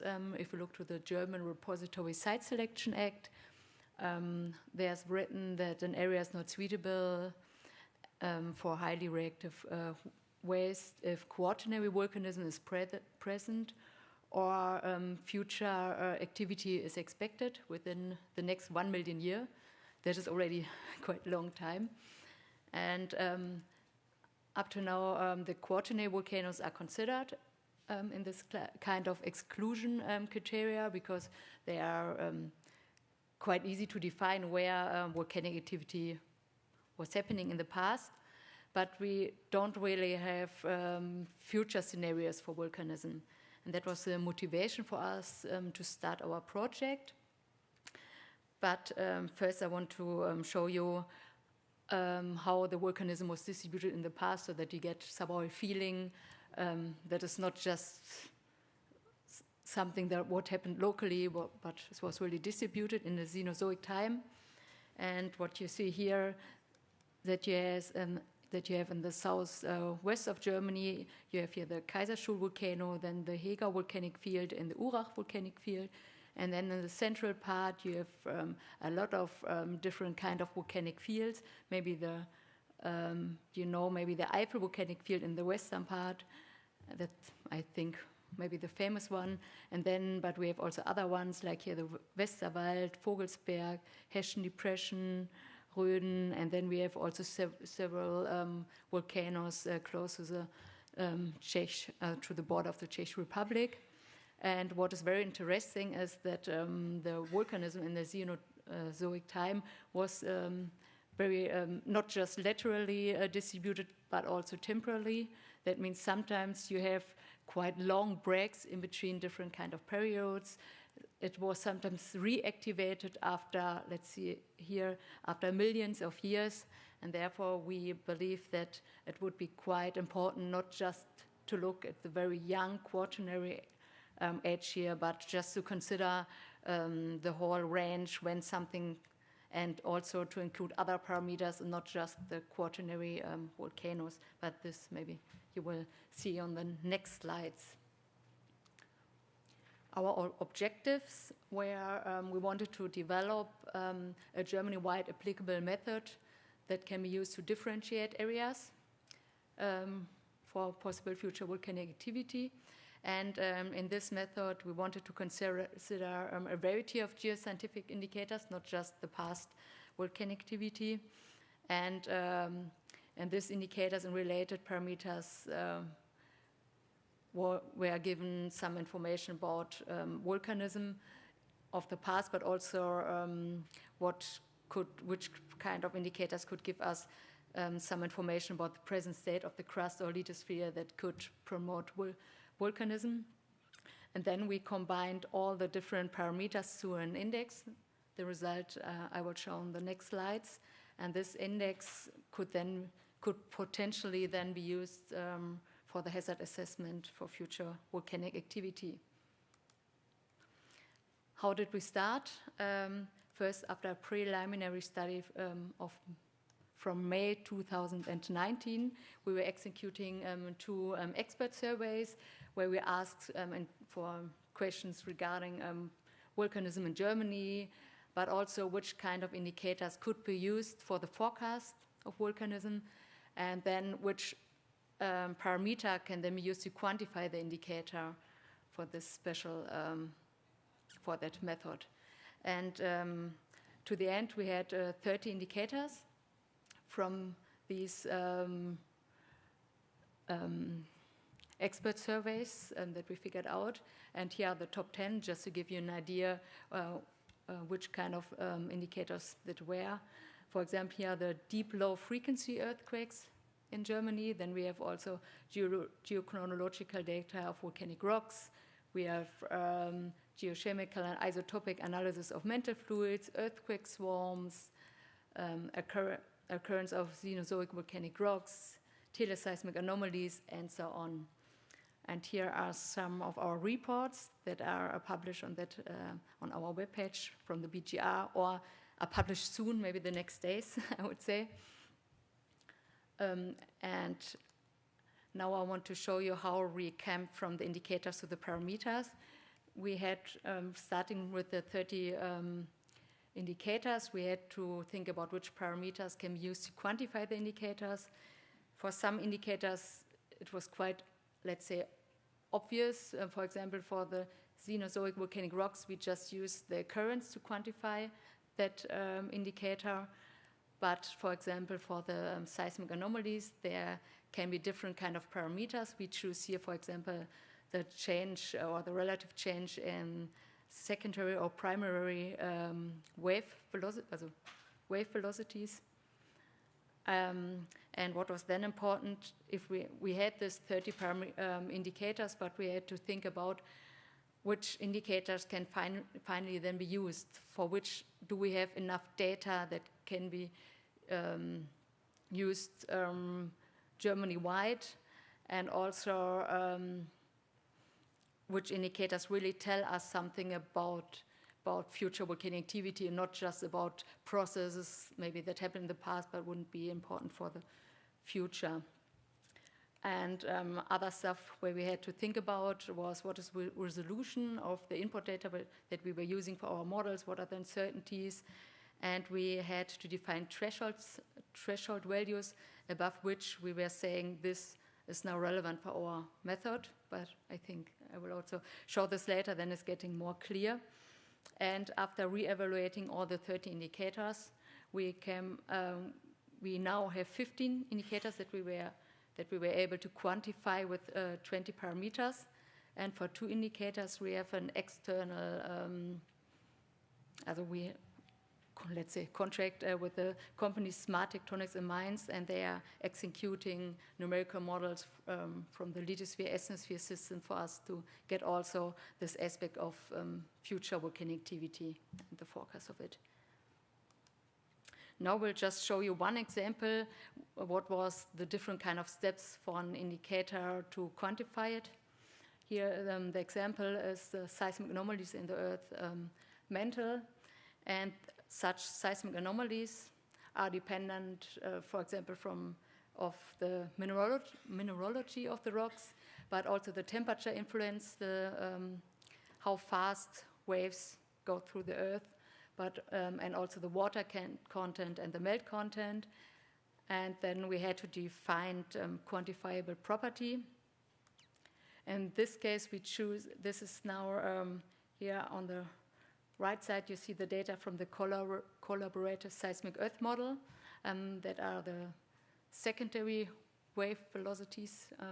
And we choose as parameter the minimum values between 60 and 90 kilometer depth. And why this depth range? That is where, from the literature, we know that most of the melt were coming from in the past in Germany. Yes, and if we now look to the seismic anomaly, how it looks like below Germany, we see we have a quite distributed seismic anomaly, and here is then the range in which we focus on between 60 and 90 kilometer depth, and where we choose to use the minimum of the delta VS as a quantifiable quantity. But that was not the end. To quantify it, we have also different kind of steps that we had to do. For example, we had to refine the resolution, and as mentioned before, we had to define threshold values. For the seismic anomalies, first we were looking only to the negative seismic anomalies, because these anomalies are then produced by higher temperature, melt content, or water content, or higher water content. And then we defined the threshold values. In this case, we choose the average of the negative seismic anomaly, and then between this threshold value and the minimum of the seismic anomaly, we standardize our values between 0 and 10, what you see here on the right side. And this is then used for a parameter just so that you can also compare it with other parameters if you use everywhere the same standardized scale. But also this was not the end. Just here we have different kind of data sets. Here we choose 2 different ones and combine them. Here's that one what I have shown before from the collaborative seismic earth model that is described by Fichtner et al. 2018, and one is here from Su et al. 2015. Both are from full waveform inversion, and here's then the final results of that parameter and of that indicator. Just to give you an idea how it looks like for other parameters, here, for example, we have the DLF earthquakes in Germany. There we have just one location, that is below the East Iceberg volcanic field, where we have this specific earthquakes. But then, of course, we have also the distribution of Cenozoic volcanic rocks. Here, for example, also the density distribution of bicarbonate water and fumaroles, more depth and faults. And here are now all the 20 different kind of parameters that we were using for our multi-criterial approach. And how can we combine the different parameters now to an index that I had mentioned before? We're starting with a wide map, and then we have the Germany-wide applicable parameters. These parameters are then multiplied with the different weighting factors, and all of them are then summed up to an overall index. And the distribution of that overall index that will come soon, this you can then use as a possible map to get an idea where future volcanic activity might occur. But this is just scientific method. Is of course, there are a lot of uncertainties also behind. Just show you some results, because I was saying that we choose different kind of weighting factors, therefore the results can be different depending on which weighting factor you were choosing, that were then multiplied by the parameter properties. Here on the left side, you see the results where we were using the weighting factors that were coming out from the expert surveys, because they give us some ranking of the different kind of indicators that we were to the end using in our method. And on the right side, you see a different kind of map. Here we decided that because we have a different number of parameters that describe different kind of processes, that maybe it could be good to define the classes and normalize the weighting factors in between. That means here, for example, we have these 3 categories. The first category tells you something about where melt is generated or can be generated. For example, seismic anomalies can give you some information about this. The second category tells, here are parameters included that shows where maybe could be pathways for future melt, what is the stress field, where do we have maybe possible weak zones. And the third category tells you something about where volcanism to the end happened in the past. That means where already everything was come together so that it was possible to have such an eruption.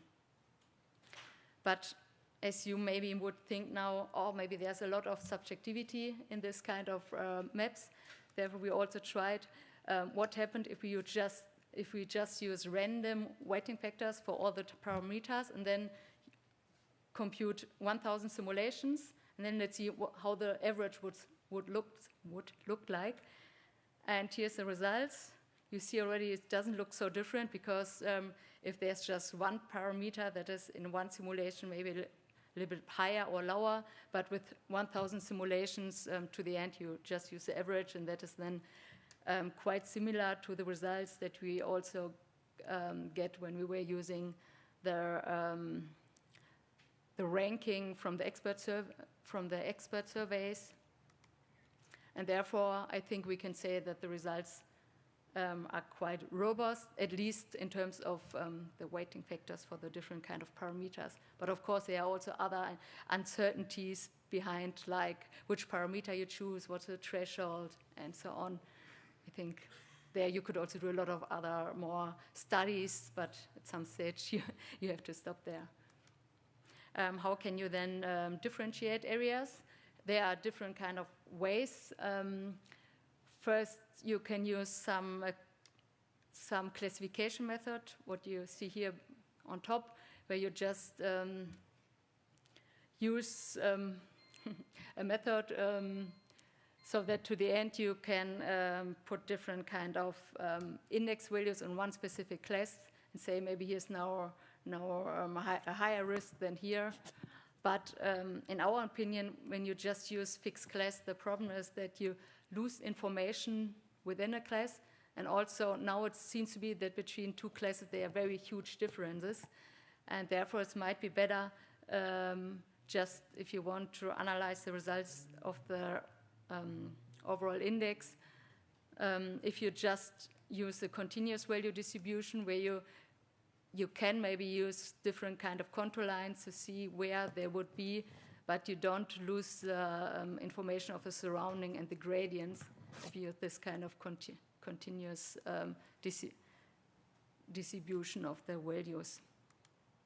But there's always the question, when is a value critical? Yeah. When is a value critical? This you have to decide by yourself. Now is my summary. It was already close to the end. We showed a Germany-wide collection of data that may provide information about future volcanic activity. Of course, not all of them can really only show this. For example, faults, of course, they are important for volcanic activity, but they also occur in other regions. And then we have a multi-criteria approach to forecast that regions, and for this we use 20 parameters for our approach. And from those parameters, we are calculating an index that can be used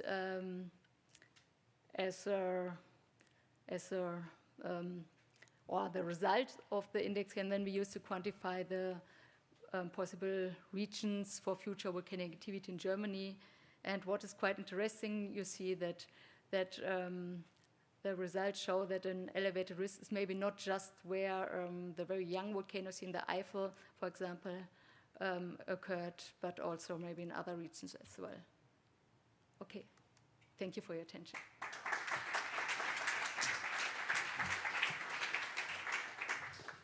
Are there already? There's one. Matthias Helbig from Geos Freiberg again.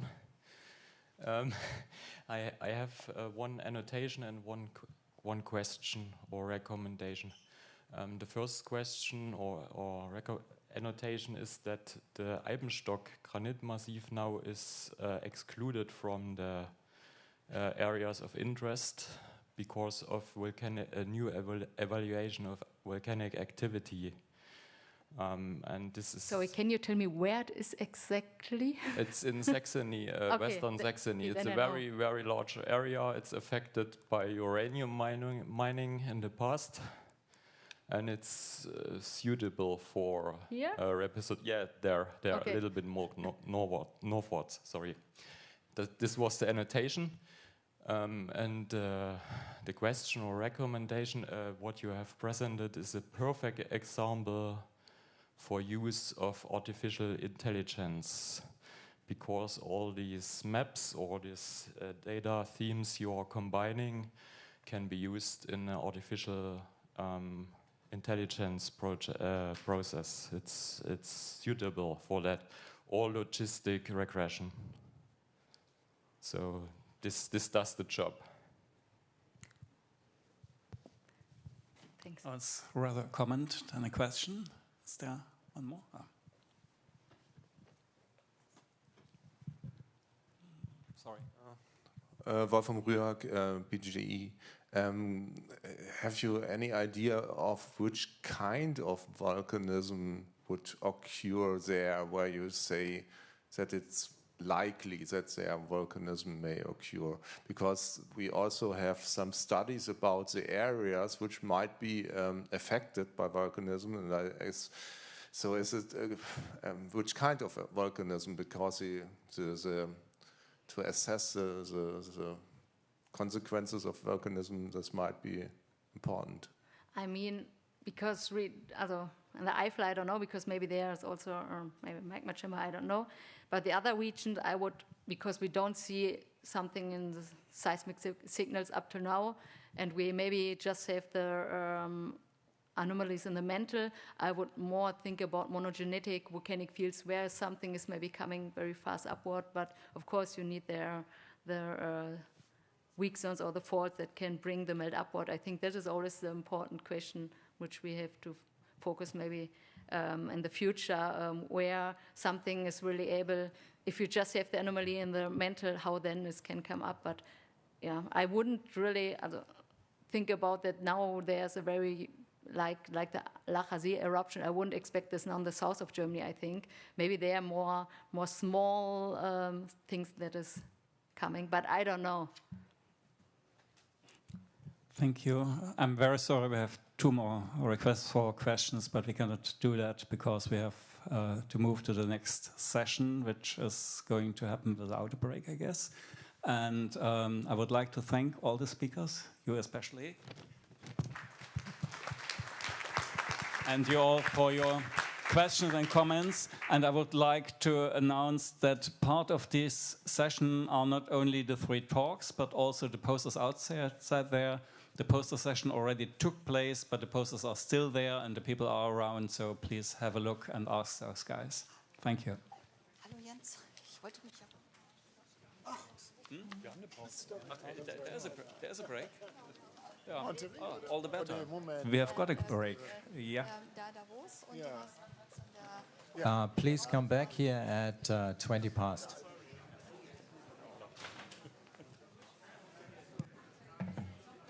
Da stand oben 17 Uhr, das war so.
After 30 years of experience in underground engineering and hydrotesting, he's going to talk about the test at Bür URL.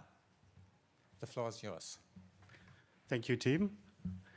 Good afternoon, ladies and gentlemen.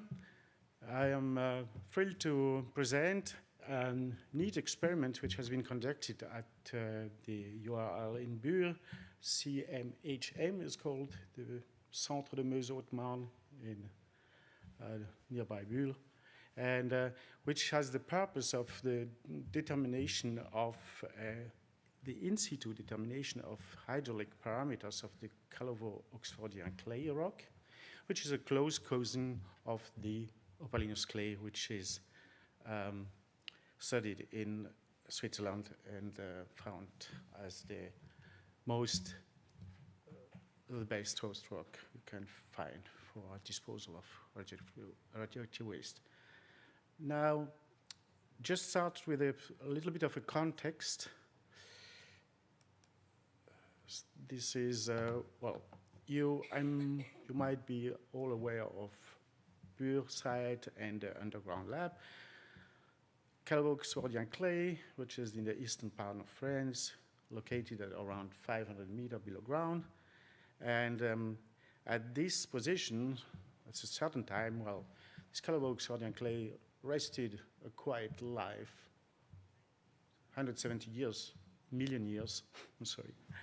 And then some scientists came and said, well, just have a look and investigate that, because you are most likely a very tight host rock, and that would be very favorable for storage of radioactive waste. So now it developed to a huge underground laboratory, I have to say.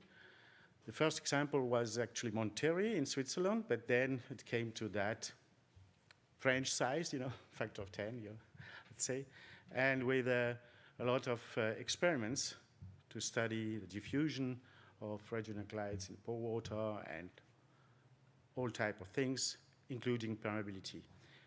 If you could start, I have a link on the virtual page, and this shows you, if you are not, we are not there, well, this is very interesting. You can have a look and just make the in-situ visit of this site, which is very, very, very well done. So please click that again back to the presentation. So, and now, well, let's go into that. We have a very large number of boreholes drilled in the Callovo-Oxfordian Clay, I'm sorry. And this is how it looks like underground, with borehole diameters of around 10 centimeters. And cores are retrieved with clay, stone, mudstone of very low permeability.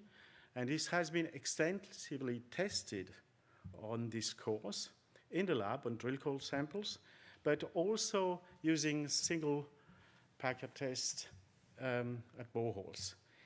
And at the end, we get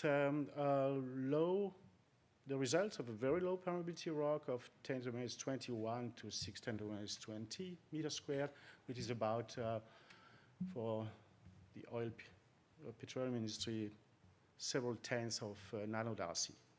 So now, what is the experiment we were analyzing in terms of determination of the hydraulic parameters? This is actually a classical interference test in hydrogeology with a source borehole, hydraulic source borehole, and observation boreholes or intervals. It is composed of two slanted parallel boreholes oriented downwards with 6 screened intervals for hydraulic pressure recording and hydraulic testing. And they are located in a distance of 1 meter of each other. We are in a very tight rock, so we can do our best to measure something. If you have larger distances, you might not measure anything. And then these boreholes are about 50 meters in length. The intervals are located in quite deep in the borehole. So furthermore, to add that, there is a further borehole of measuring the micro deformation and which is intersecting the vertical plane of the two parallel boreholes.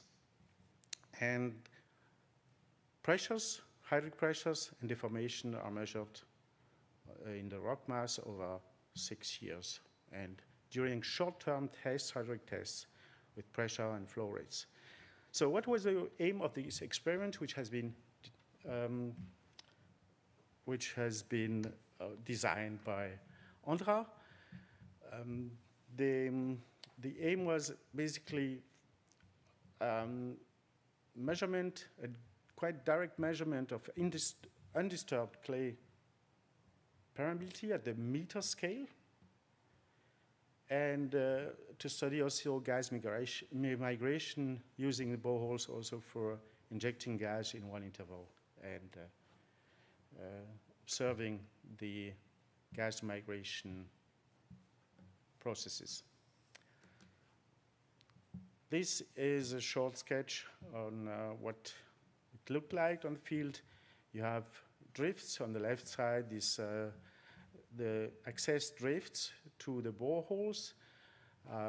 You can see also then the,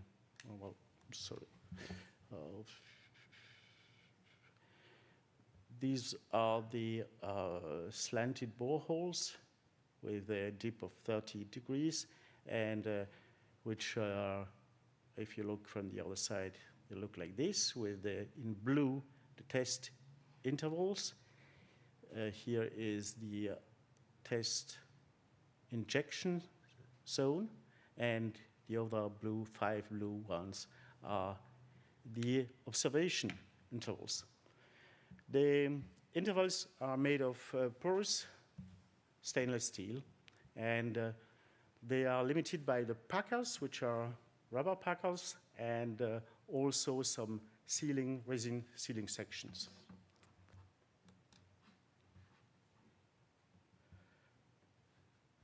If we now have a look at the data which have been collected, you have a full series of several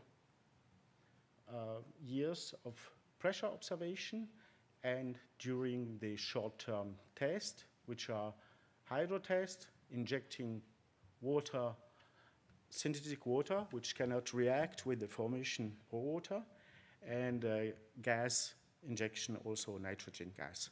And you observe, okay, here on the top, you have some idea of the flow rates, the milliliter per minute rate, and then these are here the gas flow rates. I don't have the water flow rates, but I have those in a further slide.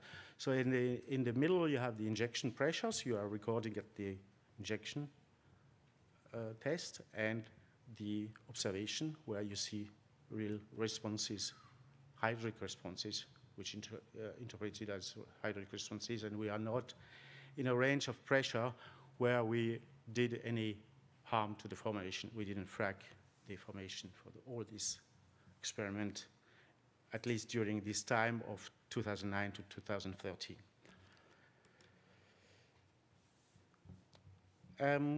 We have now a characteristic of the numerical model. I will have to hurry up, I know. I'm sorry, I'm slow. This is, well, you just have a look at the numerical model. This is basically a flow model, Darcy flow, single phase, and we used a Voronoi meshing tool adapted to TAF meshing, because we use TAF as a flow simulator. If we have a look at those meshes, we have here, this is a block of 35 by 35 by 43 meter with 115,000 finite volumes, and including all the details of the, the components. Now I can. okay, in terms of calibration, just start of the calibration, we have the pressures, we have the flow rates we attend for a large duration, and we have here a first calibration step where I just assume that actually the driving force for the drainage of the formation was this kind of disturbing borehole with the extensometer and which was filled with cement. And then we find a quite good, a good fit of the pressures in the injection interval, as well as a quite fair fit of the injection flow rates. But looking at the observation points, it is not the case, not really the case. So we changed the conceptual model, and we started with adding some drainage from the drifts, and this was no substantial improvement of the fit. As a last step, we recognized that actually, which might be plausible in this experiment, the borehole disturbed zone might have played a role in this configuration. So we started to add that as parameters and differentiating between different sections, like resin, field section, and there we ended with actually a very good fit, and with a permeability, vertical permeability of 10 to the -13, horizontal permeability of 3 10 to the -13, and a specific storage value of 2 10 to the -6, which is actually very consistent with what we have on the core scale. So here, for the beauty of pressure fields, this is how it develops with time, and you see how important it is to take into account all the details of an experiment, which is what was at start actually not really, we said, okay, well, it's sealed, we have packers, we have sealed section, but this borehole disturbed zone was an element which we believe was the most plausible element in the system, which had to be taken into account, and we quite trust these results as being representative for the clay rock at the meter scale, which is actually a first of a kind when you look for that type of rock. I won't say in Monterrey there was something done, but now, well. So in terms of, well, we can recall the ranges obtained, but this is consistent with the lab course. So basically, that's what I wanted to say. I have to acknowledge that the modeling work was mainly done by Gerhard Meyer, who is an employee of CSD and CSD engineer, and now a former colleague of mine. That the work is already 8 years back, I have to say, and we were working together at the company I've consulted and working on behalf of Andra. So thank you, Andra, for funding the work, and you for listening.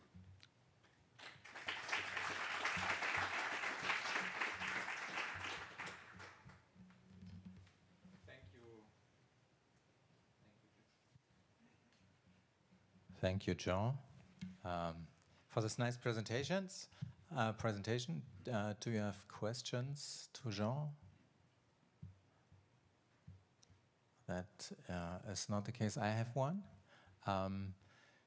You said that the values are very comparable to the core values. Are they also comparable to the values that have been measured from the surface? So, there was a characterization campaign actually before the URL was built. So what did they measure there? We actually didn't compare that because it's not really comparable, but they are in the range. They are in the range, that's for sure. Well, it was actually not the purpose of making a comparison between surface measurement and downhole. It was more to see, okay, in an absolute case, can we say something on a block of several meter in several meter range. So you would say that the core measurements are actually representative for also at the meter scale? In that sense, yes. Yeah, we couldn't find any reason not. Yeah. So these are permeabilities, but also specific storage or pore compressibility values, which are really good in good consistency to each other. Questions from the audience? Yes, here.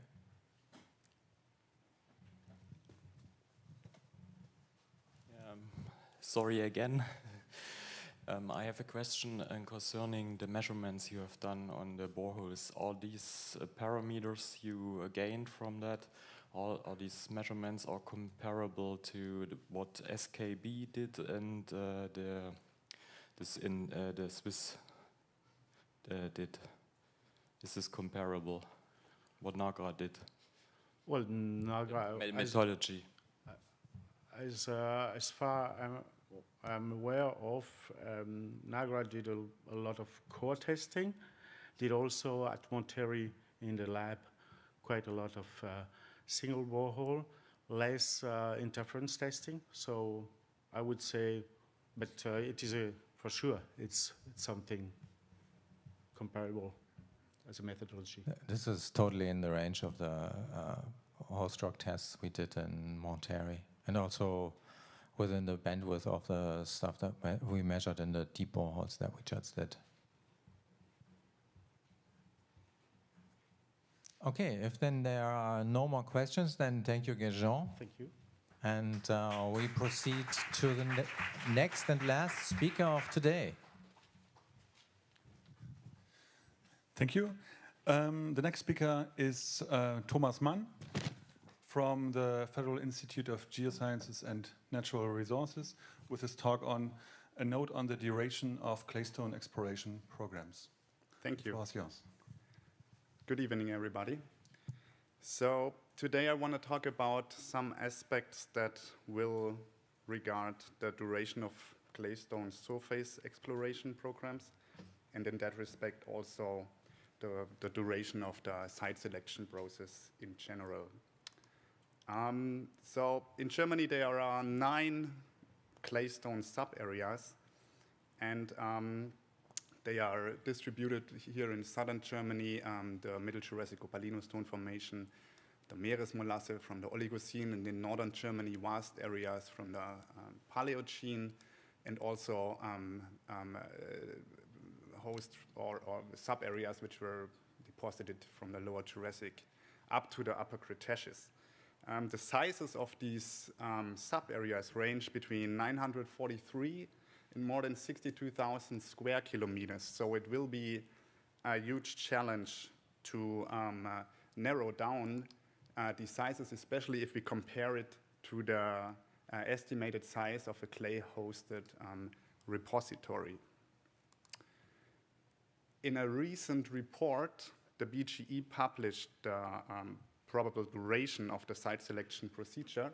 And in this report, it is also indicated that the siting regions for surface exploration will be identified in the second half of 2027. In the same report, there is also given details on the estimated duration of surface exploration activities within each siting region. And you can basically divide those into 2 parts. One is mostly field and a little bit lab work that would be obtaining permissions, the preparation of the drill-sized drillings. 3 drillings, each 1,000 meter is currently envisaged, and the lithological and stratigraphical analysis, which is also partly rather done in the lab. And the other part is the purely lab work, which is the geomechanical and hydraulical properties, so the determination of which, and also the geochemical and mineralogical characterization of the respective rocks. And estimated duration are indicated here in the yellow, prominently yellow bubbles.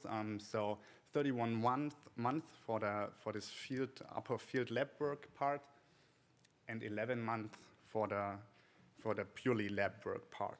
So in total, 42 months to for the surface exploration activities. Now, what we would like to do is to discuss this based on the experiences from 2 recent case studies that developed sequence stratigraphic frameworks in claystone. So what we have done is we characterize claystone successions. The first of these case studies is from the lower Cretaceous in northern Germany. So what you can see here is a paleogeographic map, which is a reconstruction of the landscape during the time this particular formation has been deposited. And in blue you can see the sea, and yellow is basically land. And this project was based on 4 drill cores with a total length of 660 meters. The second case study is in southern Germany, from the Middle Jurassic, the Opalinostone Formation in southern Germany. Again, a paleogeographic map, and the drill cores indicated here, the location of the drill cores indicated here with the red points. So this project deals with 4 drill cores. The 4th one is currently being drilled with a total length of 930 meters. And now I would like to discuss a little bit about the temporal commitment of each of the steps in order to have in the end our results. And you can see here a timeline with the 42 months, which are basically the sum of the estimates by the BGE. So the drilling comprises the preparation of the drill site. I do not talk here about the permission obtaining because this is something which goes beforehand. But I'm talking here what happens on the drill site. So having the retrieval of the core sections, have a lithological, lithostratigraphic description, do the hydraulical testing, sampling for particular analyses which need samples before dividing the core sections, and the logging. And for these 3 or 4 drillings, we have about 4 to 6 months of time that is needed basically on the drill site with everything. Then there is these core-related works, which mean that the cores will be divided, and it will be lithologically and lithostratigraphically described in detail. We scanned our cores at the core repository in Spandau, and we did two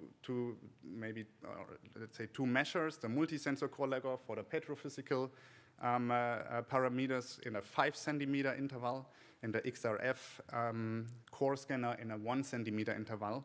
And we also sampled in a 1 meter interval for different geochemical, mineralogical, sedimentological analysis. This takes approximately 8 to 12 months just to have the core basically,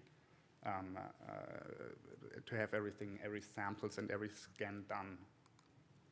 And then the lab work itself is basically the geochemical, the mineralogical, and also the sedimentological characterization of course, of the potential host rock, but also of the overlying and underlying formations. And this is with a sampling interval of 1 meter, 1 sample per meter. You can assume that this would take about 24 months. In our case, where we talk about the cores with a total length of about 600 or maybe 900 meters. So to sum this up or to discuss this, from our experience, the drilling comprises about 6 months, core works about 12 months, and lab works 24 months, which is for our projects. So we have a sampling resolution of 1 meter and a total length of cores well below 1,000 meters. And if we compare this now to the estimates by BGE, there are a number of issues which become clear. So one thing is that in total, the numbers are in accordance. So it's 42 months, the BGE estimates, and in total we also, it took about 42 months. However, I want again to remind you that the total, that we are dealing with a much lower number of core meters in our project, yeah? And the second point is the lab work. So BGE estimates lab work with 11 months, and if we have a resolution of 1 sample per meter, then in our case it took 2 years. It's still ongoing to have all the samples analyzed. Again, it will be dependent on the resolution, obviously, but what we not did is a geomechanical analysis, and BGE also wants to do this, and this is something which takes a very long time. So this is another aspect which needs to be considered, and the time needed is probably underestimated. And the third point is that even if it goes really fast, then we are basically at a point at which, with this point, we have now, in one of these case studies I have introduced you in the beginning, so there is a lithostratigraphic and a lithologic description. There is a chemostratigraphy, a biostratigraphy, at least for the ammonites in this case, and there is also some isotopes. So these cores are from the project in southern Germany, which try to reconstruct the sequence stratigraphic framework in the Opalinus Ton formation. And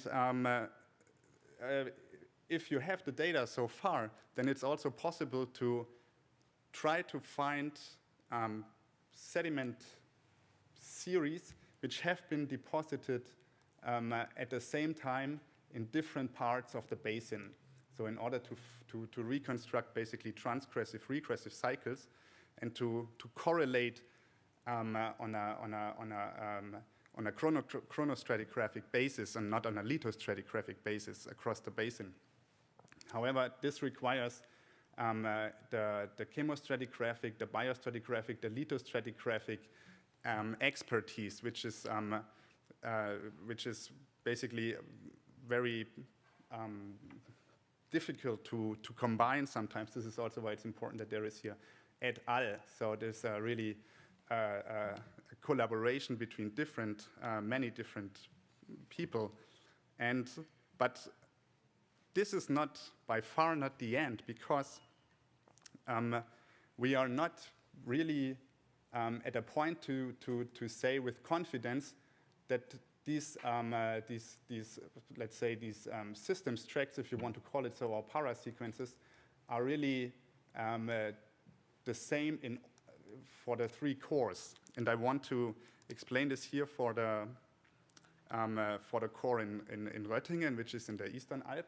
So in the next slide, you can see basically a zoomed-in picture of this of the XRF data across the Opalinus Ton formation.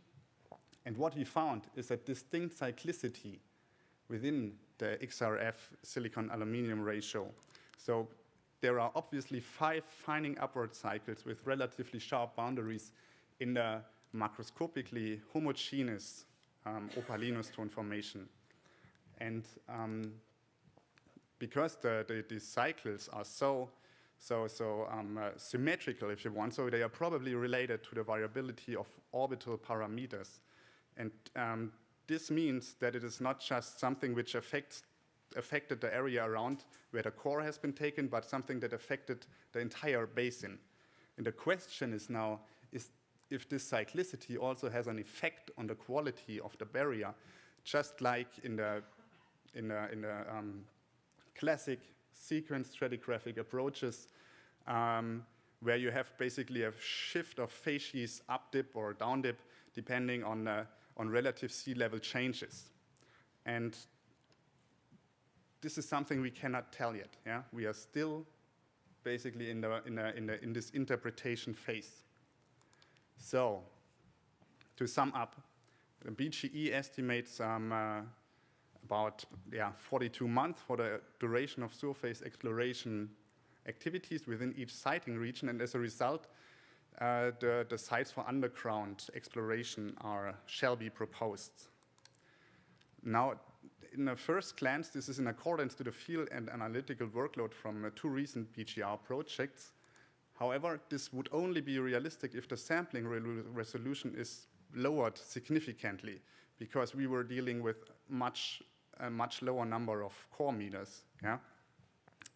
And the second point is we are not yet finished with the data interpretation. Yeah? So there needs to be some time to derivate the exploration and research requirements. And only a high resolution and the time to also interpret the data will provide a solid understanding of the depositional system. And this in turn will allow a predictability of facies, a focused exploration, and an accelerated, or to say it with the words of Bernhard, an optimized identification of appropriate sites for underground exploration. Thanks for the attention.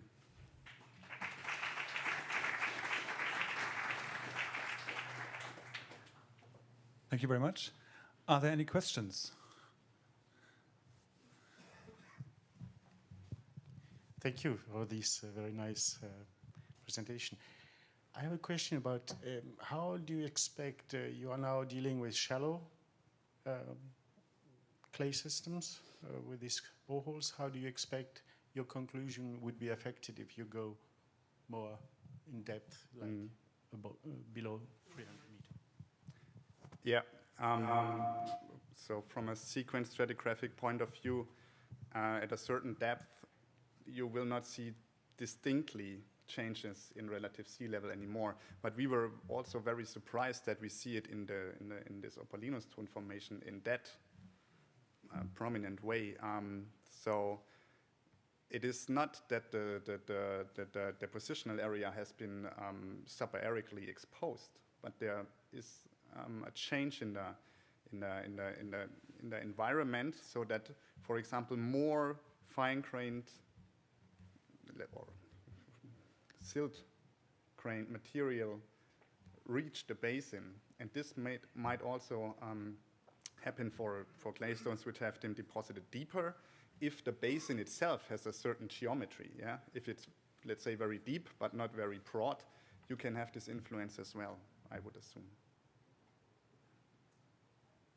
Okay, more questions?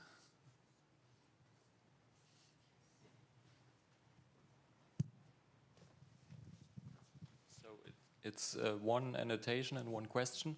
A certain step in the working program might be missing, and the first step is the drill hole planning. So maybe you should have at first a little 3D model of the region you're going in. Maybe this region should be investigated by reflective seismical methods before, because you should not come in a situation where you drill down and find a fault zone in the Opalinostone in exactly that point or close to it. And the second thing is for the measurements that are done with the cores. Yesterday I was told by Mrs. Schumacher from the BGR that it lasts a long time to get the measurements in. What's behind that? Regarding the first annotation, yeah, I agree. And regarding the question, I think it takes a year. That's, I mean, I have been told, to get the claystone saturated for the geomechanical analysis. So this is something which needs to be considered basically before the second phase and this exploration starts. So we have time for one or two more questions. Yeah, thanks, Thomas. Wolfram Wartmerk from BASE. Just want to thank you that you, to me, it was an important clarification that we deal with formations, that we deal with facies interpretation, and we not only can talk about a host rock clay. So thanks very much for that. Don't want to say anything more. Thank you. There was one other question there, and then Tim. No, I think it's in a remark with respect to the measurement technique. We need special apparatus so that they are designed especially for measuring clay stones to measure them optimized, so quicker. So that's something that has to be prepared before you can start to measure. Mm.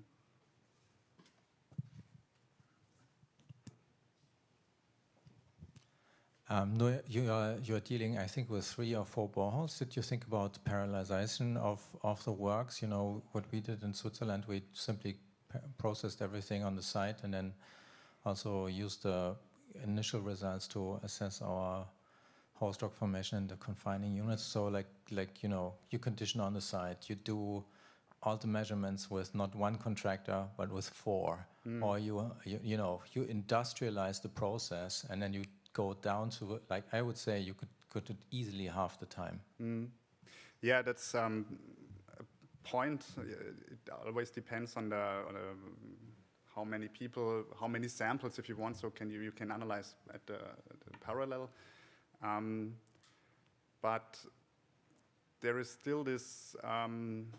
Let's say that the knowledge gap in claystone sedimentology in general, you cannot refer to many, like, to literature works in order, if you want to really understand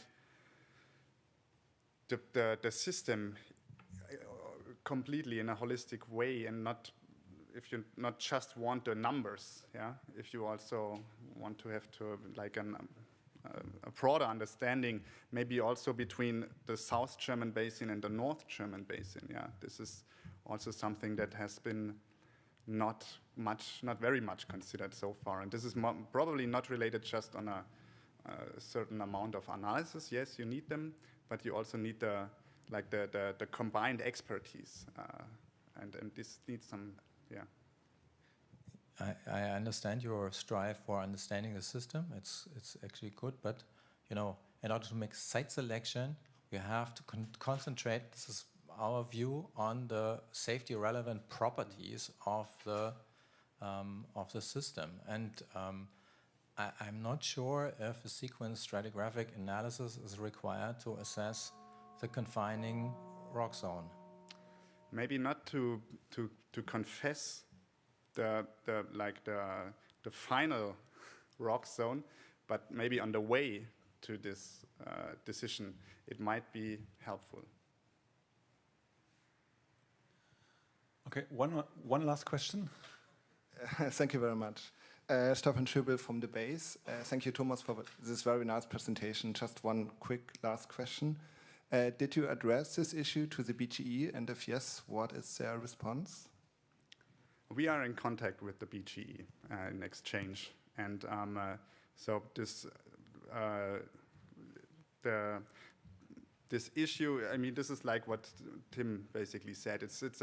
It's something which can also, you can argument that in our project it took too long, yeah. But it is, let's say, important to consider this. And this is something that we also communicated, I would say. Yeah. Okay, thanks a lot to all the speakers and to the audience. And thank you very much for being here.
So, good evening all together, everybody.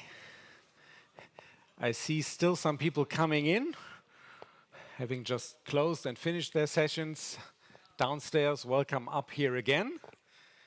Sun is still shining, and I've just been down to the buffet, and I must say, give up any of your resilience later on, please. Do so. Just go for it. It's worth it. Happy to see you all again. And just like yesterday, we would like to close this day, the second day of our symposium, with some authentic review of the days. I have 3 distinguished guests here to my left. I will just call them up on stage.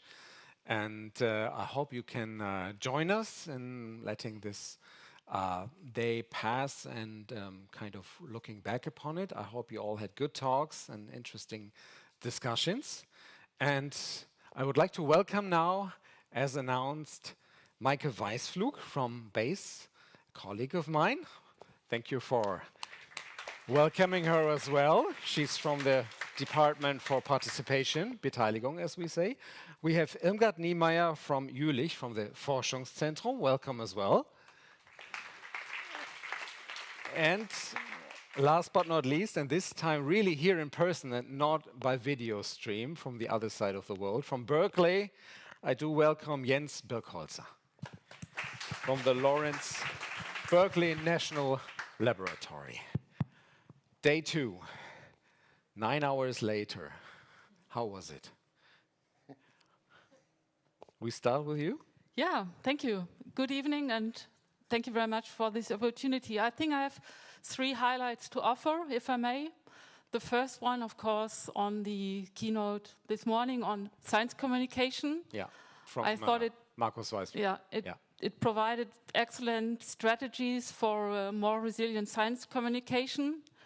However, I hope that in future we can also focus a little bit more on internal science communication or interdisciplinary science communication. I mean, this is what this symposium is about.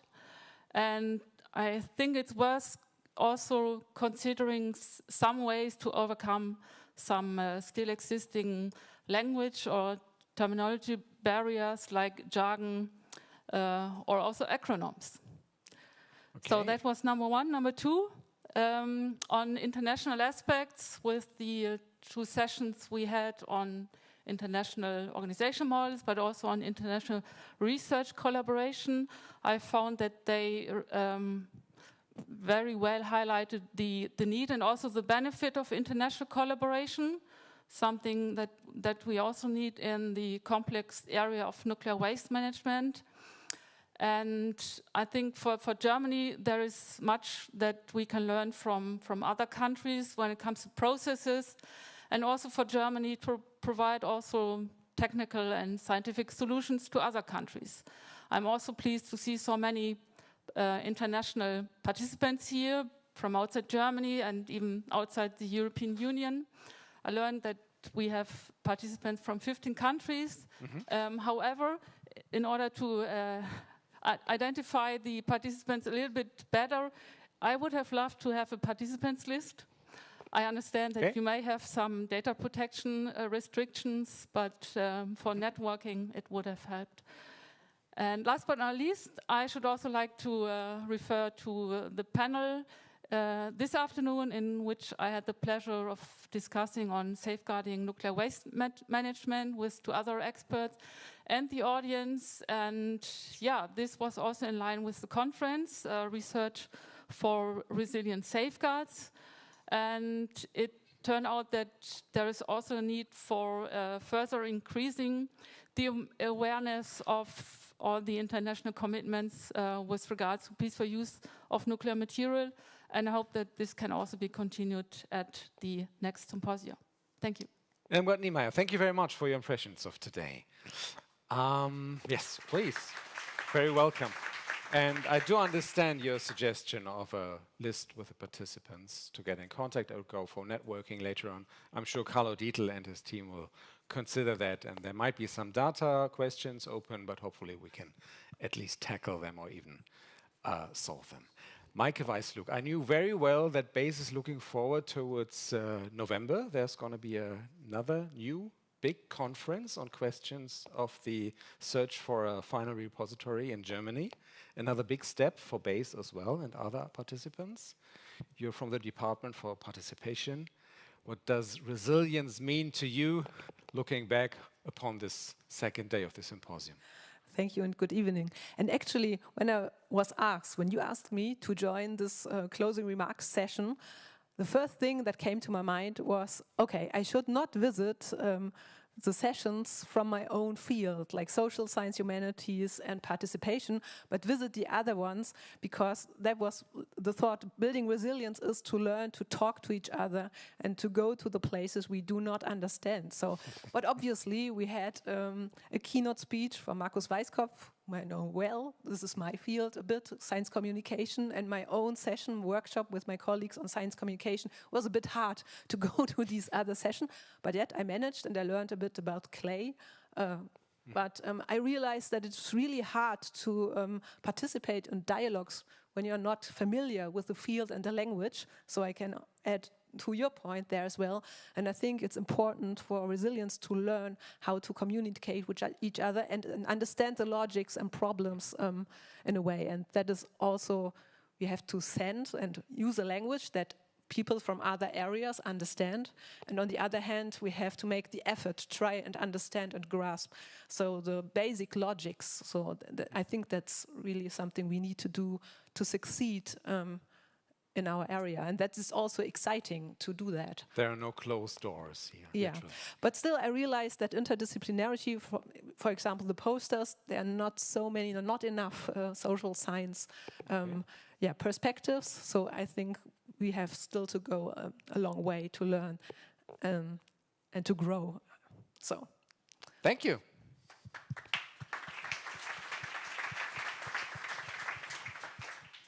J.Birkholzer, we can talk in German or in English. I know this is an English conference, so we continue with English. I'm happy to hear you answering in English. How was your day? Where did you go? Who did you meet? What are you taking with you tonight? Well, first of all, it was a really dense day, a long day, so I'm looking forward to, to not being resilient tonight? Or just relax, enjoy the show. Now, thinking about resilience, the one thing that really struck me, as well as you already said, is that we can work as much as we want on technical resilience, but resilient communication and sustainable at that, so being able to continue it is super important. And I learned this term, or someone created this bullshit resilience, which I think is, which I didn't really appreciate, but the best thing is to ignore it initially, but to educate better, which is always important. I did make the point to go to a workshop that had a title that I didn't understand initially, transdisciplinary co-production, which turned out to be, I think, from what I understand, to make an attempt to bring stakeholders like citizens and the community into sort of usually technically based decision making. And this particular workshop was about a project where a citizen working group was built, and they were educated in terms of communicating uncertainties, as well as community-centered monitoring, which is an important topic, not just in nuclear waste disposal, and how to do that best or how to not do it. So I found that super interesting.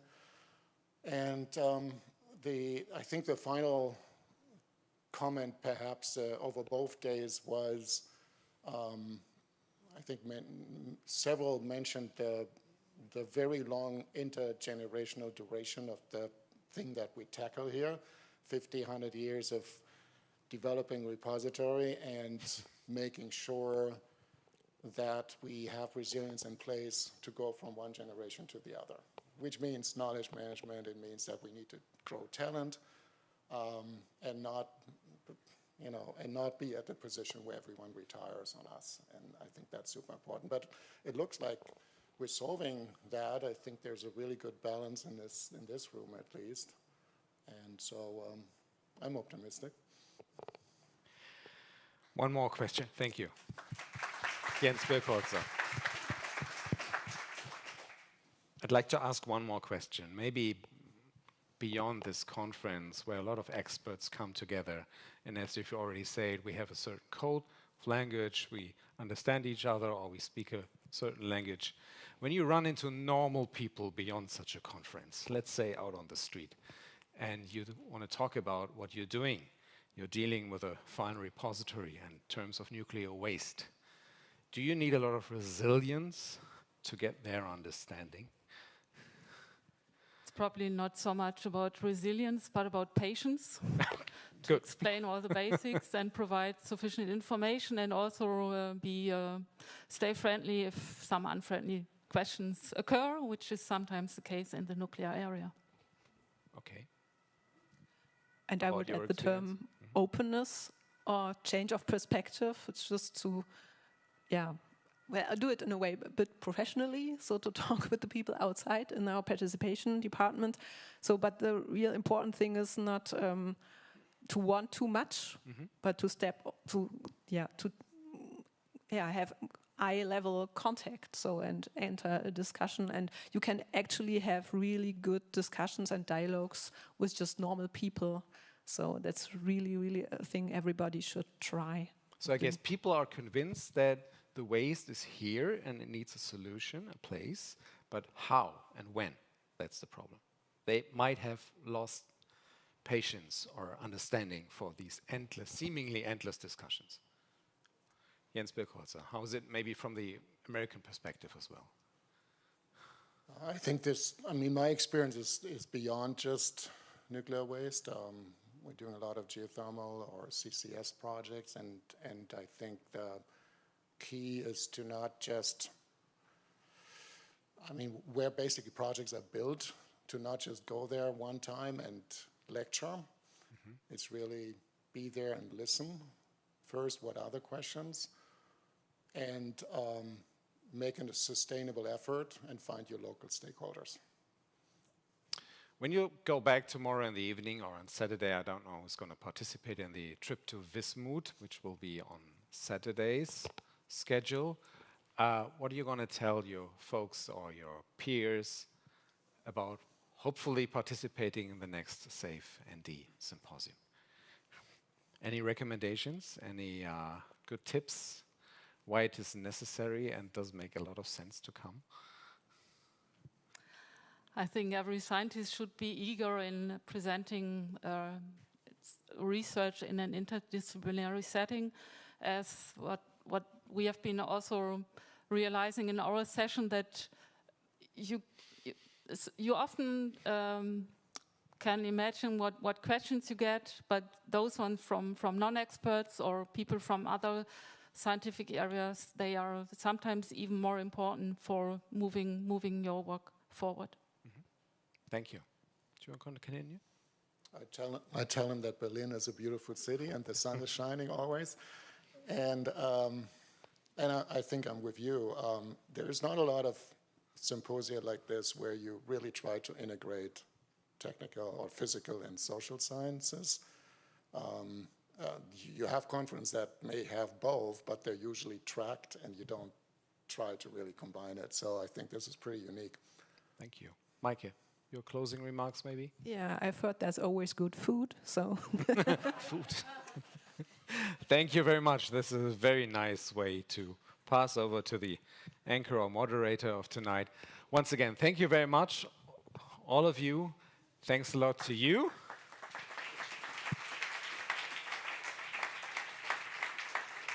And now we have just about some more minutes to go to the final point of today, the dinner, which will be served outside. You'll easily find it.